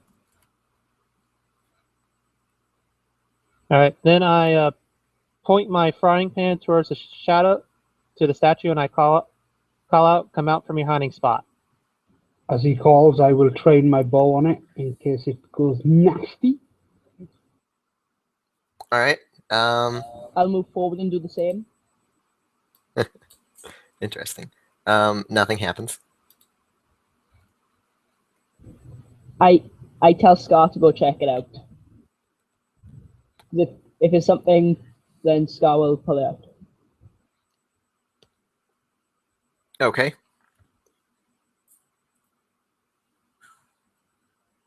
All right. Scar, when he goes around the altar, immediately launches into attack mode. Roll initiative.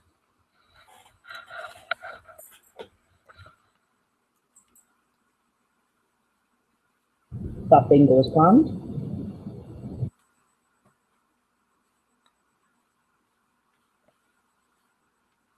It's low initiatives this time.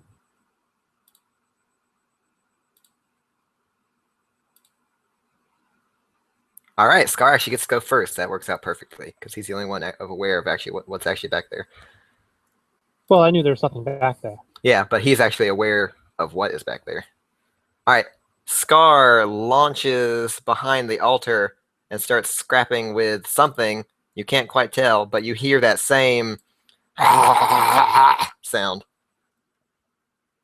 And I'm just going to let Scar make an attack, Theron. Okay. After this, Scar come down by me, doesn't he? Or like on the initiative. Yeah. So am I using 5? All right. Let me reveal what he's attacking. Okay. All right. And Scar latches on with a bite. Biting into the troglodyte. As the troglodyte pops out from behind the altar with Scar kind of pulling him out, you see that his skin is the same color as the floor beneath him, but as Scar starts to bite him, it like wavers and shimmers and turns back into his normal dirty brown color. Okay, do I get a claw as a bonus action in them? No, because he doesn't have multi-attack, and that's only if you pounce. Okay. But you did get, be thankful you got a free attack with the Panther. Okay. And Ilmari.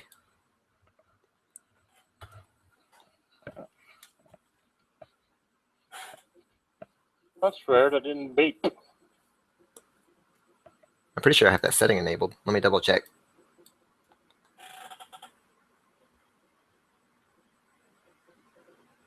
Yeah, I have it set to ring. Maybe it was just lagging or something and didn't do it.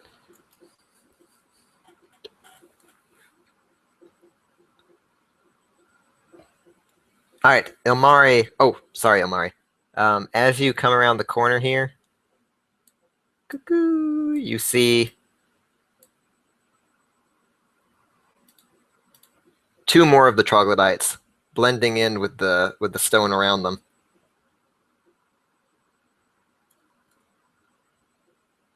Well, so then it would have hit number 7 then. All right.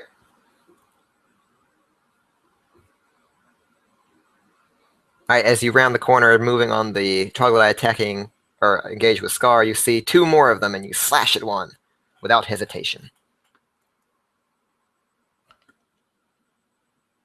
All right, troglodyte 2 pops out from his squeezing position and tries to attack Ilmari with a claw, but misses. So he swings his other claw and critically hits, his claw tearing a gash in your skin. Seeing that blood, he tries to reach out with his teeth to take a nice bite, but you deflect him. Erdan.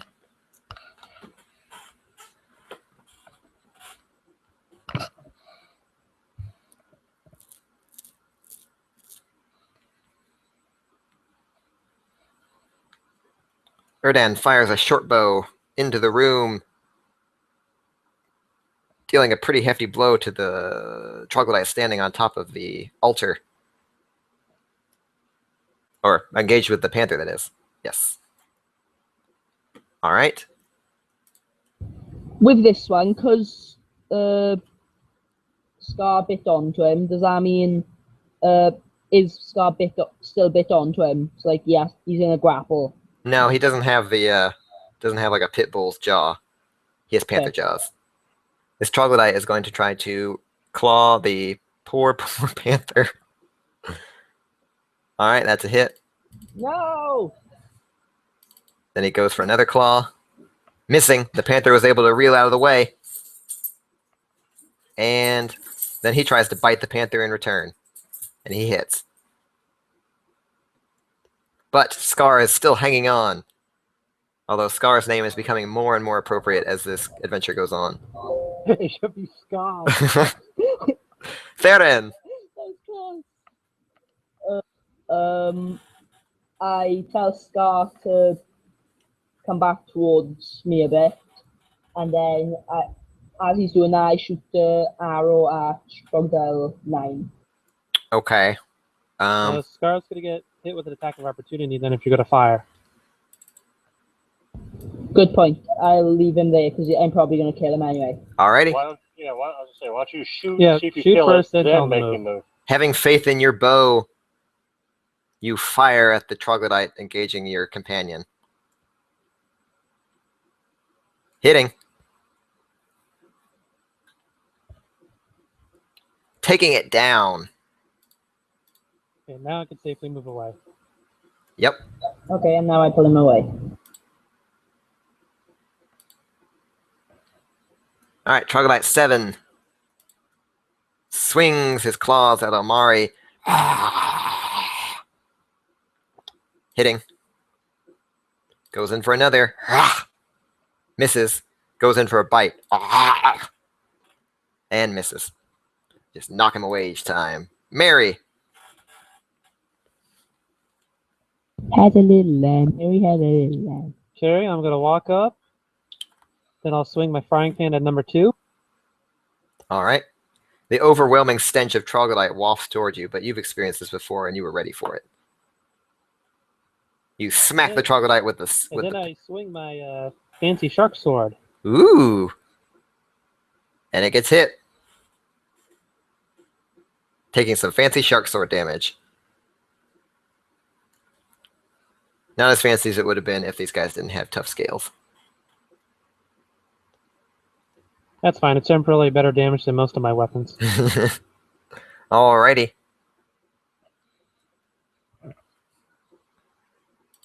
You always just could have took Jack's quarterstaff. Yeah, there's that too. Poor Jack. Alright. You hit the troglodyte with your packed glaive. Only a glancing blow, but it was still enough to take him down.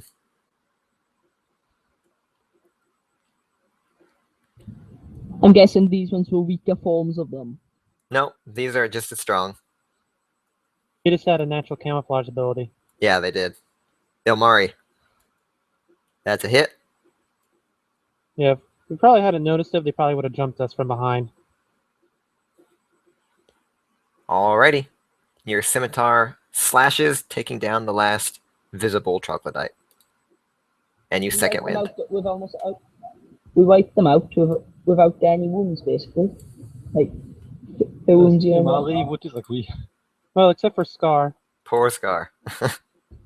Hey, he's still alive. He'll survive. Well, I checked around the statue to see if there's anything. Alright, there are no more troglodytes, just those 3 that you killed. The shrine, or this, whatever this is, does not appear to have anything of value, just bones and blood. Tufts of hair and stuff. It looks like a bird, so maybe it's like something from the Underdark. Alright, in this second room, you find a pile of treasure, I guess, kind of stuffed in the corner. It's mostly just like a bunch of shiny rocks, though they look like they could be worth some money. Oh, we'll collect the shiny rocks. Okay. You have a pile of uncut gemstones. And you can proceed down the hallway if you wish. The room that's we're in now, that's the last round room, ain't there? Yeah, according to the map, there were only 4 of those round rooms, and beyond that, a larger circular chamber. I continue to explore. All right. Mary the Explorer comes upon a large round room. Let me get the... Okay. It's an actual round room. Yeah. All right, the room is completely dark except for the light that you have brought. In the middle, there is a pool about 20 feet in diameter, resting in a lipless bowl perfectly flush with the floor. The water is crystal clear, incredibly pure, and it looks to be about 3 feet deep. This room is hemispherical with a domed ceiling rising up 20 feet at its highest point. The walls are covered in stylized bas-reliefs depicting kneeling piscine humanoids, that means fish-like humanoids, that appear to be summoning towering waves to obliterate their enemies. Can I do a check to see if I remember anything about troglodytes doing that? The figures depicted do not appear to be troglodytes. They are very clearly not troglodytes. Okay. These guys have like fins and gills and stuff. Troglodytes are more like reptiles than fish. Yeah, like a sort of merman type thing. Yeah. I'll start scanning the room and see if there's any traps. Okay. You do see the corpse of a troglodyte sprawled out next to the pool. It looks to have been dead for a while. Just scanning around the room with your eyes, you don't see anything that looks trap-like. And yet there's a dead troglodyte. And yet there is a dead troglodyte. So yes, I am actively looking. All right, make a perception check.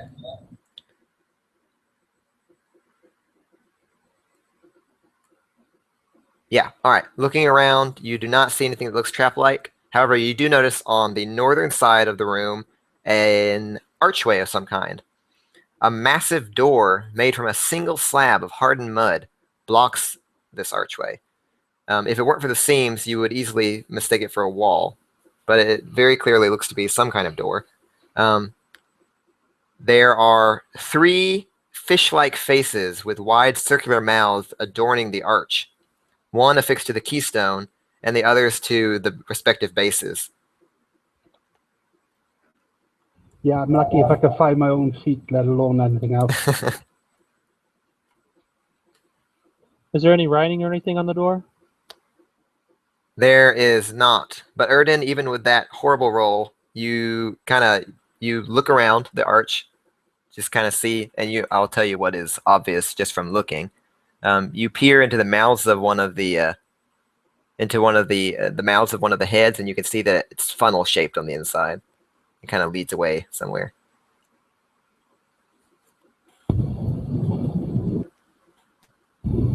Do you think that could have something to do with the water? Mary, if you want to make another perception check now that you're closer to the door, go ahead. All right, still no traps in sight. What check would it be to see if the water is clear enough to start to drink? He hasn't had a drink for a while. You can just look at it. It's exceptionally clear. It's unnaturally clear. Exceptionally clear. I mean, it's natural. It's perfectly possible that there could be pure water. In a sewer? Well, this is a tomb in a sewer. Yes, where there might be flooding. You have long passed out of the sewers. The walls here are very clearly worked into some kind of religious symbolism, and the floors are nice tile and stuff. Hey, Jack's back. But yeah, the water looks clear enough to drink. Okay, Pascal, you can have a sip. Okay. As Scar reaches in to lap up some of the water, roll initiative. Oh, God.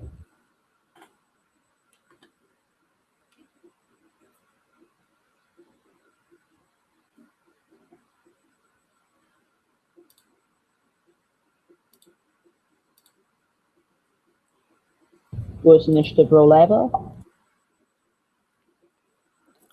right, and you were all caught by surprise as some of the water rises up into a bubbling column and lashes out towards Scar. Scar's dead. No. No, that's not good. It surges towards Scar, and whew, he leaps out of the way, narrowly avoiding the water as it envelops that square he was just in and retracts back into the pool. It has now formed like a serpentine figure that dances above the surface of the water. And that was his surprise. Erden, you're up. Erden responds the quickest with... Vicious mockery. All right. Mocking the water. You wouldn't even be any good in a pot noodle. Nice. It succeeded on its save, unfortunately. It thinks it would be very good in a pot noodle. Or whatever you said. I don't know what a pot noodle is. All right. It's going to try to get the cat again.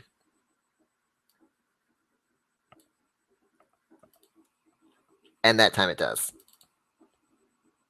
No starter. All right. It just, as a single wave, sweeps down over the cat, pulling it into the water, and with slamming and constrictive force, leaves a dead cat bobbing in the water. Is he allowed to take saving throws? He does get a save to... No, not at the moment. He gets death saves. He'll... No, yeah, I was just asking No, I think if he's he's instant dead death. forever or if he gets No, saving that took throws. him damage. It killed him outright. He didn't. Oh, that was instant death. I think he You with exceeded him. 24. He's probably done enough damage. Wait, I thought he had 13 hit points. Oh, yeah, because he already had damage. He wasn't fully healed. Yes, unfortunately, Scar died instantly. This poor cat. He's taken so much abuse. All right, this time I'm deleting Scar for good. He died the worst way as well, in water. Oh, yeah. All right, Imari.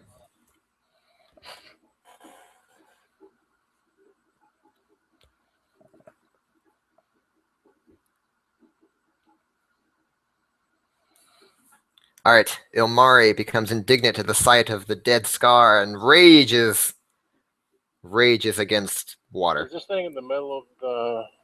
So apparently it has reach, correct? It does reach out from its position in the middle of the pool. How deep was the pool? Did we say?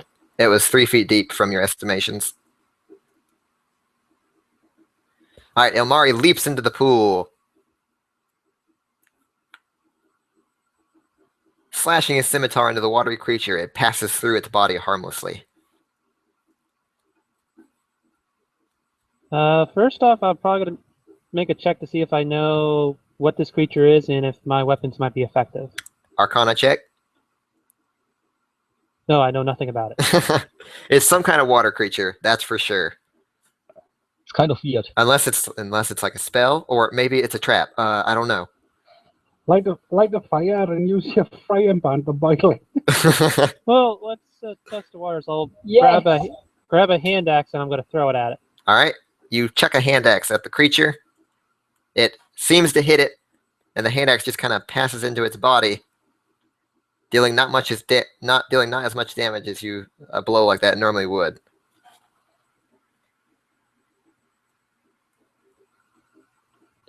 There's a hand axe floating in its body now. There you go.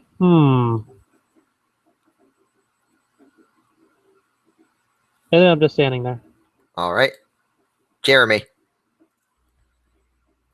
I move up. While doing so, I pull a scroll from my belt. Ooh. With one hand, I unfold the scroll and start reading. My other hand, I just reach out toward the water beard.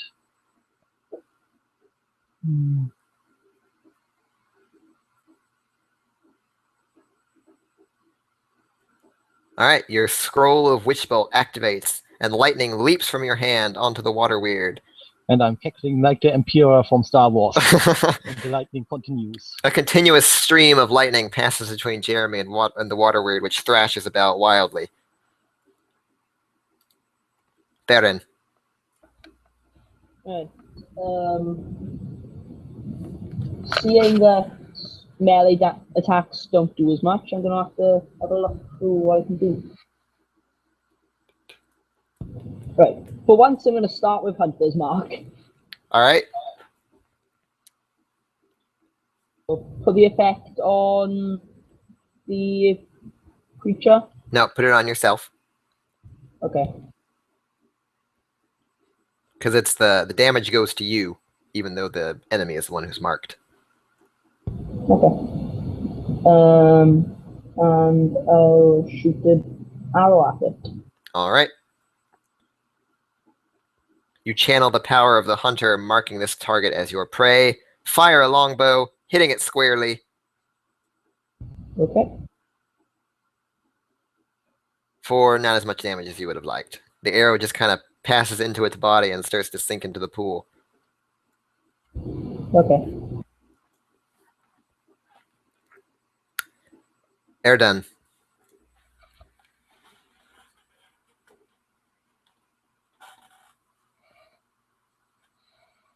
It failed.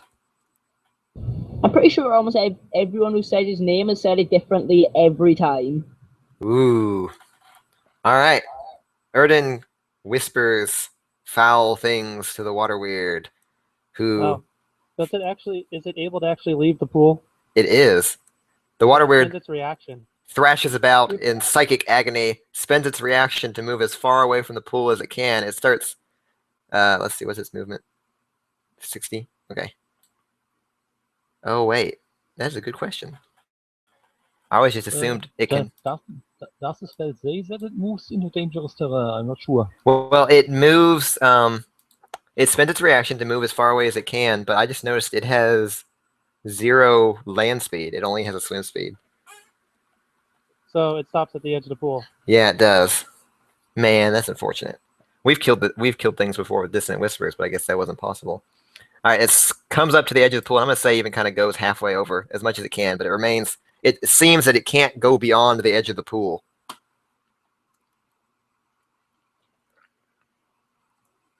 Let's take the range for a short sword attack now.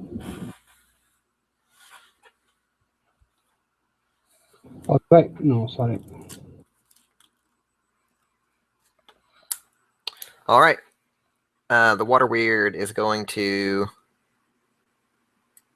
move back fully into the pool and try to strike Elmari.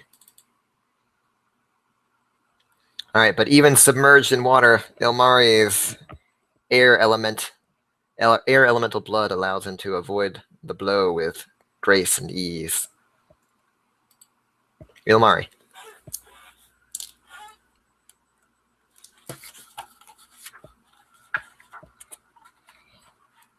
And the water weird's water blood allows it to avoid the blow with grace and ease. All right. I draw the shark sword, and then I'll charge it into the water weird. Alrighty. Shark sword against the water elemental thing. That should work.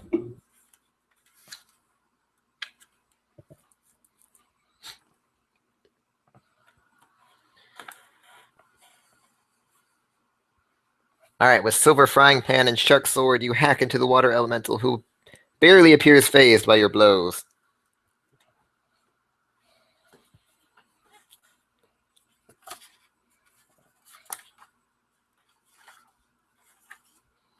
I'm looking up whether creatures with swim speeds can move on ground. If it doesn't have a walking speed, it has a land speed of 0. Yeah. Because swim's different than land.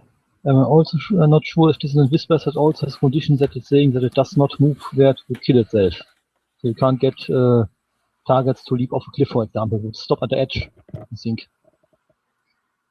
Unfortunately. the creature wouldn't move into obviously dangerous ground. On land would be dangerous, so he wouldn't, because he wouldn't have the water to draw from. Yeah, and apparently he also physically couldn't do it. But I think you guys can still beat this. Jeremy, you're up. I No, that's if it continue took my damage on it. evil law, and the lightning keeps streaming.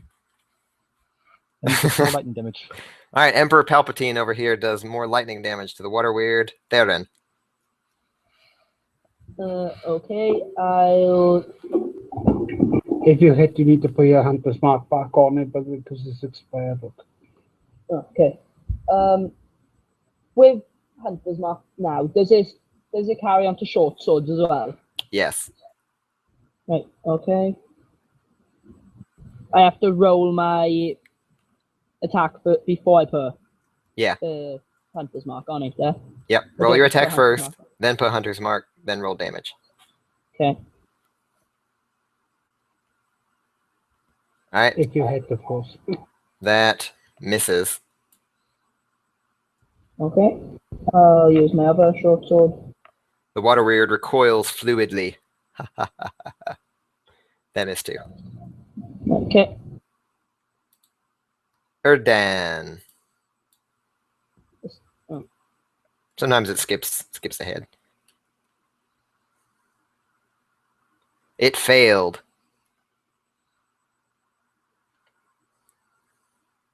Shitty damage. All right, another Dissonant Whispers forces it to move away, provoking an opportunity attack from Mary. No, it doesn't provoke if It's it was not a forced forced. movement. No, He not forced. spent his reaction. Yeah, he used his own movement to move, which does provoke an opportunity attack. Yeah. And Mary thwacks it with a frying pan as it tries to get away from her. All right. Now the water weird. It's going to get back on the water where it belongs. Try to drown Ilmari. Missing.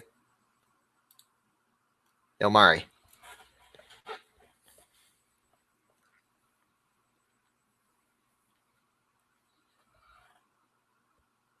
Ilmari swings his scimitar powerfully into the water weird, hurting it a little bit.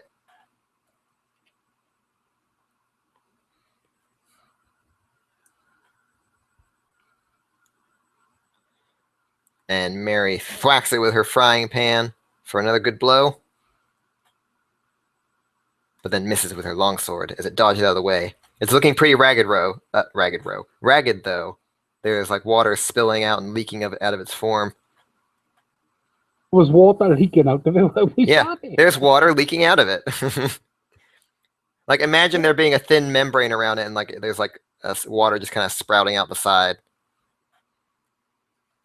It's covered in plastic that opens up if you fail an attack. So then your weapons go through it. It's a plastic elemental.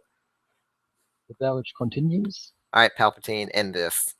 All right, with a final jolt, the creature just kind of dissolves slowly into the pool, vanishing. Is it possible for us to get anything off her? Off what? It's water now. Yeah, The water. elemental? You can fill your water skin. Yeah. I don't know if I want to do that because I may wake another one up. I'm standing in the water and nothing's happening, so. That's true. Ilmari continues standing in the water. Nothing happens. It just laps gently against him. Okay. Or away from him, I guess. The ripples would be coming away from his movements. So I move to the door and look at it with my arcane knowledge. Maybe I can figure out something. All right, make an Arcana check.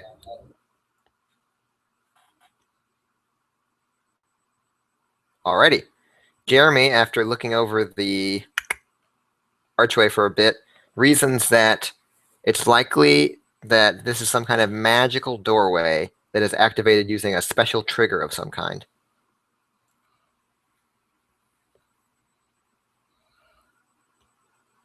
All right, I was just double checking because crossing 2 points. Mary strokes her chin and says, I concur. I concur. Oh, no, I was going to say maybe it's the water in the pool. Yeah, so I was gonna say get a like a cup of water or something, and Maybe we can get at the water in the pan. I grab my pot and scoop out some water. All right, with cook's utensils.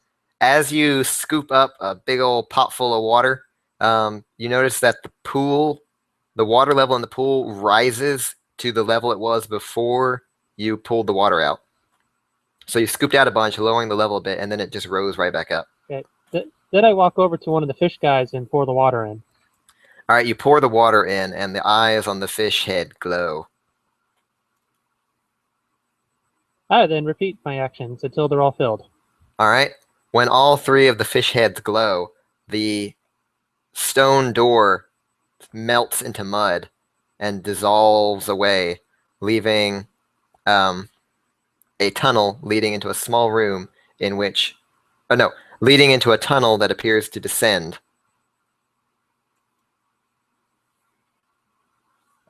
All right, I grab my lit torch and I start heading down. All right, heading down the tunnel, after 10 feet, you see that it ends in water. The tunnel goes into and under water.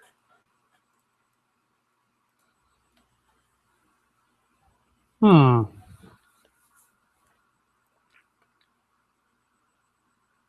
who here has dark vision? I do. I'll go down and see if I can see anything. Just in case, let's tie a rope on you just in case. I'll follow along behind as well. All right, peering down into the tunnel, you can see that it... If I pull twice on a rope, pull me back. All right, then. All right, so you're going in?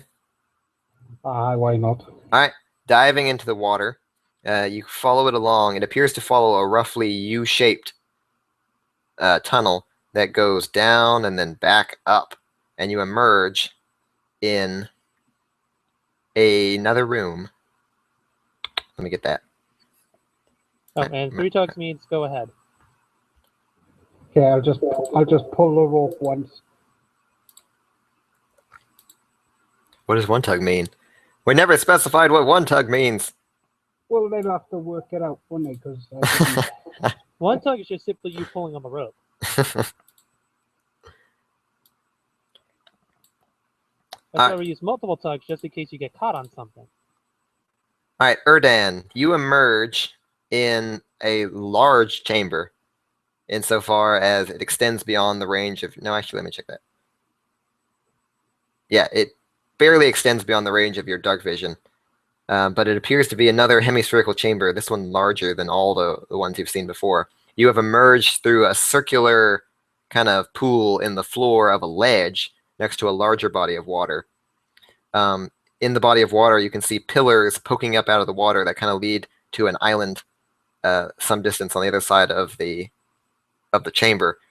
On the wall behind you are niches with skeletons arrayed in kind of a ceremonial posture with like weapons held in hand. Knowing what this is after my previous thing in the earth thing, I'll swim back and tell them what's here. All right, so you can swim back? Yeah, swim back. Say, guys, there's a elemental water altar down here.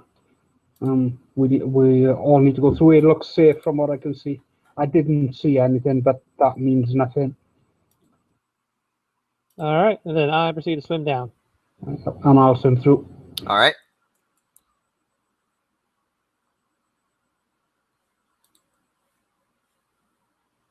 I think we all follow. As soon as I get out to the other side, I'll move sort of 1 square to the north and pull my bow and ready in action if anything comes within my view. All right, you notice that about half, let me put everyone in the room.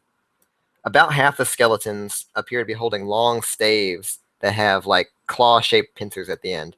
The rest are just holding short swords in kind of a resting posture, like up in front of their chests, like a Thundercat's hoe. Thunder, thunder, thunder, Thundercats. Who am I missing? Ah, Ilmari and Mary.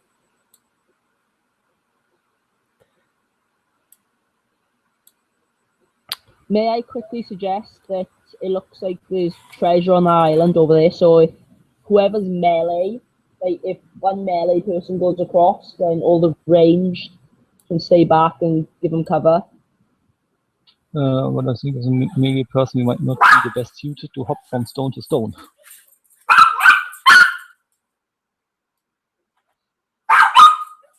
All right. When you all emerge into the room, the skeletons in the niches start moving. Roll initiative. Are we down to 5? 1, 2, 3, 4, 5. Yeah, who'd we lose? The 7. What's that? Did you? I don't know if it's going to matter, but you might refigure the APL. I don't think it's going to matter with a couple of 4s, but no, it doesn't matter. I mean, it won't. It would actually change things, but it wouldn't change it much. Well, actually, now that we're down to 5, it does put us in a different zone. Yeah, but we are not 27. I think the cat never counted. All right, I'll move it back down. Well, 6 and 7 is the 6 and 7 is the top one. So we were already at 6, so we were at the max, just based off whatever we added our things to. Okay. Just a moment. No, Mina, no! Don't pee on the floor! Is that the dog or cat getting in trouble? It's the dog. Dog that you didn't take out!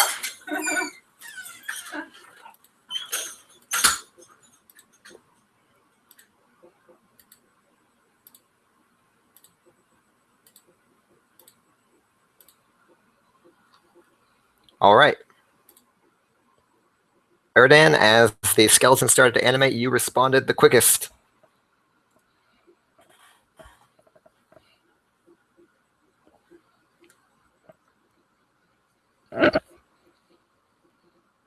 I got a roll with disadvantage, haven't I? Because I didn't know the skeletons were there. I thought they were on the other side.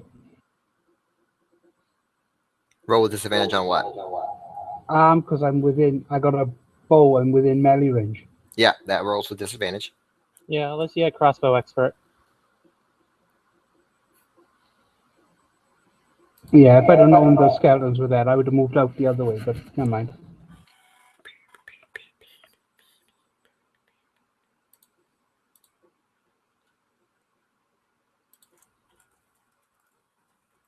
They're not in the combat tracker, so I can't. Bugger on. Oh, they're still not visible in the combat tracker, sorry. I only made the tokens visible. Oh. They had pretty good initiative.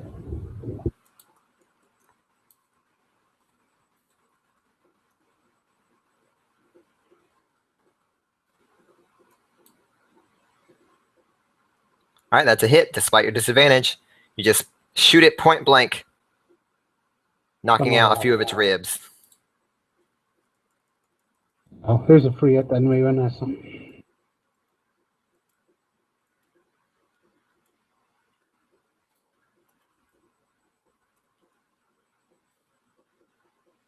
Was that my action or my readied action?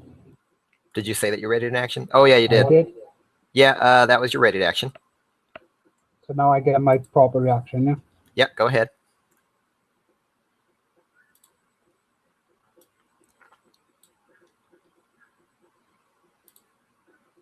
Yeah, I'll go again. Never mind. Alrighty. Which one is this? Here it is. All right, this skeleton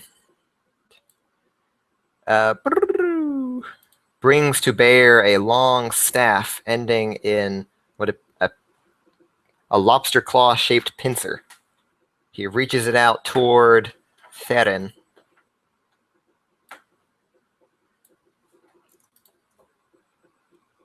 Hitting. I'm a bit far away to it, thank you.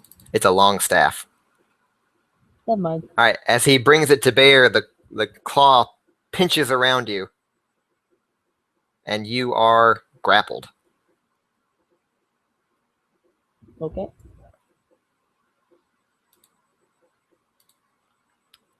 Skeleton 8.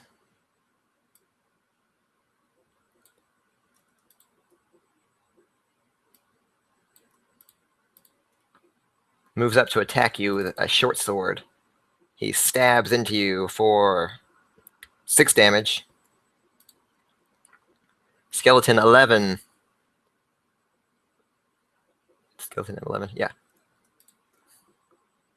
Skeleton 11 maneuvers his staff to try to grasp Erden.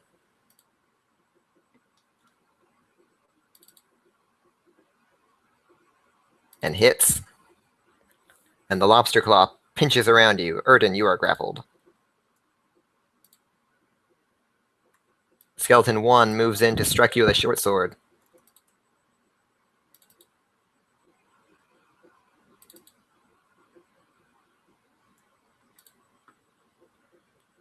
Skeleton 16, from his position in the niche, maneuvers his staff to try to strike you. And I don't have that set up yet, so I'm going to just use a short sword roll. And misses. Ilmari. In just a moment, I can tell you which ones precisely have the staves.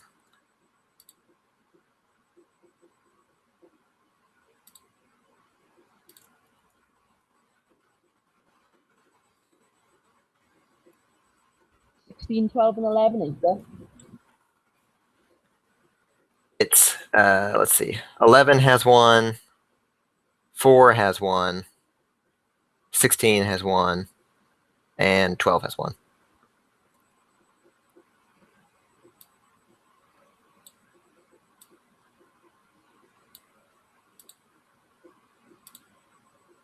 All right, I will drop my shark sword and draw my second frying pan. All right. Dual wielding frying pans. And I attack number 11.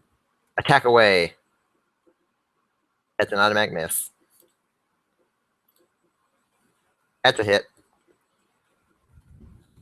All right, you slam the skeleton with the frying pan, whose bones crack and crumble under the blow.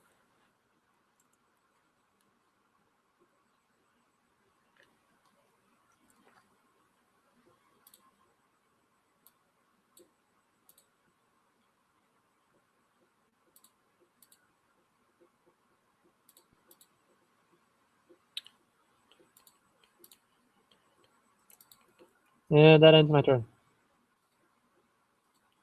Right, quick question. You know I cast Hunter's Mark at the start of the last fight. Uh-huh. Have I still got it this time, or because we exited, do I... What's the duration on Hunter's Mark again? Let me check. 1 hour. 1 hour? Okay, make 2 concentration saves. Because you were attacked twice. And we'll see whether you still have it. So those are just constitution saves. Okay. Nope, you lost Hunter's Mark, unfortunately. Okay. When the pincer staff squeezed on you. Did you set it up? Why is it open? Okay, I... Mail fraud. I have to break up the grapple before I'm allowed to attack. Nope, you're just held still. You can still act. Okay. I take both my short swords and I stab the first one into skeleton. Yeah, you critically stab it. 20's a back. All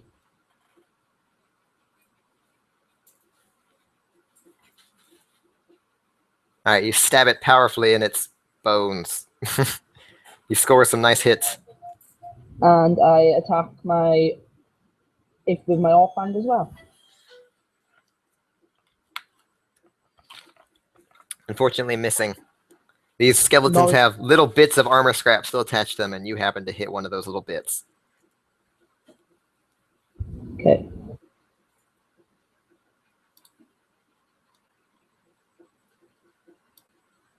I could have cast a Santa Mark there, couldn't I? Alright, Skeleton 9 comes out of its niche and attacks Mary.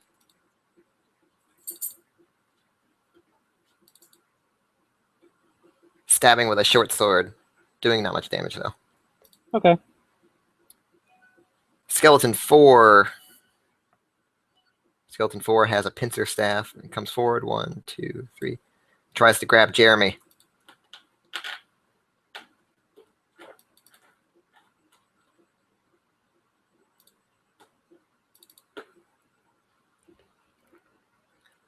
Alright, it tries to angle its clawed staff at you, but you are no stranger to reach weapons, and you know how to avoid it. Jeremy. Ah, you also know how to use them with great efficiency. Or efficacy. And a skeleton Just as much as needed. dies under that blow.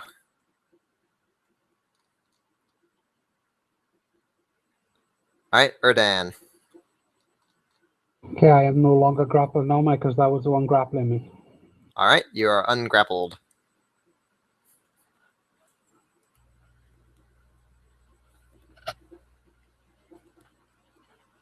Critical rapier stab.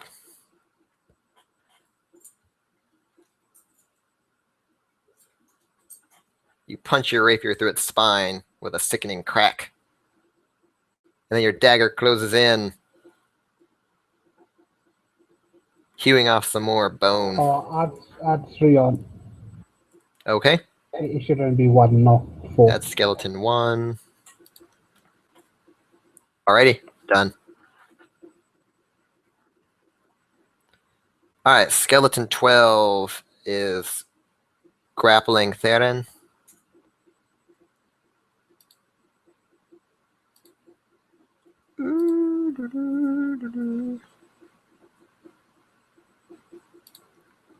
Okay, let me check something real quick.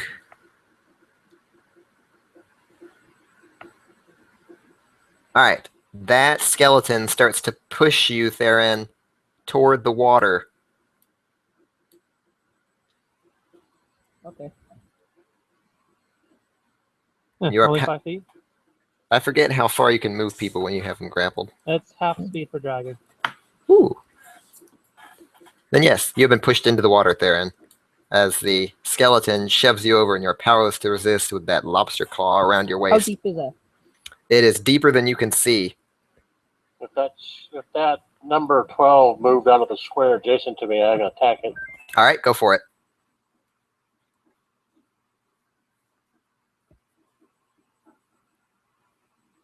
All right, you missed.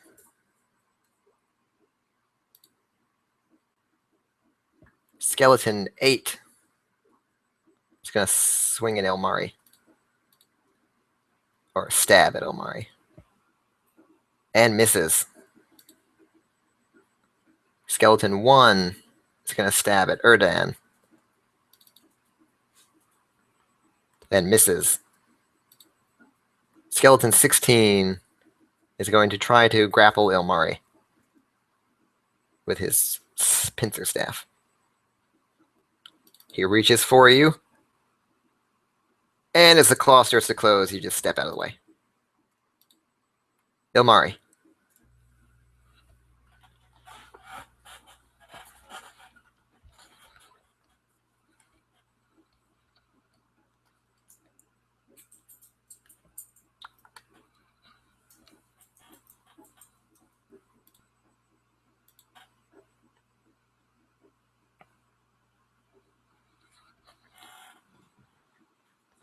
Ilmari swings his scimitar at a skeleton, taking off its head. Da-da.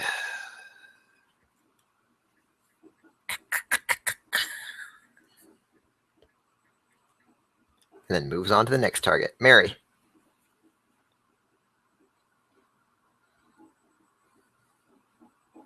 Mary swings her frying pan, who nimbly dodges, at the skeleton, who nimbly dodges. It saw what this frying pan can do, but it took another in the face. It was waiting for it on the other side, and it crumples under the blow.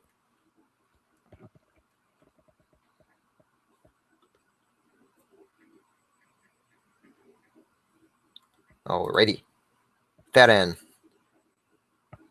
You are in the water. Do I have to make a save to get out of the water? Nope. The water is pretty much flush with the ledge, and you can just get back on. Oh, he can't move. Oh, yeah, you're still grappled. I forgot. But he's not being dragged by the water either. Yeah. You're just being held. Okay. You're just being held in the water for some reason. The skeleton is just holding you there with a grip like death. Yeah, like he's teaching you how to swim. Right, I'm gonna put Hunter's Mark on myself. Okay. Well, on what target are you casting Hunter's Mark? Skeleton 12. All right, Skeleton 12. And I shoot the arrow at it. All right, you let fly an arrow at your prey from the water. I feel like that incurs disadvantage. For now, roll a disadvantage because you're trying to shoot while swimming. Oh, he's also technically in melee range as well. From a reach weapon. He doesn't have to swim. No, Being held. that it doesn't say if you're in melee range. I think pretty sure it says if you're within 5 feet of a creature. But I'll check that. But go ahead and roll a disadvantage. But he doesn't technically have to swim, does he? Because he's being held. Yeah. He's kept aloft. That's true. Well, he's holding you in the water, but yeah. We'll say it hit. Are you serious? We'll say that he was holding you for now. Okay, so what do I get? Just roll normal damage. Okay. Danny, damage, not hit. What are you doing? Okay.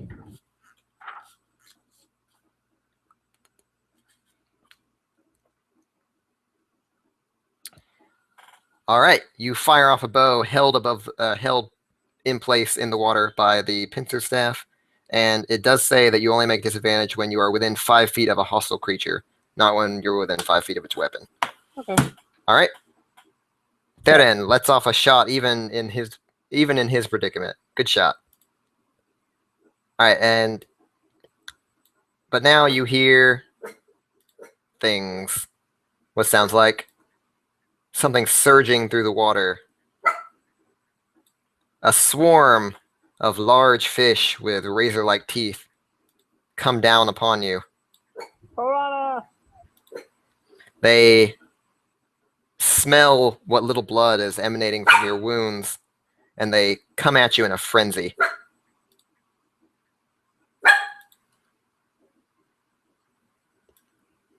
And they actually occupy your square. So you are surrounded by these fish who are biting and nipping at you. But they miss. You actually able to get out of the way of all these fish. Good job. Quick, someone get next to our guy and pull me out. All right, Skeleton 9 is going to try to strike Mary because those frying pans hurt. Oop, missed. All right.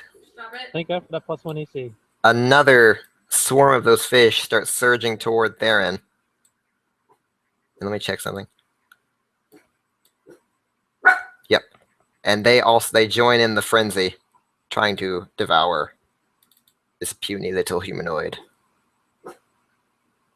Oop. And they bite him. For a lot of damage, get ready. Oh, not too bad. But you get several nasty bites that rip into your flesh. Okay. Creating an even larger pool of body that just seems to feed the frenzy. I'm now on 5 health. Alright, Skeleton 4 is going to try to pincer staff Jeremy again. But misses. And Jeremy is going to... Cast a spell. Okay. I'm casting Scorching Ray again. Uh-huh.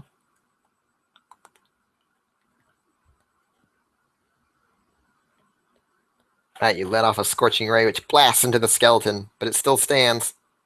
So a second one flies behind it, shattering the creature. Now they're on 3, and my last ray goes to spell number 4. Or not. I turned around too quickly. It hits the wall harmlessly. Erdan.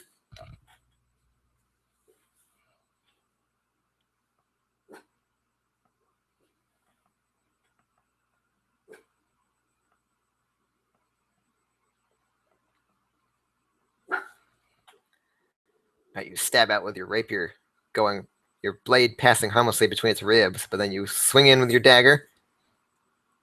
I'll just roll a plain d4. 3 damage to him. All right. Done.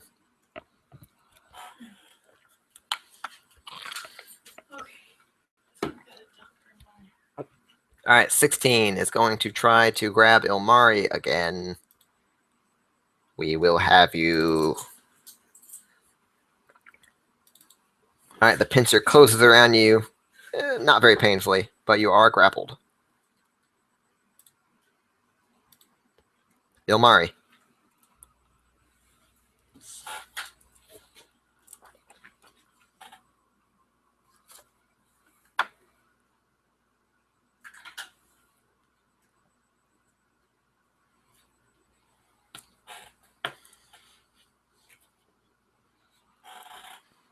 All right, Ilmari misses with a swing of his scimitar.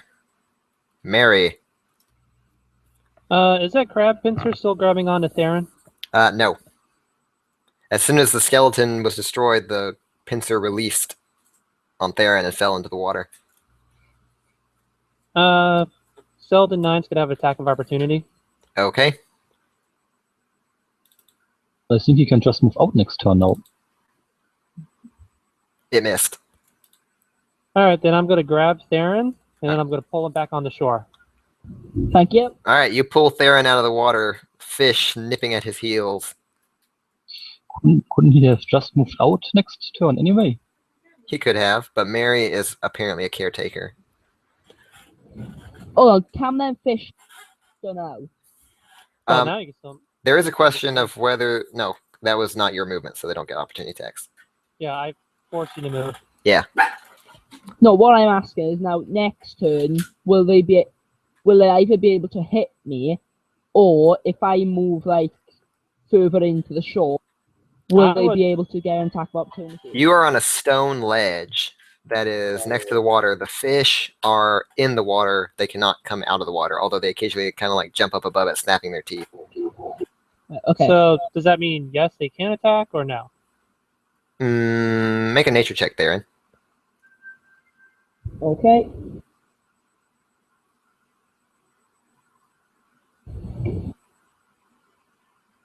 Ooh, you're not sure.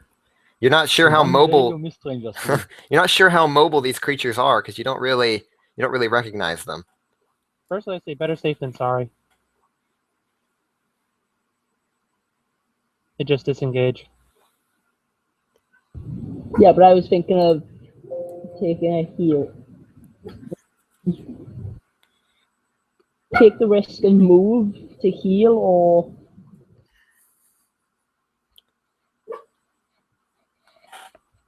I'll disengage and move next. And would I be able to use disengage as a bonus action? No, as an action.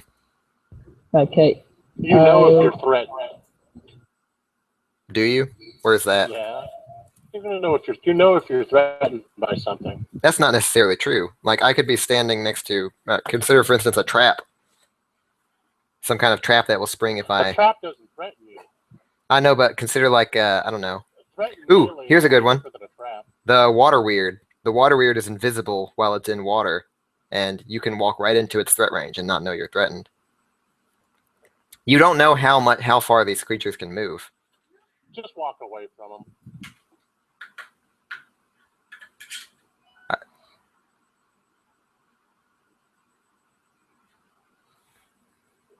All right, they roil in the water behind you, but they cannot attack you because they're fish. They're stuck in the water. And I'll use Cure Wounds. Alrighty. Oh, they could have been suicidal and tried to bite him. Well, the thing is, you don't know. He wasn't able to even identify what these creatures are. They could have been flying fish. They could have been some elemental in fish form. But yeah, they were just normal fish, and they couldn't attack him from the water. That was the first fresh meat they've had in millennia. Yeah. Are these undead fish or normal fish? No, they're normal fish, which is curious because it seemed like this place had been sealed for a long time. I mean, unless there's a tunnel underneath. All right, they just roil in the water behind you. Skeleton 9. Swim down and have a look after everyone. Skeleton 9 is going to try to strike Ilmari. Hitting with a scimitar, with a short sword, which Ilmari partially resists.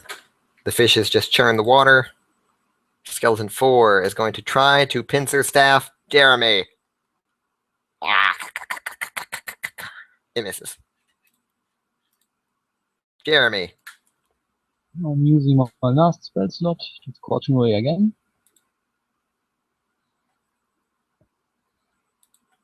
Alright, that hits. Lightly scorching the skeleton's bones. Heavily scorching the skeleton's bones and missing the skeleton's bones. Alright. Erdan.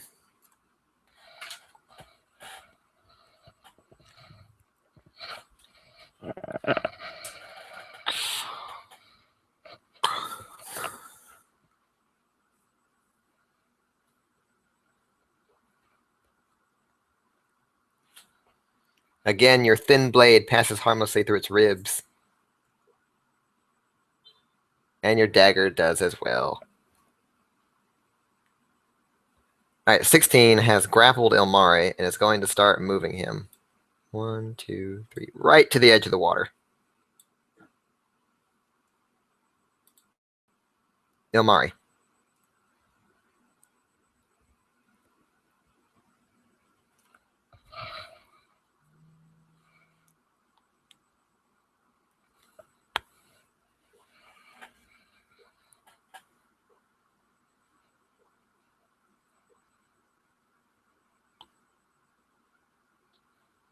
You there?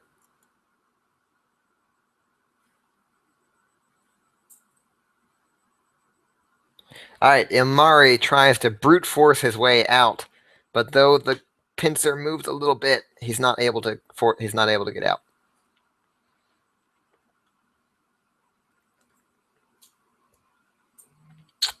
So that was your action. Yeah, do you have any bonus actions or something you want to take? Nope, I was just reading something. Okay.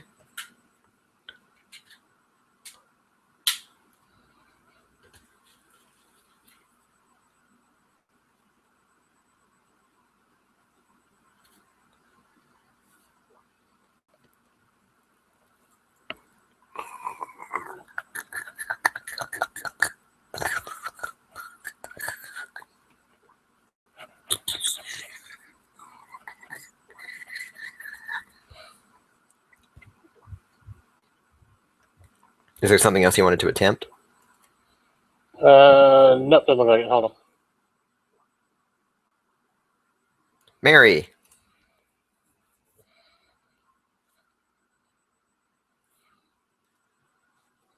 Alright, Mary moves up to the skeleton, pincering Ilmari, and thwacks it with a frying pan. Okay, then I'm going to, since I hit, I'm going to use a superiority die to attempt to disarm it. Ooh, okay. He needs to make a strength saving throw. Which one is this? 16. Strength save. DC 13. He succeeded.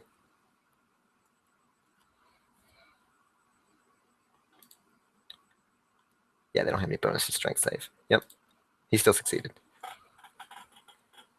He resists your attempts to pry away his prize staff. But when I try to escape, it's a contested check, so he would have needed to have rolled a check to see if he can beat my 7. They have a set DC for these weapons. Okay, so it's a D4 and a D8.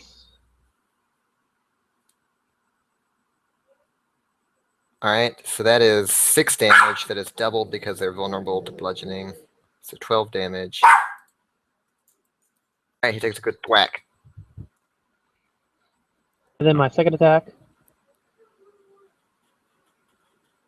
That's a hit. And it crumbles under the frying pan. Its pincer staff falls away, the lobster claw opening up as the skeleton releases it. Yap, dog.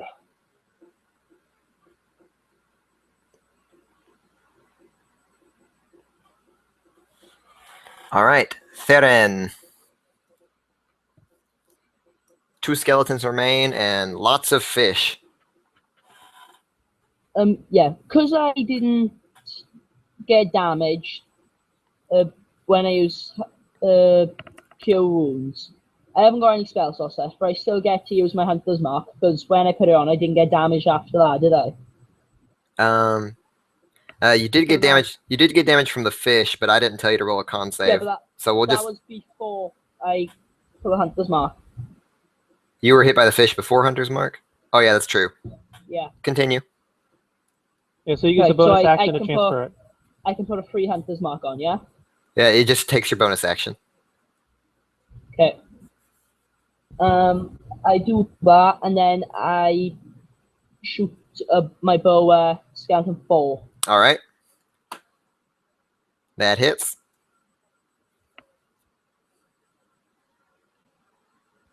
And skeleton 4 takes a pretty hefty blow from the Hunter's Mark. And the arrow, of course, jutting from its body.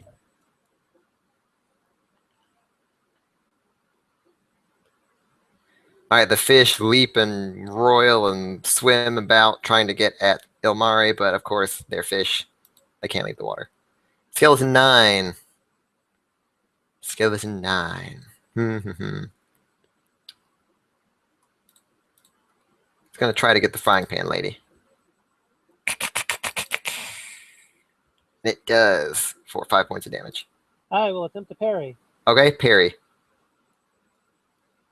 No damage. All right. Where'd it go? All right, the swarms of clippers just swim futilely against the fact that they are fish. Skeleton 4 is going to try to pincer Erden. The lobster claw descends, closing around Erden painfully. That's the exact reason why I hit them. That you wouldn't be able to hit anyone. Jeremy. All right, you miss with your pack glaive. Erdan, you are grappled with a lobster claw closing painfully around your waist.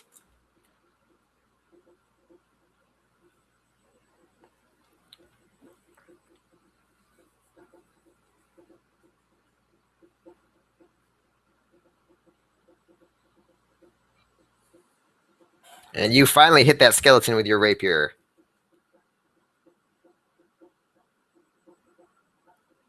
He hit something with his rapier. Punching a nice hole through its bones. But then missed with your dagger. Ilmari, you are free.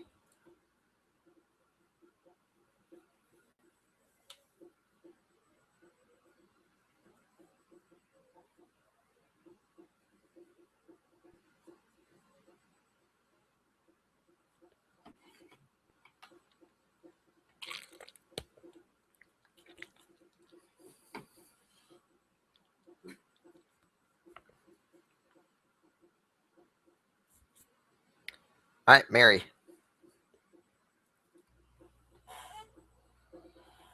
Misses with a frying pan.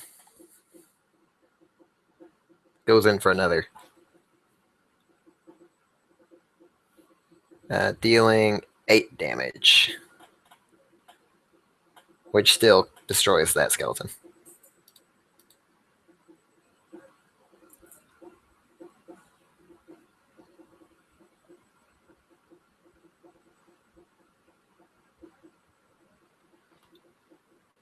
All right. That in.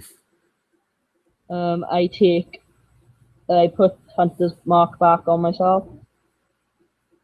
And I take another shot with my bow at skeleton 4.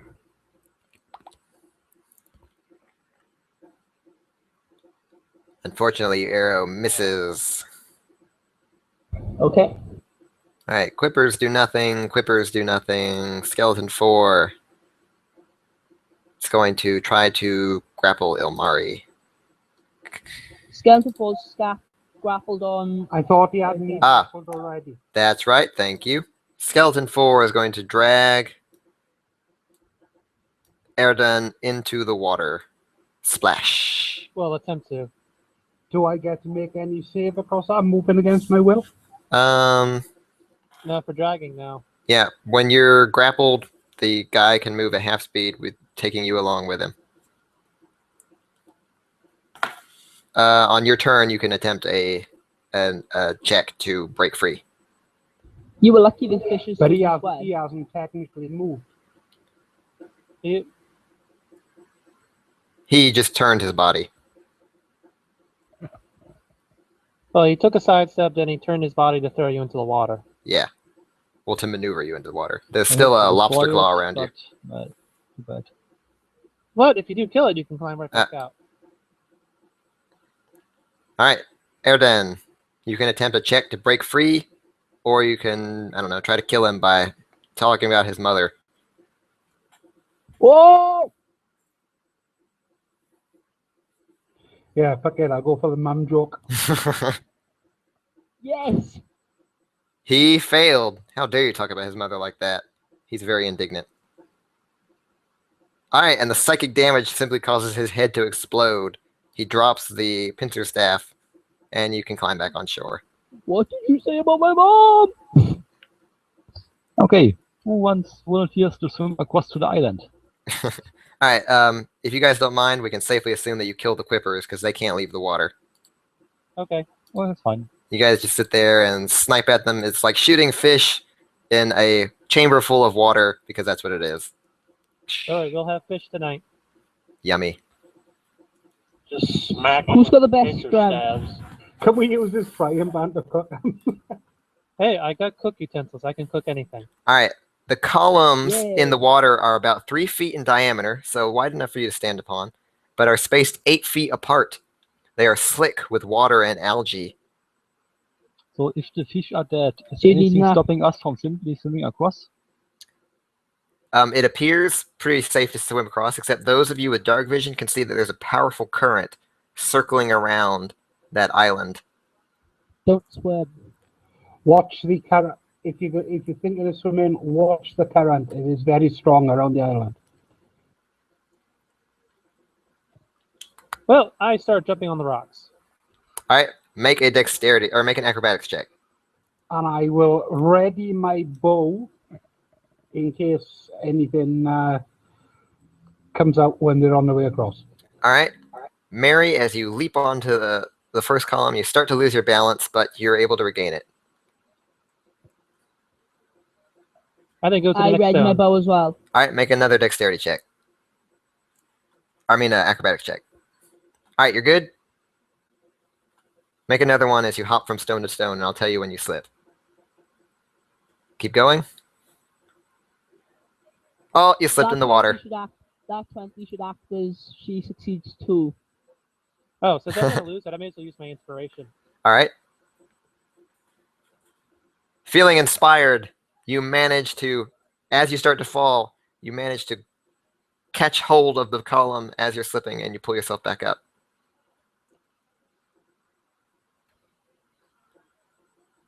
All right, you're good. Oh, you fall down again.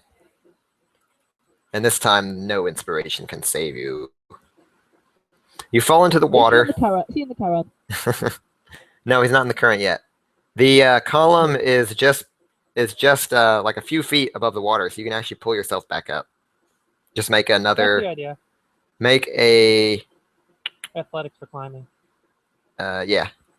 Sounds good. I should have been the one to go across. All right, you climb back up. I have +3 in acrobatics. I have +2. Yeah, but I have +3. I have +0.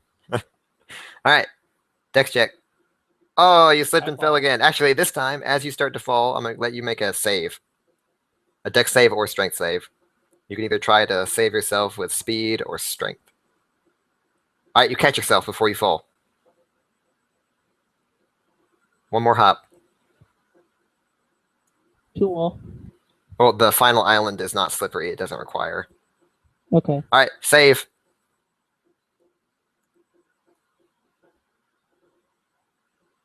Oh, you fell in the water.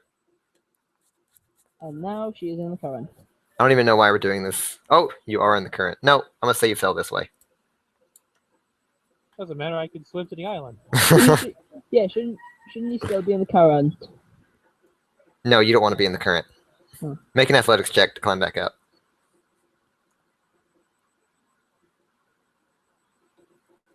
All right, you climb back up, and you can hop over to the island with another acrobatics. Or actually, you can just hop over the island safely. However, as soon as your feet touch the ground, your boots start to sizzle. Do I have a quick chance to jump back into the water? No, it was too fast. Apparently, this sand is acidic or something like that, and it rapidly burns through your boots, and you take 1 point of acid damage. On the island with you is what appears to be a sarcophagus made of green stone, resting atop the highest point of this sandy island. The sand burns your feet beneath you. What do you do? I make a quick run to the sarcophagus. Okay, you hop on top of the sarcophagus. You can see that it is carved in the likeness of some kind of fish creature, the same that are carved around the walls of this chamber and the previous chamber. And then I quickly take off my burning boots because they've probably been destroyed. Yeah, pretty much.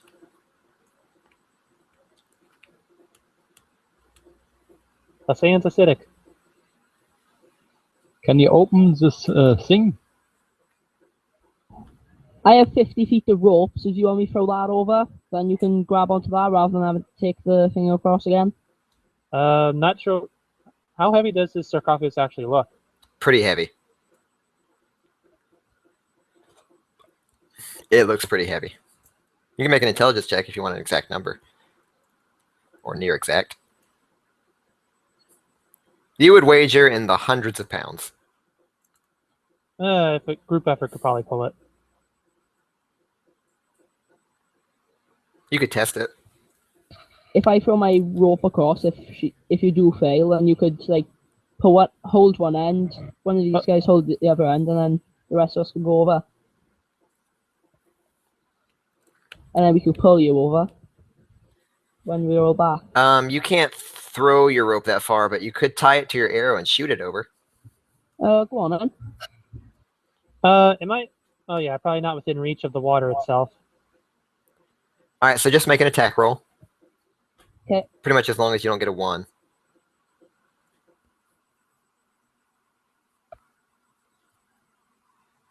All right, your arrow flies far across the chamber into the sandy beach where it immediately starts to dissolve. What do, Mary? Oh, well, I will grab the rope.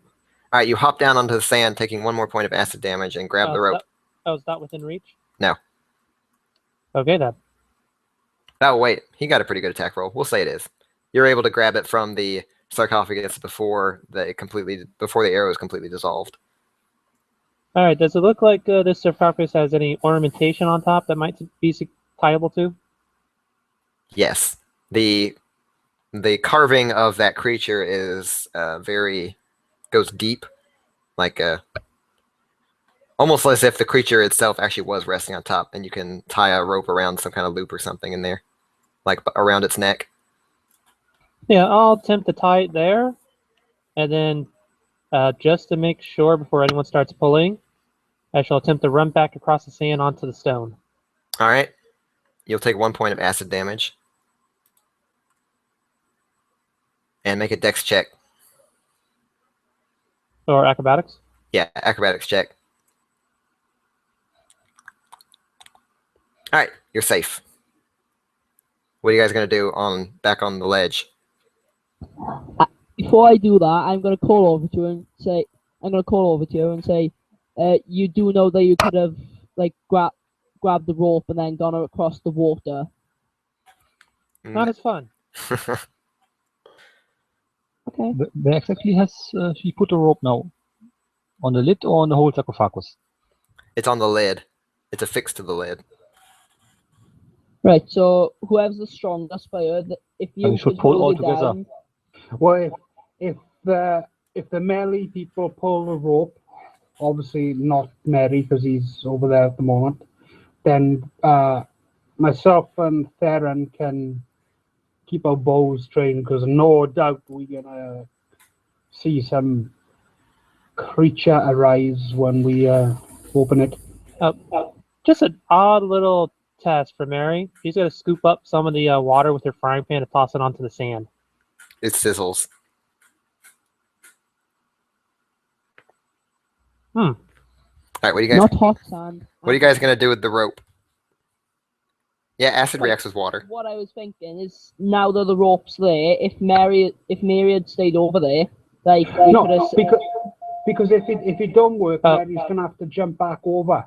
That was a nature check to see if the acid might have been neutralized or diluted by the water.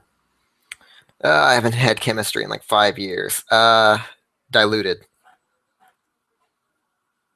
Okay, then I start dumping more water on it Okay. until it stops sizzling. You create a little wet spot on the sand that does not appear to be sizzling. Then I leap back onto that safe spot, Okay. and then we're just going to continue doing that. Okay. But it's gonna start sizzling moments after you step on it. Oh, it's a moment thing? Yeah.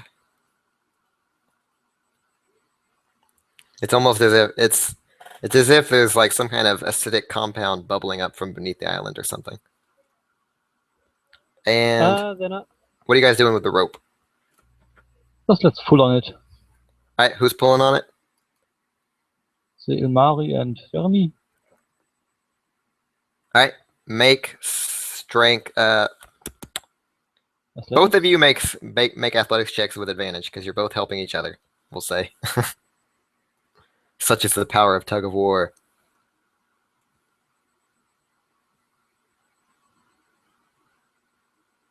Theron? In tug of war, you don't help each other. Ah, I'm making sharp check. Well, you are helping each other because you're trying to tug against the other side. I thought it was going to be Ilmari and Theron doing it. He can help too. Ilmari, do you want to help? Ilmari does want to help. All right, as the three of you grab onto the rope and get ready to pull as hard as you can, the lid of the sarcophagus actually slides pretty easily right off with very little effort. But then you hear a distant cackling sound, and all three of you must make Constitution saves.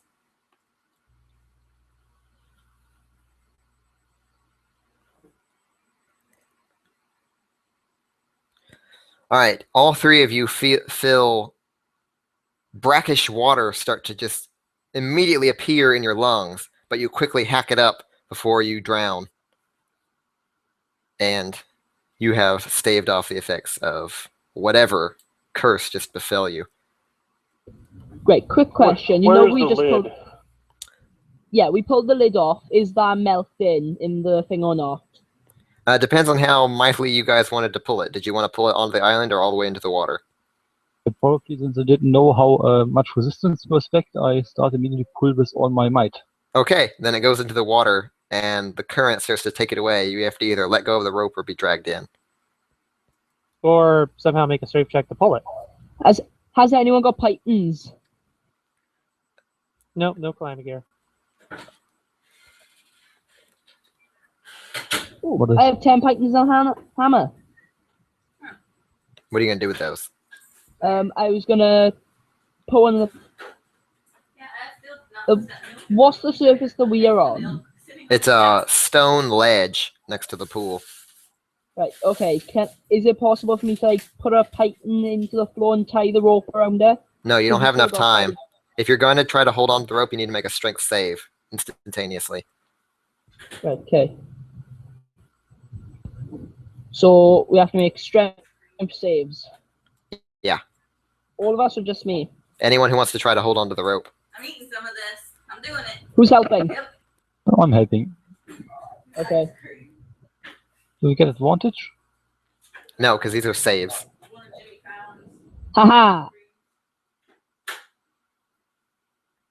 The 22 counts. Yes, Theron, The current pulls mightily on the lid of the sarcophagus, but with almost superhuman strength, you're able to hold it on long enough to tighten it into the ground. Right, okay. You know, with this now, is the lid of the sarcophagus able enough to float, and then like, if we try and go across the rope, will the lid start to sink? Okay, the current pulled the lid around the north side of the island, and because the rope stopped it, it deposited the lid on the north side of the island, so now you have a taut rope going across the water. Right, All right. okay. And the lid isn't melting on the north side of the island or anything, is it? It is not melting. Right, okay. So we have a safe way across. Well, it's a rope over a pool of water. Some of this. And you All don't right. you don't know exactly how heavy that lid is. And Mary's going to leap back onto the island toward the sarcophagus again. Alright, you take 1 point of acid damage. What's in there? Inside the sarcophagus, you see the skeletal remains of another of those piscine humanoids. The remains lie beneath a rotten burial shroud. The skeleton wears a jade funerary mask that looks like it would fetch a pretty penny. It also is adorned with a square, bluish-green aquamarine pendant hanging on a tarnished silver chain that looks like it would be worth a lot.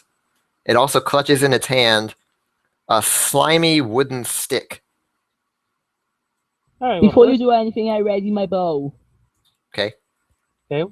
Then I'll start grabbing the expensive-looking stuff before I attempt to grab the slimy-looking rod. Okay. You grab the expensive-looking stuff and nothing happens. Okay. I will try and grab onto the slimy rod. All right, make a dex save. All right, the rod is exceptionally slippery, but you're able to pick it up. All right, then I'll take a cloth or something that I have in my pack and just wrap it around so I can keep good grip on it. Okay. Sounds good. And then I shall then try and steal the rope back to shore. All right, you only need to make like the 5 feet over the current before you get to the end. So just make an acrobatics check. Single acrobatics check.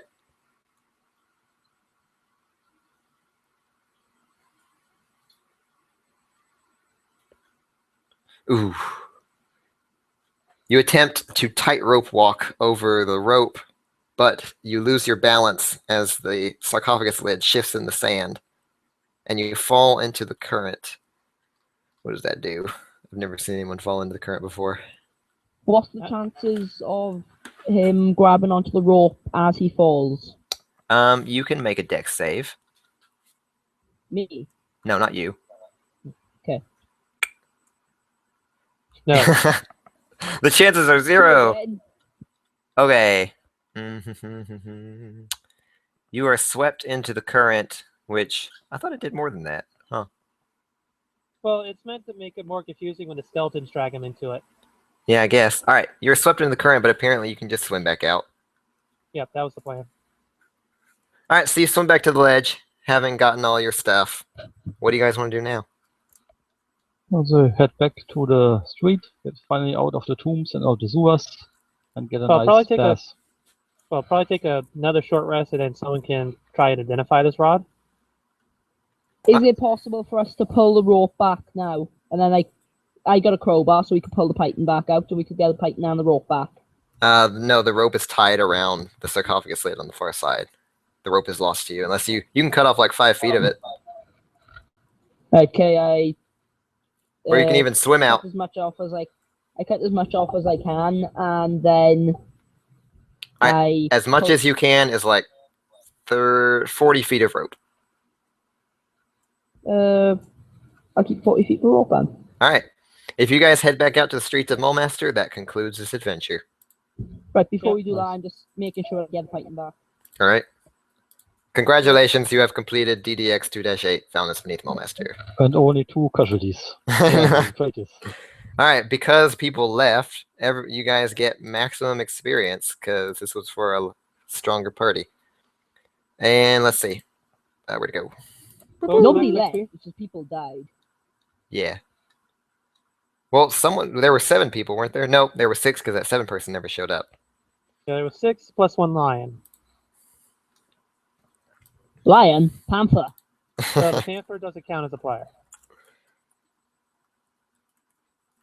If All you're a right, good liar. 1,200 experience. Gold. How about that gold? Let me open it up. We gotta sell all those gems and stuff. And The rod you were able to identify as a +1 Rod of the Pact Keeper.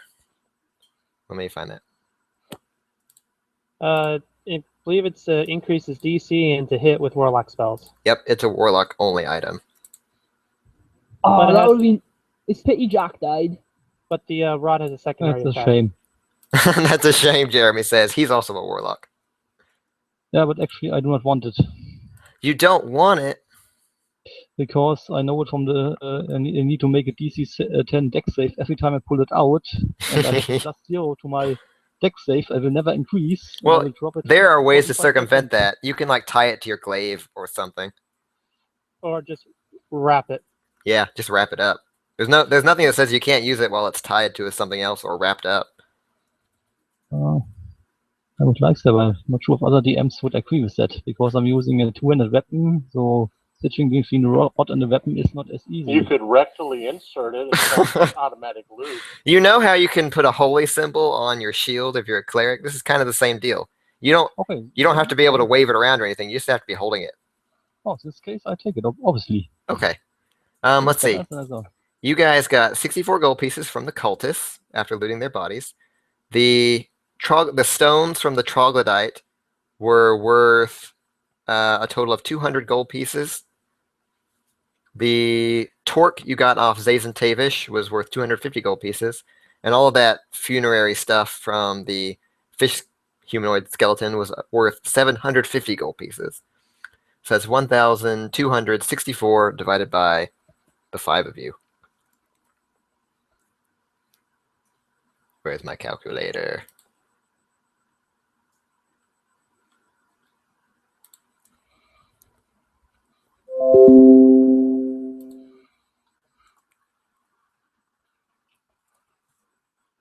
All right, that's 252.8 gold pieces each.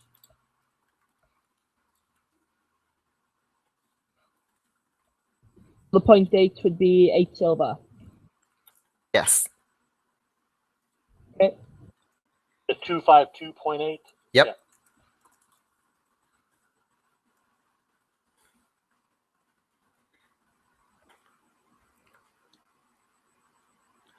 I just put the silver pieces in my notes. All right. And if you go back and talk to Sergeant Masker, she doesn't care about anything you have to say as long as you killed something while you were down there. All right. Thanks, guys. Thank you very much. Enjoy the rest of your days and your future adventures. Donka. And I'll leave this server up for a little bit in case you guys want to mess with it. And I will also put, where to go? I'll also be putting XML files of your characters at this link. Oh, yeah. Okay. All right. Later. Take care. Bye. Enjoy the Tennessee sun. Disconnected.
these other things. Adventure.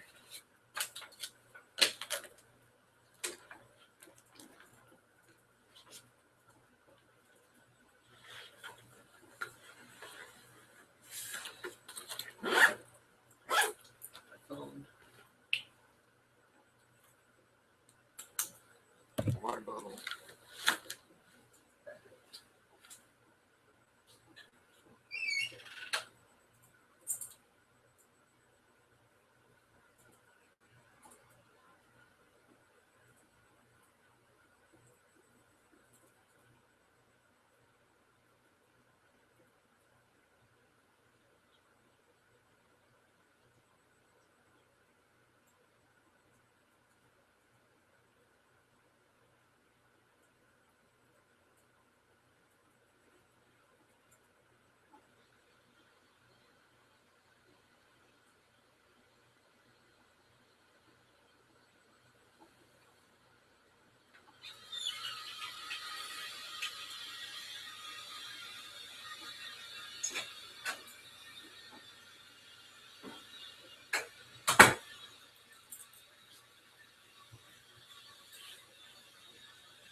Go to bed.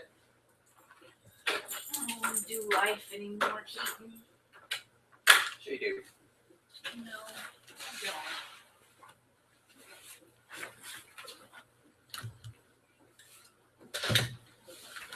I'm trying to talk to your mom.